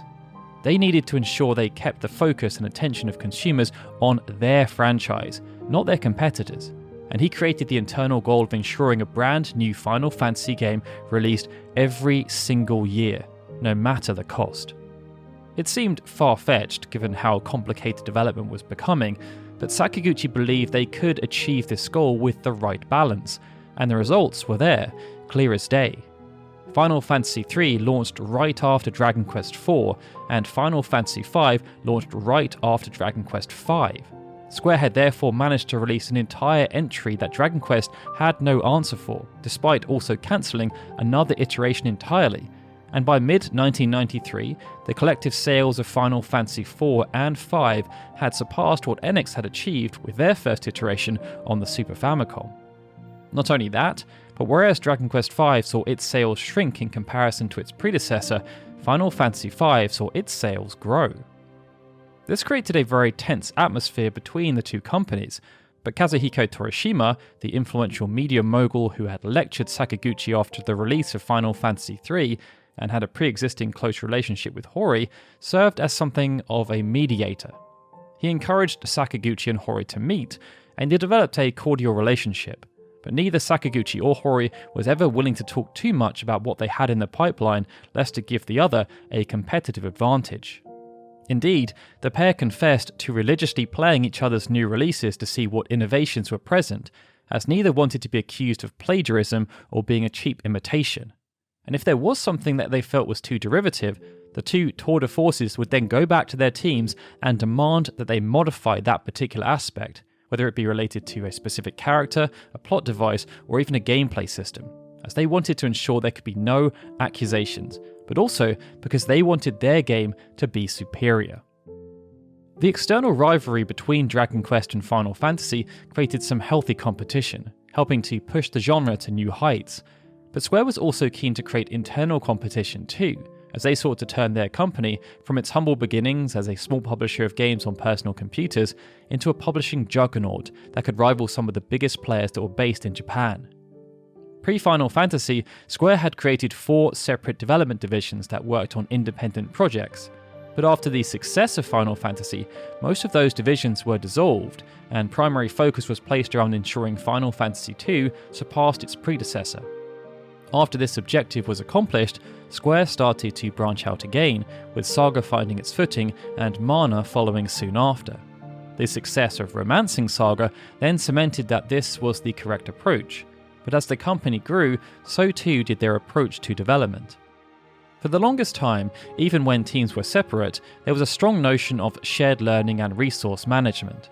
It wasn't uncommon for individuals to contribute to multiple games at the same time, irrespective of which team was overseeing development. If certain individuals had skills that were needed to complete a specific task, they were just loaned out for a short period or shifted teams entirely until the project was complete. This approach was even present during the development of Final Fantasy IV, as numerous individuals were expected to work concurrently on the next iteration of Final Fantasy for the Famicom and Super Famicom, while also supporting other projects such as Rad Racer 2. But after the completion of Final Fantasy IV, everything started to change. Sakaguchi appreciated that to ensure a quick turnaround time, the core spine of his team needed to remain intact, so as to avoid everything they'd learnt being lost. This spine could then be supplemented by individuals from other teams who either showed immense talent or just wanted a change. But the core bulk of the new acquisitions came from fresh hires as opposed to internal moves. But Sakaguchi was not the only person who felt this way, and this led to a near-complete delineation of development within Square, which was facilitated by the establishment of clear and defined development departments that could work concurrently with one another, but also independently. But there wasn't just 1 or 2 teams codified based on existing workflows and projects, there were 6. As the longest standing development team and the shining light of the company, the team working on Final Fantasy, which was helmed by Sakaguchi, was called Development Team 1. Development Team 2 was then helmed by Akitoshi Kawazu, with their focus being the further expansion of the Romancing Saga franchise. Development Team 3 was then overseen by Hiromichi Tanaka, a stalwart of the company, who was joined by Koichi Ishii and Nasir Jebeli. They were tasked with expanding the Mana franchise. Development Team 4 was helmed by Kazuhiko Aoki, who had been a free spirit for many years. Aoki had assisted with Final Fantasy 3 and 4, but had also proven his leadership skills by creating the Hanjaku Hero franchise, and he was tasked with expanding that particular franchise before then being given the responsibility of starting provisional work on Chrono Trigger. Development Team 5 was then created by Takashi Tokita, after he finished up work assisting with the creation of that new Hanjaku Hero game. Due to his efforts up until now, which culminated with Tokita being the principal designer and scenario writer on Final Fantasy IV, he was then given license to create a brand new IP, which became Live Alive. The 6th and final development team was then helmed by Chihiro Fujioka, who had overseen Saga 3 and Mystic Quest. As perhaps a way of saying thank you for everything they'd done on those 2 games with almost no support from the rest of the company, Fujioka was given permission to create a brand new strategy RPG. But after struggling to make progress, the team ended up being dissolved to help with the production of Live Alive. Needless to say, there was suddenly a lot going on at Square. No longer were they working on 1 or 2 games per year, they were working on up to 6 that then had to be carefully coordinated by upper management and marketing to ensure there was no oversaturation. And that extra layer was crucial, as each of the development departments started to operate effectively as mini companies, with their own dedicated resources and profit and loss margins. In short, silos started to form. Development Team 1, however, was very much still the main focus, and despite the divisions being created, ensuring Final Fantasy delivered was still of paramount importance to the company. Sakaguchi therefore ensured that those who stayed in the team were the best of the best at Square. But if, for whatever reason, anyone wanted to leave, due to the new structure, they were still able to forge their own paths within other teams. Hiromi Ito, Akihiko Matsui, and Hiroshi Takai, for example, left Development Team 1 to join Development Team 2. And Katsuhisa Higuchi and Masanori Hoshino joined Development Team 4, where they helped Aoki navigate the early stages of development on Chrono Trigger. The other notable mover was Yasunori Mitsuda, who after becoming frustrated with Uematsu's position as the premium composer at the company, left Development Team 1 due to a lack of available opportunities, something which also ended up rewarding him with the main gig on Chrono Trigger. These elements created something of a perfect storm at Square though, specifically within Development Team 1. They had accrued some of the most talented individuals from across the company, many of whom had now worked on 3 or 4 of the previous 5 Final Fantasy games. But with Dragon Quest V releasing just before Final Fantasy V, and with the sales being more comparable than they ever had been before, the rivalry started to become even more intense, and it started something akin to an arms race to see who could release their next installment first and what innovations they may bring to the table. But even though they should have been set up perfectly, an unfortunate byproduct of Sakaguchi's success threatened to undermine everything they had built so far. Final Fantasy had been fundamental to the success of Square, and although other IPs had been created that helped to bolster their sources of revenue, it was still very much their premium property. Many individuals had contributed to this, and Final Fantasy was very much the sum of its parts. But as the team leader, the role of Sakaguchi could not be understated. He injected creativity when it was required, had expert man management, and also pushed his teams to dream big. And hit tough deadlines. Sakaguchi's position as the head of Development Team 1 was in recognition of these feats, But there also became a sense within the senior management team that Sakaguchi deserved more, and after the release of Final Fantasy IV, he was promoted to the position of Executive Vice President. In the initial sense, this position did not impact his work much, and Sakaguchi was still very hands-on with Final Fantasy V as he had been with every previous game, perhaps even more so with regards to the scenario. But after the release of that game, things started to change. Sakaguchi was tasked with thinking holistically about the future of the Final Fantasy franchise and how it might develop, but he was also tasked with doing the same for many other properties that were being developed around the same time, including Saga, Mana, and the fledgling Chrono Trigger. This placed a clear strain on his connection and commitment to Development Team 1, and it was somewhat at odds with where Final Fantasy needed to be and where they needed to get to. After all, without their fearless leader, how on earth could they hope to raise the bar yet again and continue to close the gap to Dragon Quest?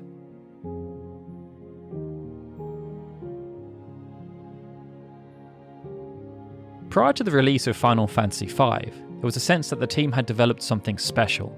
Feedback was good from playtesting, and when they showed it off at trade shows, the game scored well relative to its competition. But the critical and commercial success of the game when it launched, with many of the junior staff thinking that it was unreal to have worked on a game that was so impactful. In the short term, there was a real sense of elation over what had been accomplished. But once the dust had settled and Sakaguchi laid out provisional plans and release windows for the next installment in the franchise, the mood started to shift. This process was nothing new, of course. Many of the other senior figures had worked on numerous iterations of the Final Fantasy franchise. But for those who weren't quite so seasoned, the pressure of attempting to surpass a game of the stature of Final Fantasy V ended up being quite daunting from the outset. And this was because the internal objectives had shifted. As instead of having the objective of Final Fantasy V just surpassing Final Fantasy IV, they were attempting to surpass all other role-playing games. Period. With the reception being so solid, however, there was a sense that even though Dragon Quest V had sold more copies, the objective had still been accomplished. In their mind, and indeed the minds of many others across Japan, Final Fantasy V was a superior role-playing game. This meant that new objectives had to be found. So alongside creating a game that could surpass Final Fantasy V and surpass all other past, present, and hopefully future role-playing games, the team also vowed to make Final Fantasy VI a standout candidate in every area relating to design, gameplay, and presentation. Sakaguchi even told the sound team that they needed to up their game so they could surpass Konami, who were the market leaders in that particular area. They were no longer content with what they had accomplished, and the overriding sentiment going into the development of Final Fantasy VI was that by its conclusion, it needed to be seen as a candidate for being one of the best video games ever made. The fulcrum of this activity was, of course, the team. With Development Team 1 now very much a sustained entity, Sakaguchi was able to employ the same tactics he had for the production of Final Fantasy V. The only major difference was that the spine of the team was now more experienced and larger, and this meant there was more scope to bring in fresh, new blood who were ambitious and eager to prove themselves. The spine consisted of the likes of Yoshinori Kitase and Hiroyuki Ito, who had proven themselves more than capable on Final Fantasy V, but Ken Narita and Kiyoshi Yoshi returned as the game's main programmers. Nobuo Uematsu was there as the main composer, and there were a slew of artists who had impressed and been given promotions as a reward for their fine work and general aptitude. This saw the likes of Tetsuya Takahashi, Tetsuya Nomura, and Hideo Minaba promoted to the role of director alongside Kazuko Shibuya. The new hires, and there were plenty of them, then felt a high degree of prestige having been selected to work on a Final Fantasy game, but they were also aware of the intense pressure they were going to be forced to endure. And this didn't just relate to the pressure to succeed, but also the pressure to keep up with and deliver high work that was befitting a project of this nature, while also being expected to maintain an incredible work ethic throughout the game's entire production run. With this kind of project, there was no room for passengers, and there was an expectation that anyone who was selected to be part of Development Team 1 would be willing to step up to the plate and deliver every single day. The reality was that they had been picked to work on the next iteration in one of the most prestigious Japanese video gaming franchises. And for those who were joining Square, having never worked in the video games industry before, this was a huge deal. especially as many of them were assigned to work on the game's narrative and its visuals, and those were two aspects the player would gain a lot of exposure to, and therefore would have plenty of opinions about. Eiji Nakamura, for example, who was a new hire on Final Fantasy VI, tasked with sampling sound effects and creating tones, later noted that one of the first things Sakaguchi ever said to him after joining the company was, "Don't ever let the quality of your work drop." Alongside the spine and new hires, a few people then moved around from other departments to work on Final Fantasy VI, mostly relating to event planning, sound design and systems engineering. And this was a crucial component, as areas that had never received specific focus before were now given dedicated resources. Sound effects was one such area. In every prior game, they were created by people who just had spare time, often graphic designers who had finished their tasks and had no idea what they were doing. It wasn't until Final Fantasy VI that a dedicated individual was assigned the specific role of creating sound effects. Final Fantasy VI also saw much more focus placed around the story. In the previous game, the majority of the event sequences were made by Kitase and Sakaguchi, but this time a whole team was formed that included 5 people who then supported Kitase and Sakaguchi. All things considered, this meant the staff saw a significant increase in size, with around 40 people involved at some point throughout development, and this was a relatively large team compared to others who were working on games at the time. Outside of establishing the team, however, the biggest question still remained. What kind of game should Final Fantasy VI be? This was a question that was always asked at the beginning of each project, and the initial phase, which began towards the end of January 1993, revolved around people just putting forth their ideas, which was then used to form a general sense of direction that could be followed. There was a major difference this time around, however, compared to what they had previously done. Even though Sakaguchi was still the head of Development Team 1, his active role throughout development was required to change. There were just other challenges in the company that needed his particular skills, and one of them was overseeing the general development pipeline for almost the entire company. Fulfilling that task and managing what was akin to a medium-sized development studio, and also directing the next major iteration in one of the most anticipated games at that time, was just too much. So he made a difficult but very important decision, and that decision was to step down from directorial duties and instead become a producer. In this role, alongside the general ideation, Sakaguchi was able to provide a solid blueprint for what he wanted to see from Final Fantasy VI, before then delegating specific responsibilities out to the 2 individuals he trusted most. In truth, this was similar to the situation that was in place for Final Fantasy V, but it was now more formalized, as Kitase and Ito were promoted to the roles of co-director, and were given more autonomy as to how they accomplished the overriding objectives that were given to them by Sakaguchi, with Kitase effectively overseeing the drama side of development and Ito overseeing the battle. Sakaguchi's job as producer was then to ensure that these 2 aspects that Kitase and Ito were overseeing properly fused together to create a comprehensive and complete package. But with the change of leadership came a slight change of approach. Quite often, after the brainstorming phase was complete, the next stage was to pull together comprehensive documentation outlining all the major things they wanted to accomplish in the game, and this related not just to the narrative and its themes, but also how gameplay tied into everything. Kitase and Ito felt there were merits to this approach, but they chose to document far less, and the typical master document was never created to lead the way. They didn't want anything major to be set in stone at this point, and preferred to be much more adaptable to the whims of creativity as development commenced. And because of how young video games were as a medium, such a decision was crucial for allowing members of the team to flourish. Even though Final Fantasy was now moving into its 6th iteration, many of the original team who oversaw the creation of 1 through 3 had used the franchise as a stepping stone, before then going on to create their own franchises.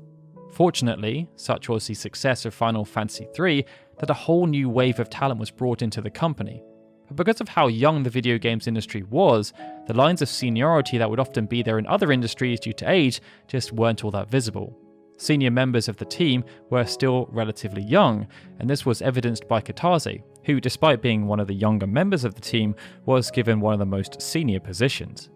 He was also only 4 years younger than Sakaguchi, who at the time was only 31, yet was still in charge of budgets that were starting to skyrocket.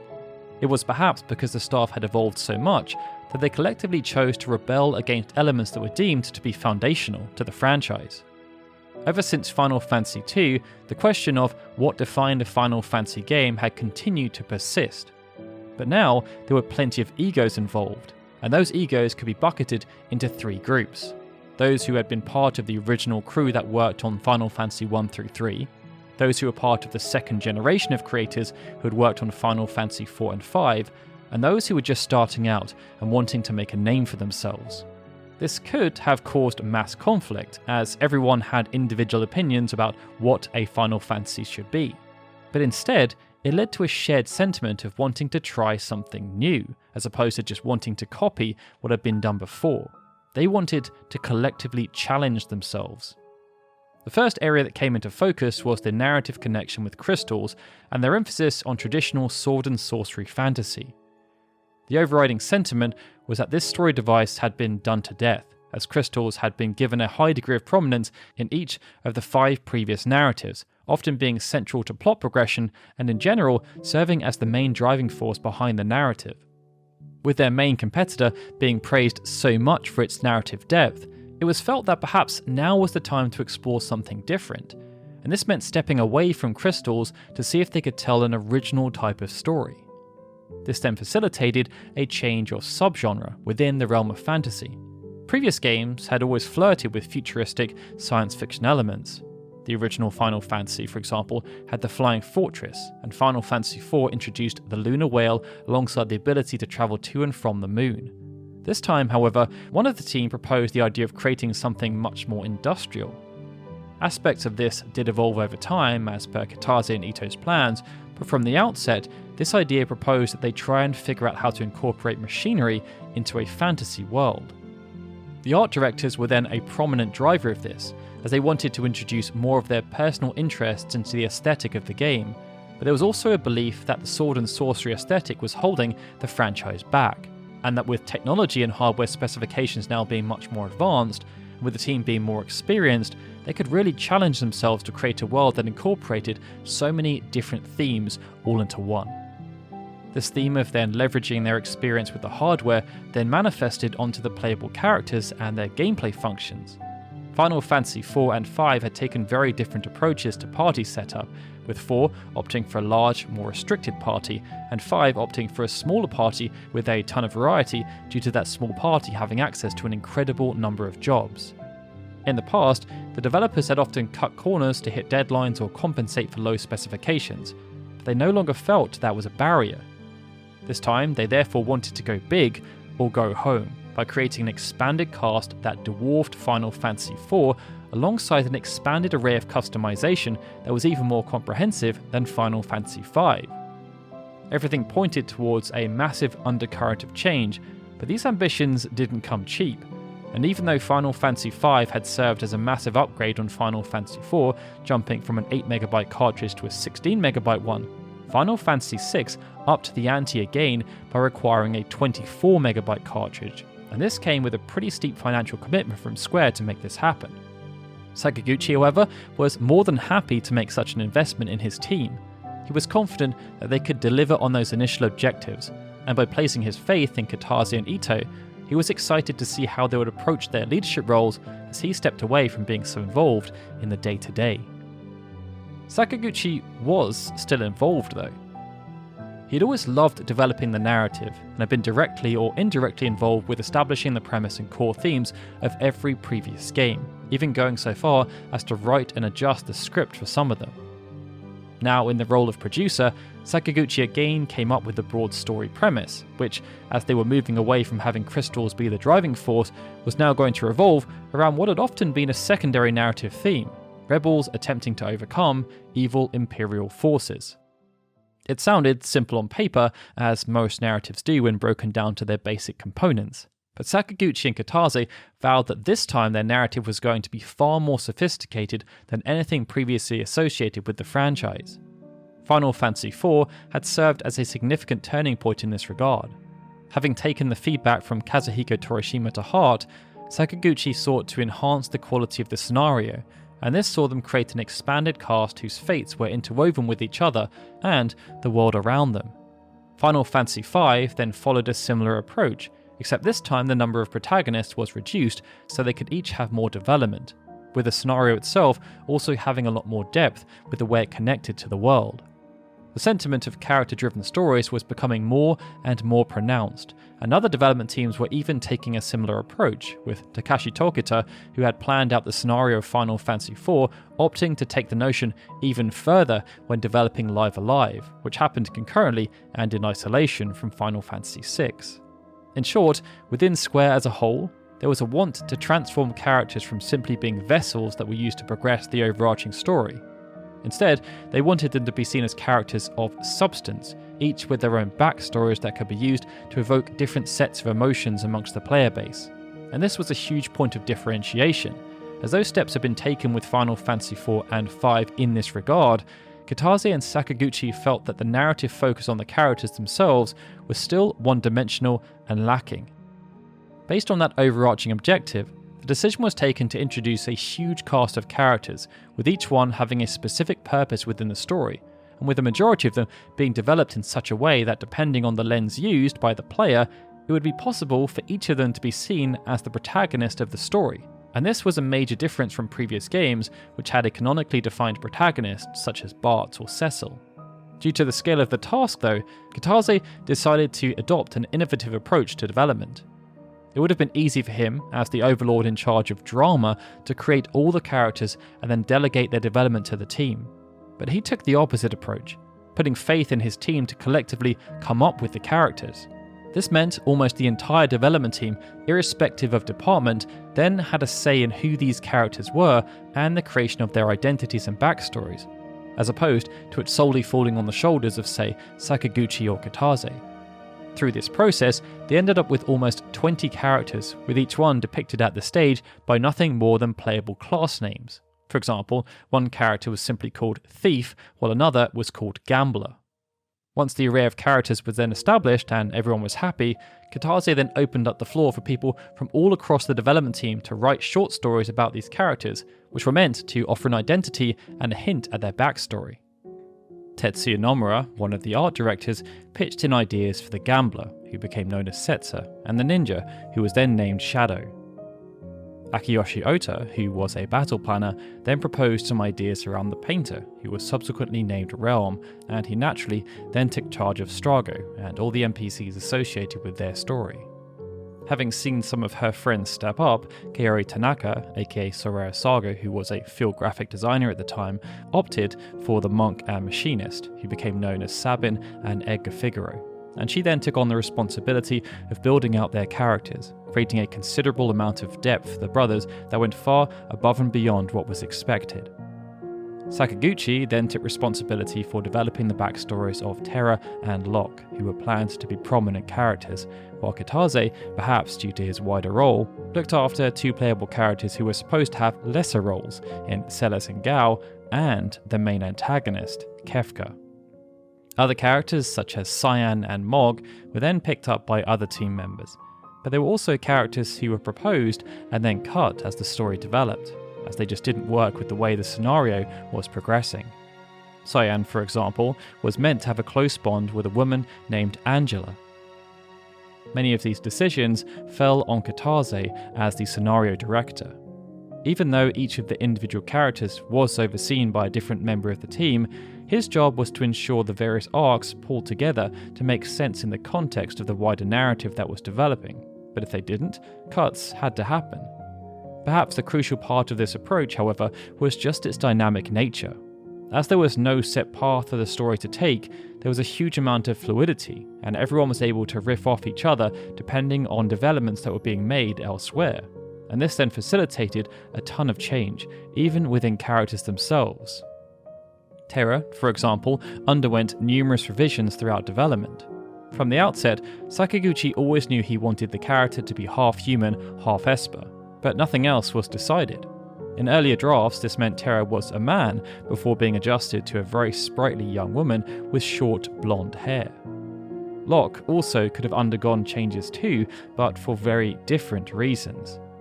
As Square had become quite siloed following their new approach to development, even though Mystic Quest was a game that adorned the Final Fantasy name, Because it was developed in near isolation by Development Team 6, aka Square Osaka, nobody in Development Team 1 had played the game or had any real clue about what the game contained. It wasn't until a significant amount of preparatory work had been done on Locke that someone on the team then actually played Mystic Quest in preparation for its Japanese launch, and they realised that throughout the localization process, the character called Tristan had been renamed to Locke, and that this version of Locke was also a treasure hunter. Upon making this realization, Sakaguchi made the creative decision to keep those aspects of Locke intact in Final Fantasy VI, but it highlighted the peril of video game development and secrecy in general. Their worst fear was working on something at the same time as one of their contemporaries, but then being accused of plagiarism or being derivative because a competitor had released their project first. But whereas Locke introduced a layer of stress for Sakaguchi, Mog was a more fun addition to the roster. By this point in the franchise, Moogles had started to become a recurring race. The initial plan was, of course, to have them appear within Final Fantasy II, but after they were replaced by beavers, the design was resurfaced for Final Fantasy III and was then reused in Final Fantasy V. This time, the developers wanted to give Moogles more prominence, and it saw the creation of a playable character called Mog. But to make Mog stand out, they decided to make some significant modifications, and this related to narrative context and also the design of Moogles in general. It saw the white, fluffy body retained, as well as the small wings, but the dimensions were changed to make Moogles more slender.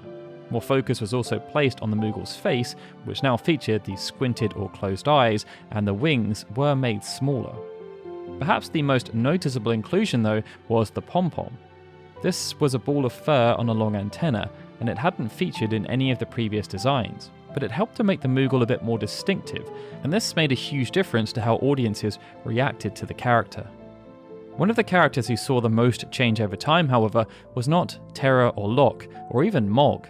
Instead, it was Celes, a character given to Katase due to her role supposedly being quite small by comparison. At the beginning of the project, Sakaguchi had provided a rough outline of the scenario, and he fully expected this to be used as a guide as opposed to a hard and fast rule. There were, however, a few non-negotiable elements, and one of them was that an event scene needed to be created that took place in an opera. How and when this happened was left up to Katase, but its inclusion was mandatory, as Sakaguchi felt the potential spectacle could set Final Fantasy VI apart from its peers, and become a moment players talked about long after the game was released. Katase, however, had no clue about opera, and even though Sakaguchi did suggest that he attend some operatic performances in Japan so as to prepare, Katase just didn't have any time because development was so full on. The next best thing was therefore to collaborate with some team members who he hoped were at least somewhat knowledgeable on the subject, and he ended up spending days locked into deep brainstorming sessions with Nobuo Uematsu and Hideo Manaba, before then deciding to use a frame of reference he was comfortable with as the basis for the scene, a sequence from Alfred Hitchcock's The Man Who Knew Too Much. The next question was then, who should serve as the focal point for this scene? As the overlord of the scenario, Katase from the outset attempted to remain as agnostic as he could to each of the characters, and this was for three reasons. 1. He didn't want to be accused of favouring the characters he was working on. 2. He didn't want any of the other creators to feel as though their work was less or more important than any other. And 3. He wanted to make sure the scenario adhered to that original goal of having no defined protagonist. Every story was to have equal importance. This was why the assignment of Celes and Gao to Katase was so important, as in Sakaguchi's initial story draft, neither were intended to have big roles in the story. They were instead included to help add colour to the wider lore of the world. There was just one problem. After Katase started putting the script together, he felt Celes had a more important role to play. And after speaking with Sakaguchi about this, Katase went with his gut, delving deep into the backstory of Celes and creating relationships that connected her with Kefka and with Locke. And it also meant that she was made the main focal point of the opera scene. With this decided, Katase next had extensive meetings with Kazuko Shibuya to ensure a purposeful array of sprites was created that ensured everything looked just right for the operatic setting. After all the pieces were then in place, all that remained was to create the event sequence. and due to the importance of the task, Kitase chose to not delegate it to the team. Instead, he oversaw the entire sequence, frame by frame. There was a reason for this, however, and it had nothing to do with not trusting other members of the staff. Instead, it came down to Kitase's background in animation and the production of stop motion. Kitase was used to creating very detailed and intricate productions using stop motion techniques, and due to the length of the opera scene and how purposeful every single element was required to be, it needed a specialized attention to detail to ensure everything, no matter how big or small, was intentional. Every aspect of the sequence had to play its part to ensure it adhered to Sakaguchi's initial brief and lived up to expectations. The continual development of Celes then led to another purposeful inclusion. When the project started, there were never any plans for a world of ruin to exist. Kefka was supposed to be a traditional antagonist who just needed to be stopped, as had always been the case. But development progressed much faster than any of the senior team expected, and instead of shipping the game early, they decided to push things further. This would have never been possible had they opted for a static approach to development from the outset. But with Kitase preferring a dynamic approach, they just continued the story and wrote a second act that was never meant to exist. When someone on the team then proposed that perhaps they should actually just let Kefka win and have the second act deal with the fallout, they decided to plough ahead in earnest. Such a decision allowed for a considerable amount of character development, and one of the biggest beneficiaries of this was Celes. Due to how much Celes' role had grown, Kitase felt she deserved a scene that tugged on the heartstrings of those who had been sucked in by her narrative arc, and due to their connection via the Gestalian Empire, Kitase decided this sequence should involve Sid. The idea was to make something sincere and sad, but not hopeless, a perfect allegory for the situation the entire world found itself in. This meant that even though the canonical conclusion of Celes' arc was the death of Sid and her attempted suicide, it was possible to avoid this sequence by saving Sid's life, should the player figure out how to navigate the minigame that was stacked against them. Other characters were also given their moment in the spotlight, including the likes of Cyan, who could be involved in a small side quest that related to delivering letters to a widow, and this showed how much effort the scenario team and the individual creatives who built out their characters went to ensure that everything meshed together. But it also showed the brilliance and meticulous nature of Kitase, who, as a scenario director, was required to stitch everything together and adapt, expand, or truncate when necessary. This could not have been an easy task, given the size of the playable cast and the temporary cast, but also the huge array of NPCs that needed to be created. Compared to Final Fantasy V, the roster was significant, with many characters having NPCs that related specifically to their own story arcs. Setzer, for example, had a story that related to an NPC called Darryl, while Duncan and Vargas were important parts of Sabin's backstory. Other elements were also put in place to stoke mystery, with it being left up to the player to determine how certain narratives panned out, and in the case of Shadow and Realm, the relationships that existed between characters.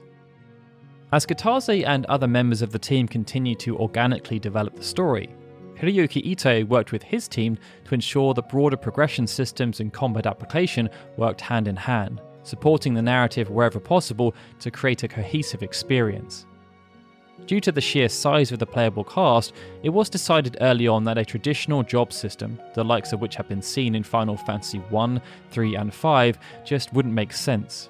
So they decided to build up the system adopted in Final Fantasy IV, where characters were given set jobs that they would keep throughout the entire duration of the playthrough.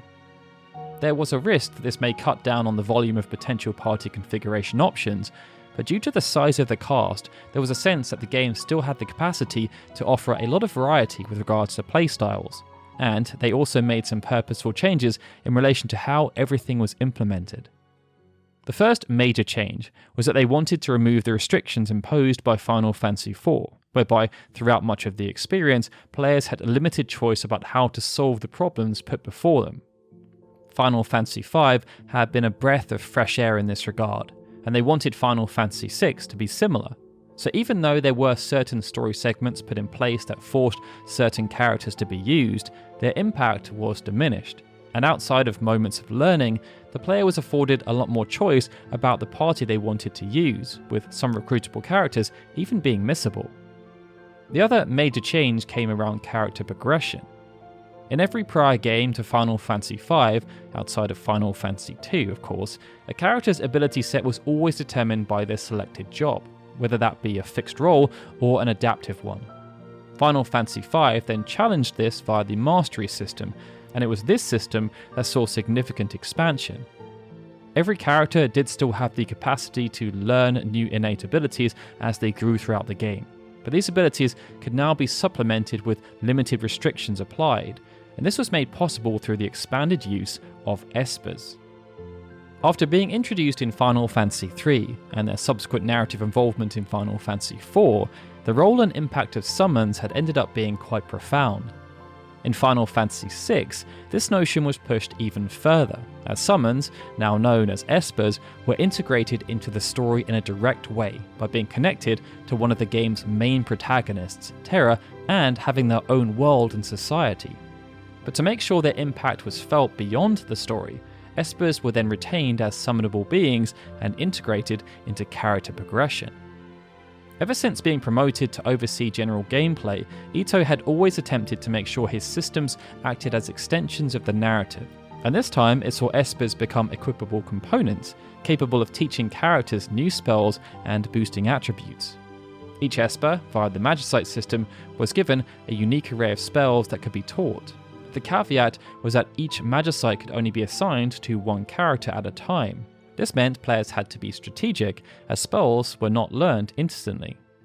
Such a system also facilitated a huge growth in the number of available summonable beings. This had already been steadily rising from the 8 that were introduced in Final Fantasy III, but Final Fantasy VI included more than 4 times as many, and some of them were incredibly powerful. To complement the Magicite system and provide even more options to players, Ito and his team also created relics, or accessories as they were known in the Japanese version of the game. Alongside innate abilities and learnt spells, relics were designed to provide special bonuses to players, and up to 2 could be equipped by any character. Some relics, for example, could be used to boost specific stats, while others protected against negative status effects or auto-casted positive ones. But there were also selections of relics that went far beyond this. A handful of relics, for example, were able to provide job-based functionality from previous games that was no longer accessible due to that system being removed. An example came via the Sprint shoes, where if they were equipped, then they allowed the party to walk faster in towns and dungeons, just like had been possible in Final Fantasy V via the Sprint ability that was previously exclusive to thieves. The Ward Bangle and Malulu's Charm also altered one of the fundamental mechanics that had been in place since the original game, by either halving the random encounter rate or removing random encounters completely. And then there was the Growth Egg, which doubled the EXP an equipped character received after every battle. Other relics, such as the Knight's Code, then brought back the cover mechanic, while characters who equipped the Dragoon Boots saw their regular attack command changed into the jump command, meaning that every character could act like a Dragoon even though the job did not feature in the game. Other aspects the team wanted to explore related to difficulty. To ensure players were able to overcome problems, the aforementioned systems meant that magic was a command accessible to every character. Espers were not locked behind certain jobs either, and bespoke commands were added via relics. This meant there was a significant increase in the total number of commands available to almost every character. New attack states were also added, including player-led pincer attacks that could add a layer of strategy and ease, depending on whether players were able to exploit the advantages of these new states. But above all else, the developers wanted to try and make the game easier to complete. The only challenge was accomplishing this without being accused of dumbing the game down. In the past, they had tried different approaches to solve this problem, including publishing a completely separate version of Final Fantasy IV called Easy Type, and by making Final Fantasy V very accessible, with extra layers of depth available for people who wanted it. Both of these approaches had their pros and cons, but it still felt like barriers may exist for people who weren't role-playing enthusiasts and may struggle to get through some of the encounters. Numerous ideas were proposed for how to make Final Fantasy VI even more accessible for those types of players, but one of the ideas that stood out came from Tetsuya Nomura. Nomura suggested that the player be given a brand new, unique ability that only triggered for players who were deemed to be struggling based on their current HP. It was a genius concept, as unlike suggesting the player should lower the difficulty, it was near impossible for this ability to be considered patronizing or demeaning. Instead, the ability served to empower players and make them feel amazing, just like when their favourite characters were beaten down in an anime, but then mustered up the strength to carry on and rise up to win against all the odds. The move ended up being called a desperation attack, dubbed a near-death special skill in the Japanese version, and each character was given one such skill that had a 1 in 16 chance of being activated should they be below 1/8 of their maximum HP after 20 seconds of the battle commencing. Should the desperation attack then be triggered, players got to bear witness to attacks of incredible power. There were also amazing visual spectacles, and it ended up being quite a treat for those who ever got to see it. All things considered, these numerous tweaks to the battle scene and character progression helped to make Final Fantasy VI feel like a serious evolution on its predecessor, and this was accomplished even though the ATB system itself saw minimal improvements. This then showed the strength of that core system, but also the talent of the team at large. To work alongside all the efforts made to ensure Final Fantasy VI delivered an impactful and compelling gameplay experience, a high degree of faith was also placed on the art and music departments to hold up their end of the bargain. Those artists who had shown real potential in Final Fantasy V were given purposeful promotions, and each of them was placed in charge of a different aspect. Kazuko Shibuya, for example, was now given much more autonomy than ever before, and this had a direct impact on the speed at which they were able to work. One of the first major decisions she made was to push for larger character sprites to be used. For a long time, the sprites had stayed within the same realm, but Shibuya felt larger sprites would allow for a greater level of fidelity amongst the cast, while also giving them more presence on screen. And with so many characters, both playable and non-playable, being created, being able to distinguish between them more easily was of paramount importance. The other major impact around Shibuya's autonomy and seniority was that she now also had more influence over the final product, and the individual designs of sprites that manifested in-game. In the past, Yoshitaka Amano's work had almost always been used as a reference for pixel artists, and even though Shibuya had sometimes provided the basis, such as her creation for the logo of Final Fantasy III, Amano was then tasked with cementing the concept and making the final version. This time around though, the workflow was different, as Shibuya and Amano were working in tandem as opposed to being part of the same linear chain. This meant conflicts had the potential to arise, and in those instances, Shibuya was given authority to overrule Amano, with her work deemed as the primary source. This situation ended up happening quite a few times, with two notable examples being with the Magitech armor and the design of Terra. Both times, Shibuya and Amano created different interpretations of the same thing, and it's why the in-game representation of the Magitech armor differs from the concept art, some of which appeared on the Japanese box art. Terra was perhaps the most pronounced change, however. Throughout the design process, Terra went through numerous revisions, not least because of the gender swap. After this, Terra was designed to be a young girl with short blonde hair, but Shibuya felt this wasn't unique enough and overruled Amano. She felt that too many characters had ended up with blonde hair, and so made the executive decision to switch Terra's in-game hair colour to green as a way of making her stand out more on the screen. The other, now senior artists, also took more responsibility for their own areas, and Tetsuya Takahashi in particular was known for speaking his mind and challenging decisions that were being made elsewhere. And this even saw him doing something that few dared, challenging Sakaguchi. Taking such a step was tantamount to career suicide given how much authority Sakaguchi wielded within the company. But whenever Takahashi felt passionate about something, he didn't just want to sit back and not act on his moments of inspiration. One such instance, a game related to the Magitech armor. Even though they already had two visual identities for this important piece of technology, Takahashi, who was put in charge of creating the game's opening sequence, where Magitech suits were to be shown walking through the snow, decided he liked neither Shibuya's design nor Amano's design. Takahashi himself had developed a huge fascination with mechs, and felt he could create a more compelling design. So despite being given strict instructions to follow Shibuya's existing designs to the letter, he took a huge risk and went against the directive. What Takahashi then delivered was stellar. He knew that coming to Sakaguchi with a half-baked product would never work, so he made it as good as he possibly could. And when he then showed it to his superiors, even though it went against everything that they had requested, they all had to admit, even Sakaguchi, that this new version was much better than what they had envisioned in the first place, even though it did introduce a third visual identity for the Magitech armor. This then typified the mentality of Development Team 1. They felt they were the best, and they wanted to prove it. In the past, people working in the presentation department often had to cut corners to hit deadlines or deal with technological limitations. But with many now working on their third game for the Super Famicom, they had developed new, efficient methods for producing assets, and this saw a fundamental shift in terms of how they all operated.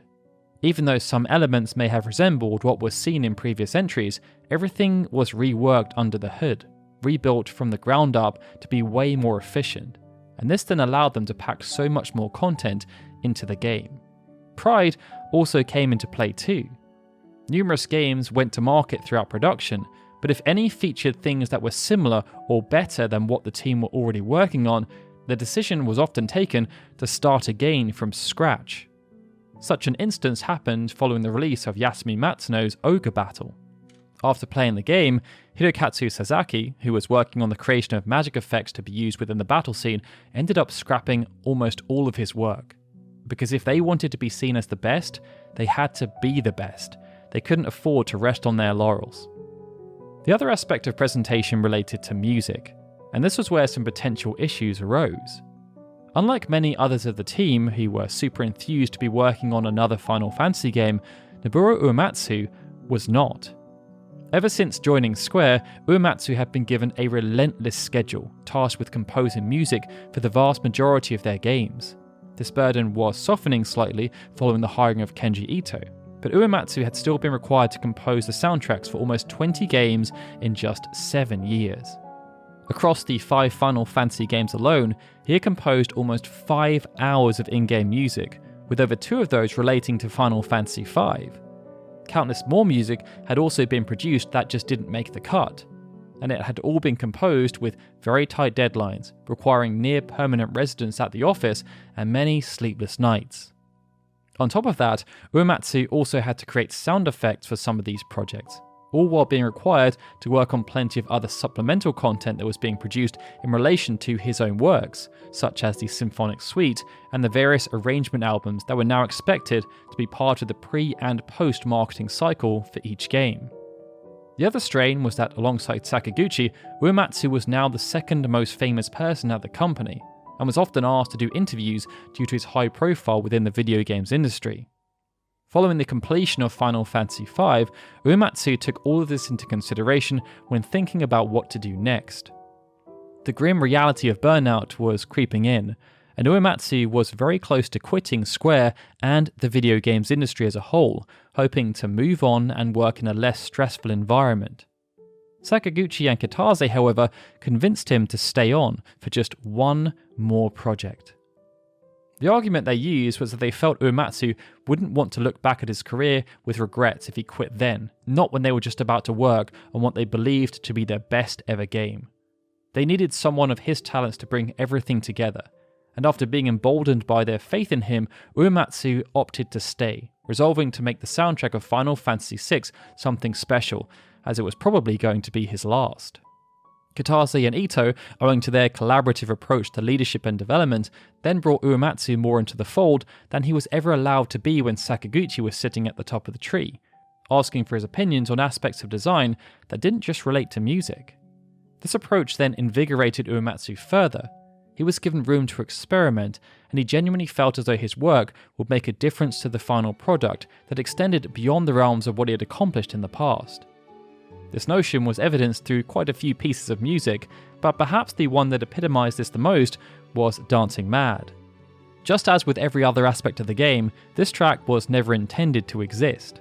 But after the World of Ruin became a possibility, every single person on the team wanted to show just how far they could take things. This manifested via incredible scenario development for each character, some stunning visual designs such as the Tower of the Gods, which was created by Tetsuya Nomura, and Dancing Mad, a monumental piece of music due to how it was structured. Up until this point, final boss music had always been quite one-dimensional due to the battles themselves, but with Dancing Mad, Uematsu pushed everything to the next level, creating a multi-tiered piece of music that evolved as the battle itself evolved. It saw Uematsu compose a piece of music that clocked in at a staggering 17 minutes and 40 seconds in length, and everyone on the team was blown away. All of these elements combined showed just how much the team had grown. They had become efficient and adaptive, to the point that they were able to increase the scope of the game significantly, as the original scope had been accomplished in less than 6 months of development. It also showed the ambition though.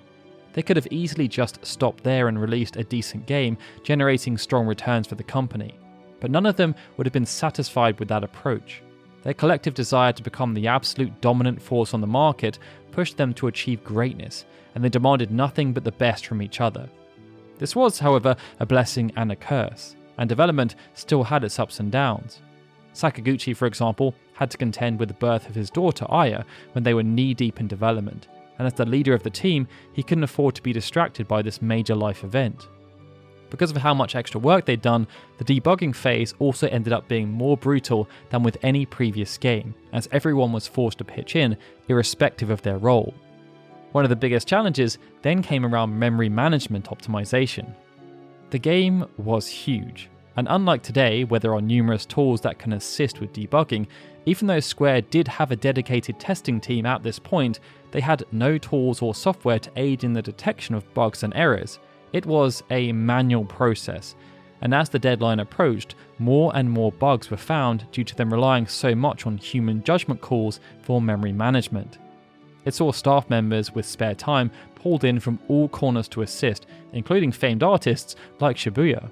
She noted in an interview once just how relentless it was due to the tight deadlines. To paraphrase, she said, "I worked on it all night after night, but every morning they'd give me an updated ROM. Unfortunately, in a single day, someone as bad at games as myself could only reach the midpoint of Final Fantasy VI, where the world is destroyed. So every morning I'd come back to work for another day of debugging, feeling a little dejected, thinking, here we go again, another day of searching for Gao on the Veld." And this emphasized another problem. Every time an optimization was made, the game had to be playtested again to ensure it hadn't broken something else. Despite their best efforts, countless bugs made it into the final product, and some ended up becoming quite notorious, such as Vanish Doom, the sketch glitch, and a bug that affected the cursed shield. By the end, despite them being originally finished very quickly, Final Fantasy VI had ended up spending the longest time in development since Final Fantasy III. But the team were supremely confident with what they had produced, and were eager for expectant fans to get their hands on the finished product.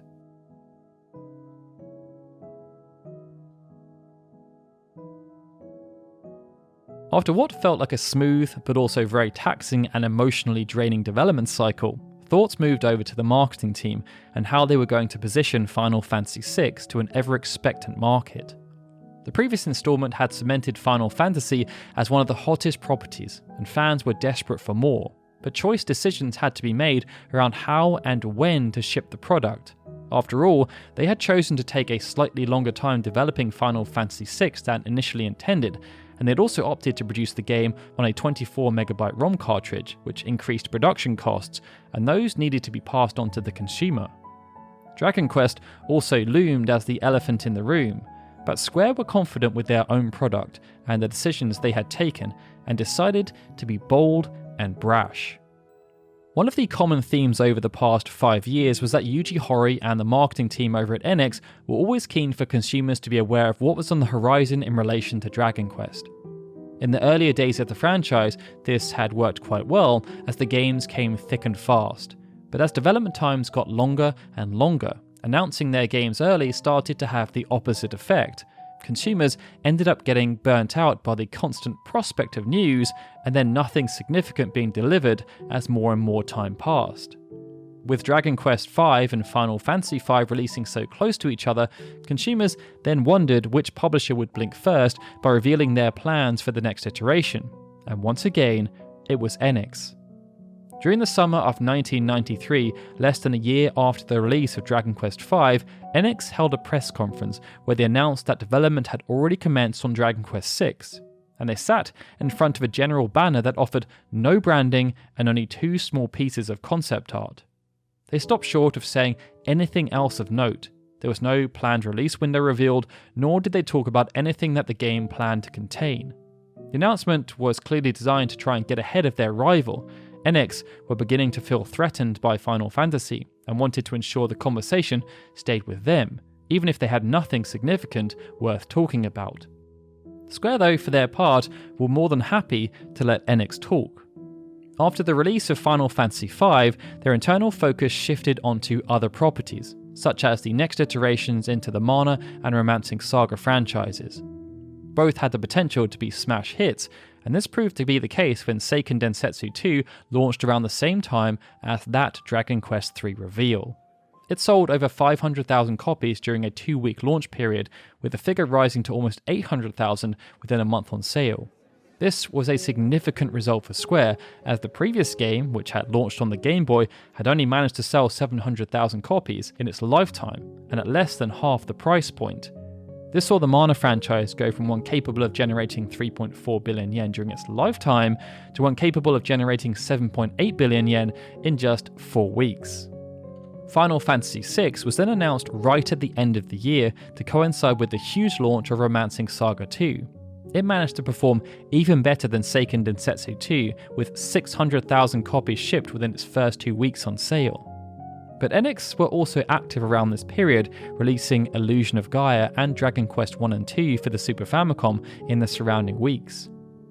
The promising thing for Square, however, was that neither of Enix's games were able to match the performance of Seiken Densetsu 2 nor Romancing Saga 2.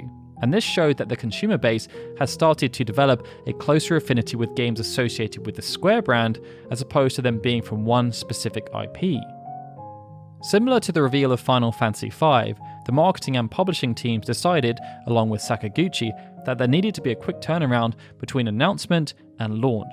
This was only possible, however, if the game was almost complete, and Sakaguchi wanted to ensure that the announcement was held back until at least 80% of production was done, leaving only finessing and debugging left to complete.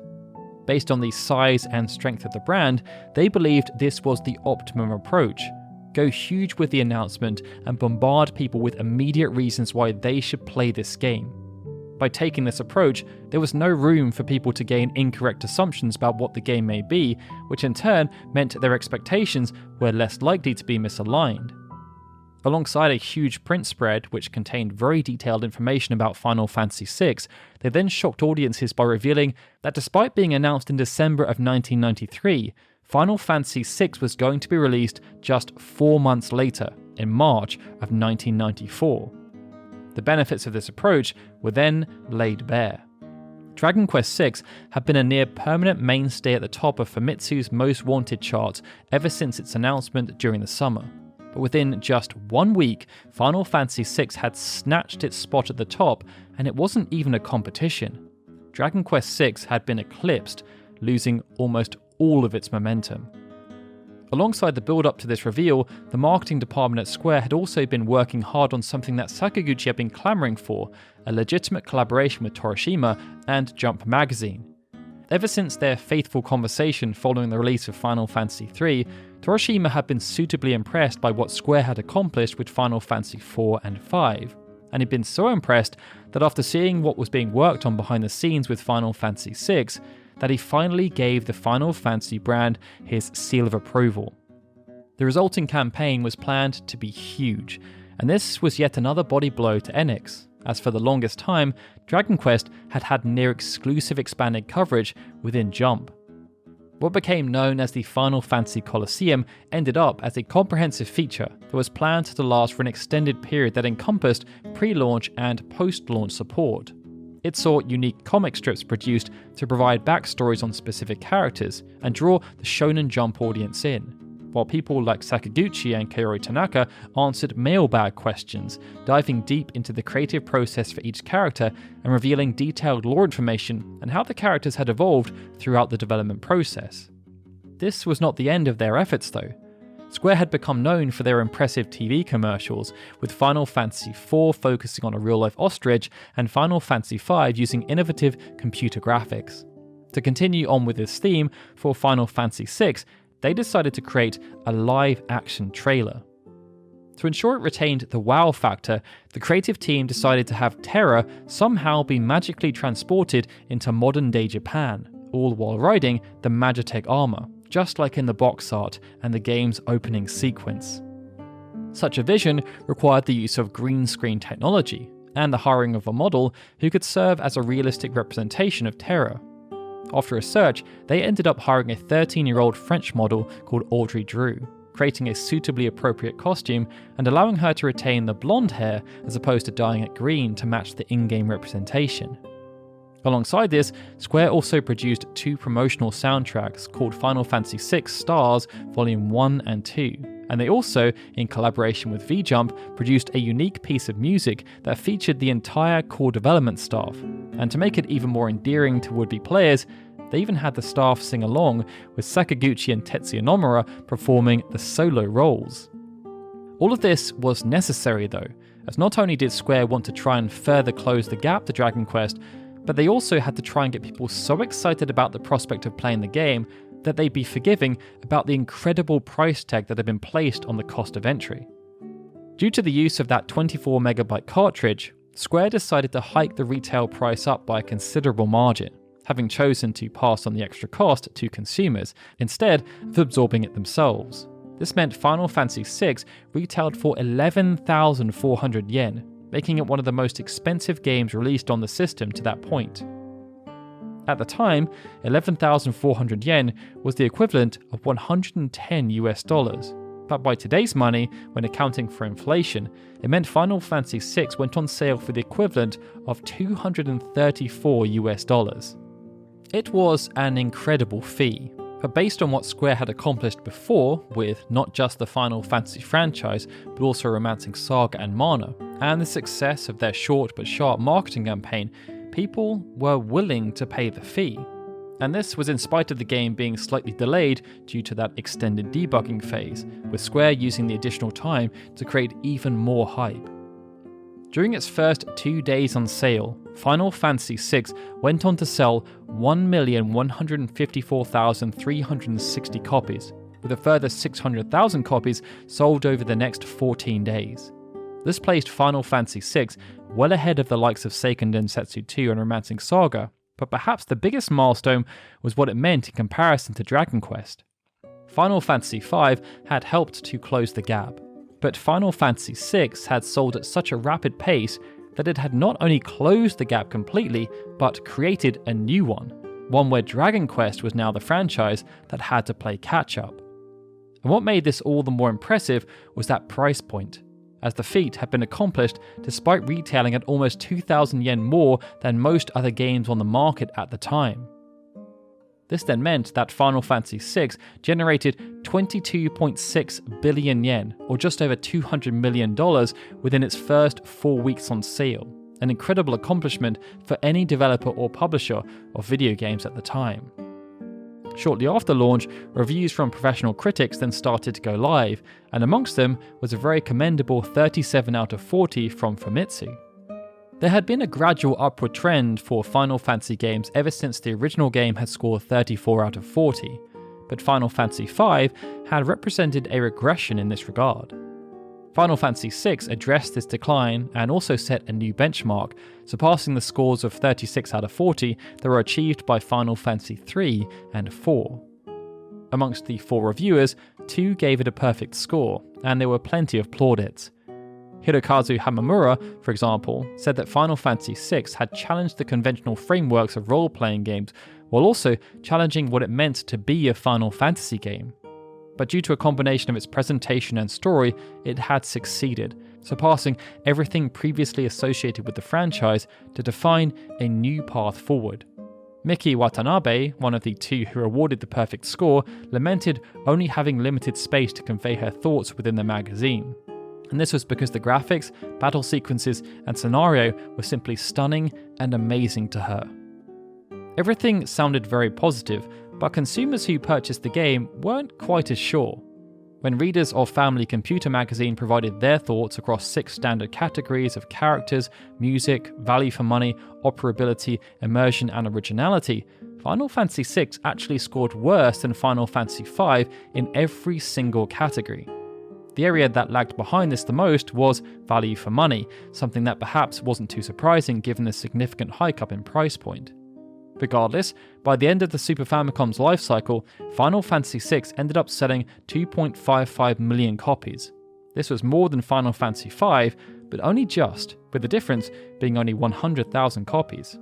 The most important metric for Square was the revenue. Due to its high price point, this meant Final Fantasy VI generated approximately 29 billion yen, compared to Final Fantasy V's 24 billion yen. And at the time, this was the equivalent of almost an extra $100 million. The results of Final Fantasy VI meant it was by far the best performing commercial product Square had ever produced, and when combined with the returns from Romancing Saga 2 and Seiken Densetsu 2, both of which also grossed over $100 million each, it saw these 3 games alone generate well over $500 million in Japan, the equivalent of around $1.2 billion in today's money, when factoring in inflation. With such strong performance under their belt, Square then turned their attention back to the challenge they had struggled to overcome, replicating this success in North America. After the release of Final Fantasy IV as Final Fantasy II, Square had gotten themselves into something of a muddle with regards to the North American market. Even though not much physical time had passed between the releases of Final Fantasy on the Nintendo Entertainment System and Final Fantasy II on the next generation of consoles, consumers just hadn't become as enthused about playing role-playing games on consoles as they had in Japan, and the 2 games also didn't feel that similar. This wasn't all that surprising, given that 2 of the Japanese entries had been skipped, and all of these factors combined to see the North American release of Final Fantasy IV sell around 2/3 of its predecessor. Mystic Quest was then created to try and help solve the problem, but even though it did sell more copies than Final Fantasy IV, its lower price points saw it generate less revenue. Plans were in place to release a localized version of Final Fantasy V, but after seeing how much Mystic Quest had floundered, these plans were eventually shelved, as they thought it had much less chance of resonating with the North American audience than Final Fantasy VI, which placed more emphasis on narrative and less on systems. After the decision had been made, responsibility was then turned over to Ted Woolsey to localize the Japanese script into English. Ted had already done some provisional work on Final Fantasy V, but his main contributions after joining Square's North American division came on Mystic Quest and Seiken Densetsu 2, which was localized as Secret of Mana for its North American launch. For Final Fantasy VI, the localization was expected to happen at a rapid pace. They just didn't want to lose a march, especially as conversations were already starting to progress towards the next generation of consoles, and as history had shown, sales had the potential to dip down once consumers started to have their heads turned by more ambitious and technologically advanced software. With these factors combined, Ted was only given 30 days to produce a complete localization of Final Fantasy VI, with no time to prepare beforehand and no chance to speak with the development team to ask questions or explain certain aspects of the story. There was also no real guidance put in place around continuity. Instead, Ted was given complete autonomy to change aspects to ensure they resonated more with the target market based on his own experiences. It was a gargantuan task, but Ted stood up to the plate and attempted to deliver as best as he could. But almost as soon as he started, the lack of possible communication with the team in Japan led to immediate problems being encountered. And perhaps one of the most pronounced was around names and general naming conventions. Due to the way both languages worked, conveying the same intention often became challenging due to character restrictions, and this issue became more pronounced within the battle scene, as there was limited space within the user interface. In Final Fantasy IV, for example, a strict 8-character limit was imposed on enemies. And although this was increased to 10 characters for Final Fantasy VI, it still caused issues between Japanese and English because many Japanese katakana symbols contained 2 letters. The infamous Great Maw, for example, was named in the Japanese version using 8 characters. The straight Romaji interpretation then expanded this to 15 characters, and in English, Great Maw itself is 12 characters, including the space. Ted therefore had to come up with a creative interpretation for how to shrink this down. And there were countless instances of this, with another being Tyrannosaurus, a word that is represented in katakana using only 8 characters. To solve the problem, Ted sometimes just created a shortened version of the word by removing spaces, double letters, or unnecessary vowels and letters. Tyrannosaurus, for example, was shortened to Tyrannosaur. Other words were more complicated, however. The Tombre, for example, was a brand new creation for Western audiences, having debuted in Final Fantasy V. But it was often difficult for Ted to understand whether words were meant to be literal or figurative. So instead of doing a straight translation of Tombre, he had to make a judgment call, and this sometimes led to enemies being completely renamed. This saw the Tombre became known as a Pug, and the aforementioned Great Maw being renamed as the Evil Oscar. The other major consideration came with name changes to specific playable characters and NPCs. In Japan, giving characters names like Tina, Dean, and Jeff had a notion of fantasy, as those names were so uncommon in that specific country that they felt majestic and in keeping with the fantasy genre. But in North America, the opposite was true. Those names were incredibly common, and in no way did they represent fantasy. They were much closer to reality. To reintroduce the element of fantasy, Ted felt compelled to change some of the character names, but this wasn't a decision he made on his own. When doing initial playtests in North America, they retained the name of Tina in association with one of the game's main protagonists, but every single individual who took part in the playtests hated the name. It was for this reason that Tina was changed to Terra, but other names ended up being changed for similar reasons. Amongst the playable cast, even though North Americans came to know the Figaro brothers as Edgar and Sabin, in Japan they were known as Edgar and Mash. Generic English names such as Dean, Billy, and Jeff were changed to Dwayne, Baram, and Gerard respectively, as they felt the names were far too common, and they wanted to avoid a situation where players encountered someone with a similar name to someone they knew in real life. There was also another objective, as they knew many people liked to rename existing characters to names that meant something to them, and they wanted to avoid Locke, for example, being renamed by someone to Jeff, and then there being another Jeff that they encountered as an NPC in the game. It wasn't just the English names that were changed though, as Japanese names such as Jun, Shun, and Mina were changed to Arvis, Owain, and Elaine. Alongside this, Ted also had to contend with Nintendo's notoriously difficult rules around censorship, as alongside affecting visual assets, it also affected written assets. It saw the enemy named Virginity, for example, renamed to Madame. But they also had to rename spells such as Holy and Death, and pubs were even changed to being called cafes. This part was perhaps the most stressful too, as due to the tight turnaround times there was no room for error. Ted had to try and preempt as many of these censorship changes as possible to ensure it passed without needing multiple revisions. With everything progressing well though, Square's North American division was much more confident than they were with previous releases, and it saw them greenlight the production of a full-on television commercial that they hoped would help the game appeal to younger audiences. Channeling the attitude of that era, which had been most personified by the introduction of Sonic the Hedgehog, it saw Morg promoted to a starring role, as he served as a casting director for the game's various monsters. The tone was aggressive and full-on, and had very little to do with the actual game itself, but that was on purpose. They hoped the advert would draw kids in before the game itself did the job of getting them hooked and retaining them. When Final Fantasy VI then released, critics were impressed by what they saw. EGM awarded it a 36 out of 40, with all 4 review editors giving it a 9 out of 10. Dayton Carpenter even said it was a killer role-playing game that few companies would ever be able to match. Each of them also listed it amongst their current favourite games alongside the likes of NBA Jam, Super Metroid, and Darkstalkers. Other publications also offered similar commendations, with Video Games Magazine awarding Final Fantasy VI Role-Playing Game of the Year, and it receiving the same commendations from EGM following unanimous voting from the editors. However, despite all the positive praise and promotional activities, Final Fantasy VI yet again struggled to find its feet in North America. And whereas the Japanese launch had led to more than 2.5 million copies being sold in that region, in North America it only ended up as the 8th best-selling game to launch in that year.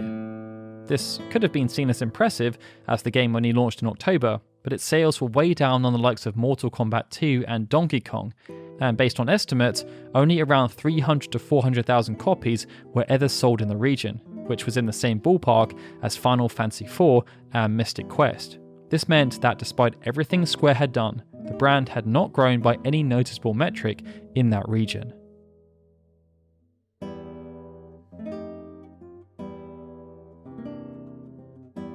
In and around the launch of Final Fantasy VI in both Japan and North America, Square attempted to cement its legacy by producing plenty of supporting material. And as the game became available in more regions and on more consoles, this notion has only increased over time, bolstered by the near constant appearance of Final Fantasy VI in lists that talk about not only the best games in the franchise, but also the best games of all time. This then speaks to that original objective the developers had at the beginning of the project, and the continued conversation around Final Fantasy VI proves how successful they were, as the game has endured across its numerous re-releases and revisions. In Japan, Square did everything they could to channel hype within the short window they had given themselves. Some of the strong initiatives related to the Final Fantasy original video animation that aired around the same time as Final Fantasy VI launched, as well as adaptations of Final Fantasy VI itself within VJump. But due to how much some of the staff cared about these initiatives, they weren't just happy to be passive.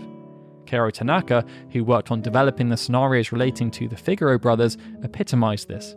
After contributing to an interview series within VJump called the Final Fantasy Colosseum alongside her boss Sakaguchi, Tanaka decided to go further by producing her own adapted works that were not deemed an official part of the Final Fantasy VI canon. Doujinshi had been a popular medium for some time after gaining prominence in the 1980s, and Tanaka had been active in their creation. But having been so involved in Final Fantasy VI, she felt there were stories that needed to be told in relation to the Figaro brothers that had no specific place within the game itself, and with no other collateral being produced, this left Tanaka to self-publish works that were her own and were not directly affiliated with Square. Entitled The Marriage of Figaro, Tales from the Desert, one of the stories featured plenty of characters from within the game itself, such as the Figaro brothers, Duncan Harcourt and Vargas, but also Gao, Cyan and Realm. But it also went much further. This saw many other members of the Figaro family introduced, including King Stuart and Queen Christiol, Edgar and Sabin's mother and father, alongside their uncles, aunts, cousins, and even grandparents.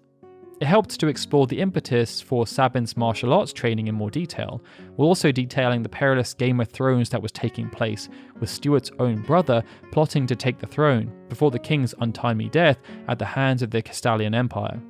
The entire premise was fascinating, but because the book was published without the permission of Square, Tanaka was keen to note that it was an unofficial work and should therefore not be considered canon to the events of the game itself. Another staff member who embodied this notion was, of course, Nobuo Uematsu. Music had played a prominent part in the success of Final Fantasy, and fans had clamoured to gain access to the associated soundtracks. In the earlier years of the franchise, they were often left waiting quite a while. But as things had advanced, the marketing department realised that releasing original soundtracks ahead of a game's launch was the perfect way to generate a ton of extra revenue and build hype even further. This meant that instead of releasing on launch day, as they had done with Final Fantasy V, the original soundtrack for Final Fantasy VI launched over a week before the game, and hardcore fans who wanted to absorb everything they could about the game leapt on this official product, hoping it would satiate their cravings ahead of the actual game launching. By taking this approach, even though Final Fantasy VI as a game didn't end up selling many more copies than Final Fantasy V, the soundtracks did by comparison. This meant they increased the sales from 135,000 copies of Final Fantasy V's soundtrack to 175,000 copies with Final Fantasy VI's soundtrack. As it was also listed at a price point of 3,800 yen, this saw the soundtrack generate 665 million yen, or the equivalent of $6.5 million at the time. And given that this was only a supplemental piece of content, such results were pretty astounding. Post-launch, excitement around the music was then enriched through the release of countless other albums that were atypical of what had been released with the two previous games. Within a few weeks of the game's launch, Square first released Final Fantasy VI Special Tracks, a short album that contained the infamous V-Jump musical track where the entire staff were singing, alongside some unreleased town themes and a pleasant remake of Troy and Beauty from Final Fantasy IV. The final piece was then an arrangement of Techno de Chocobo using modern synths that was arranged and performed by an outfit called the Voodoo Brothers. Final Fantasy VI Special Tracks was then quickly followed up by Final Fantasy VI Grand Finale, and this fulfilled a similar slot occupied by Celtic Moon with Final Fantasy IV and Dear Friends with Final Fantasy V. However, this time Uematsu worked with Shiro Sagetsu and Tsuneyoshi Saito from Sony Records to produce comprehensive arrangements that were akin to the Symphonic Suite. These arrangements were worked on well ahead of the game's launch before being recorded by the Orchestra Sinfonica di Milano towards the middle of March, weeks before the game had even shipped. Its sales were nowhere near as strong as those of the main soundtrack, but by selling almost 34,000 copies in Japan, its sales did surpass those of Celtic Moon and Dear Friends, generating over 100 million yen, or the equivalent of over $1 million. In June, 2 months after the game's launch, Square then released the Final Fantasy VI Piano Collections. The format remained the same as the two previous albums, but this time a different arranger was used. Instead of using Shiro Sato, it saw the talents of Shiro Sagetsu used instead, perhaps because of his familiarity with the soundtrack already, having worked on Grand Finale, but Sagetsu's role as the arranger on this production was uncredited for many years. On the same day, Square also went live with another arrangement album called Prey. Unlike many previous albums, this was not exclusive to a single game, instead spanning the entire 8-bit and 16-bit era, introducing vocals to many of the more emotional and melodic tracks. These were worked on by Yuriko Yamabuki alongside a handful of other arrangers. Despite how new it was relative to the other games, Final Fantasy VI was represented with 2 tracks, Tina's theme, which had quickly become a fan favourite, and Kids Run Through the City Corner. Most of these activities were focused on Japan, where the game had been a huge success, but Square had not given up on North America. After the series exploded in that region following the release of Final Fantasy VII, they sought to re-release Final Fantasy VI in that market, hoping to expose the countless new fans they'd obtained to what many felt was the best prior entry. In the build-up to the launch of Final Fantasy VII, Square were taking part in one of their regular question and answer sessions with investors. A big part of this was around their upcoming pipeline and support for platforms outside of the PlayStation. These included the Super Nintendo, Nintendo 64, Windows 95 PCs, and Macintoshes.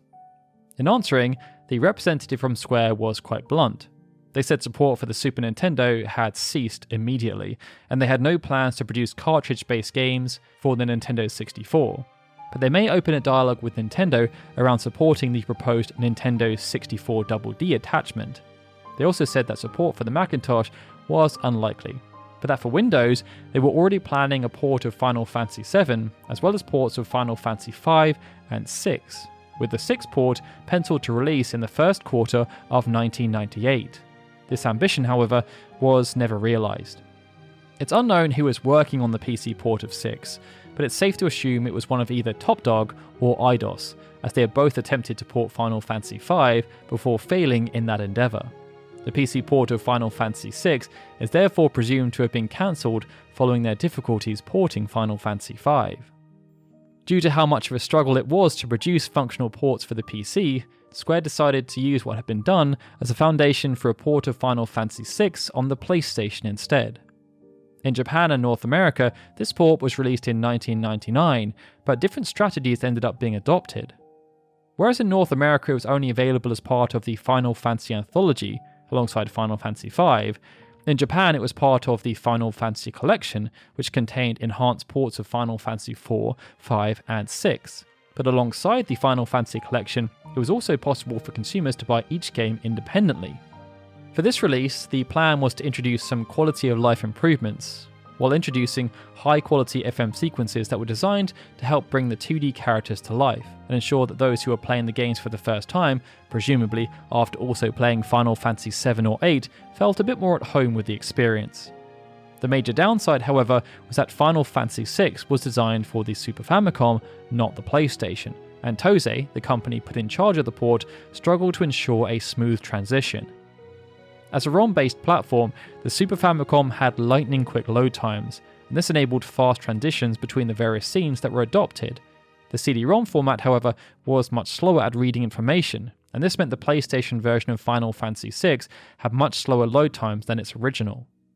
Perhaps due to extra logistics relating to localization, the European launch on the PlayStation came 3 years after the Japanese version, and it was only available as a standalone package, as opposed to being bundled with another game.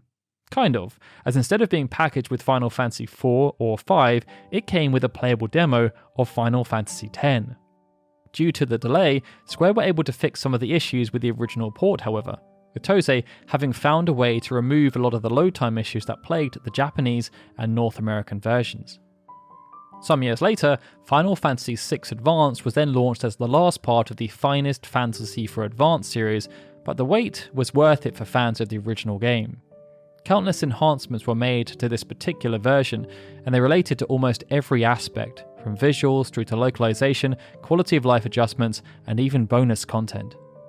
On the visual side, work was done to improve sprites from the original game, and backgrounds were also enhanced by increasing the brightness and offering more vibrant colours, and portraits were created for important characters. Adjustments were made to the original Japanese script for its release in that region, but outside of Japan, Square Enix commissioned the creation of a brand new English script. This was overseen by Tom Slattery, and with the benefit of time and more open dialogue with the people who worked on the original game, it was made much more faithful to the original Japanese source.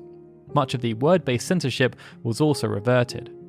Perhaps the most notable aspect of Final Fantasy VI Advance, however, was the extra content. 4 new espers were added, alongside the Dragon's Den, which featured the previously cut Kaiser Dragon and the Soul Shrine. These were then accompanied by new ultimate weapons, which gave veterans something extra to enjoy outside of the main campaign itself. Earlier in the same year that Final Fantasy VI Advance launched, Square Enix has also started a new line of titles by releasing the Final Fantasy III Remake.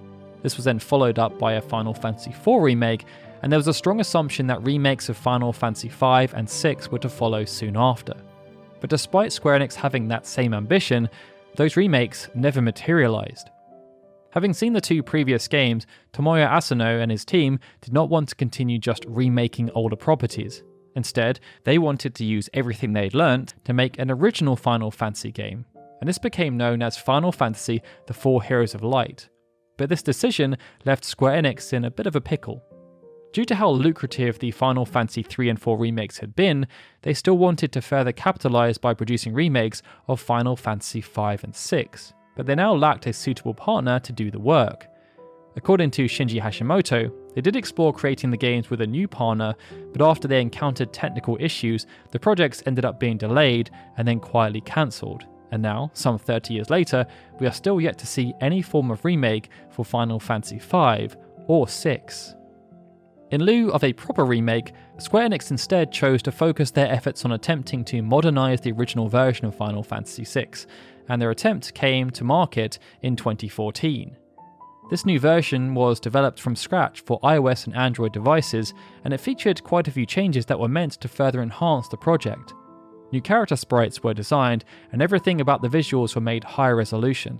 The version also added achievements, auto-battle functionality, and 8-way movement, allowing characters to walk diagonally. Some of these changes were welcome, but there was a general vibe of negativity around this particular port, especially when it launched on PC at a later date, as some aspects of the visuals just didn't look good in comparison to the original. And it was perhaps for this reason that this version of Final Fantasy VI ended up being phased out in favour of promoting the version that appeared as part of the Pixel Remaster collection. In the middle of 2021, Square Enix announced that they were creating new versions of the 8-bit and 16-bit era games to ensure they all had the same consistent identity. This saw changes made to graphics and sound, but there was a strong promise that all other aspects of the game were to remain faithful to their original launches. This meant that all bonus content introduced throughout the PlayStation, WonderSwan, Game Boy Advance, and smartphone eras was to be removed, and this related to FMV sequences, additional bonus dungeons, and also super bosses. The challenge was that despite their claims about everything remaining faithful, this was only true until it wasn't. For example, they introduced a whole new HD 2D sequence for the opera scene, which was pretty incredible, but they also adopted a host of quality of life changes that affected gameplay. For example, the battle speed option within the menu had its functionality changed, and stats for every character were capped. They also gave prompts to Sabin's Blitz command, as opposed to requiring players to just know the combinations, and adjusted how Cyan's Bushido worked. Further adjustments were then made when the Final Fantasy VI Pixel Remaster launched on home consoles, such as the ability to adjust EXP gains, disable random encounters, and fixing the font that plagued the original release. Each revision has created different sentiments and preferences, but one common thread has been retained. Over time, Final Fantasy VI has stood out against its 8-bit and 16-bit contemporaries. When placed within that group, it's often the best regarded, and this was all thanks to the initial brash and bold objective of not just making a good role-playing game, but making a great game that was able to stand out against its peers then and in the future, irrespective of the genre. Final Fantasy VI delivered on this objective on almost every front. It featured a memorable cast of characters, each with their own unique and interesting story sequences, intriguing and innovative gameplay systems, some of which were either adapted or became staples moving forward, and a soundtrack that pushed what people felt was even possible within a video game through its diversity and also its adaptability through tracks like Dancing Mad. It was through these elements and the compounded notion of improvement through quick, high-quality releases that Final Fantasy managed to close the gap on its closest competitor, Dragon Quest. And as thoughts moved into the future, Final Fantasy continued to look forward, hoping to reach even greater heights. Thank you all so much for watching, everyone. My name is Darryl, and this has been the complete history of Final Fantasy VI. Hopefully, as you watched through the video, you found some interesting nuggets of information that perhaps you didn't know before. If you did, then please consider showing us how much you appreciate the effort that's put into researching, writing, and editing this video by giving it a like.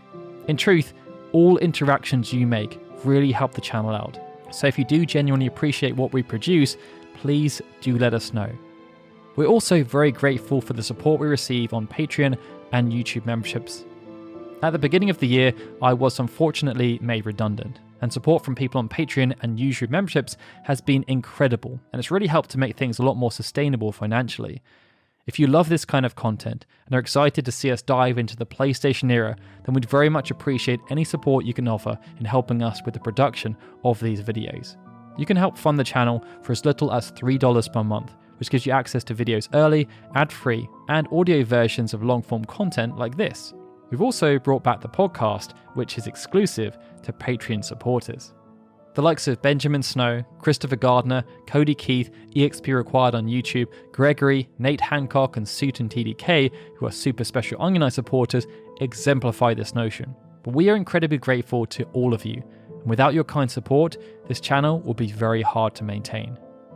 Alright everyone, with that, this is Darryl signing out. I'll see you all again soon for more Final Fantasy goodness.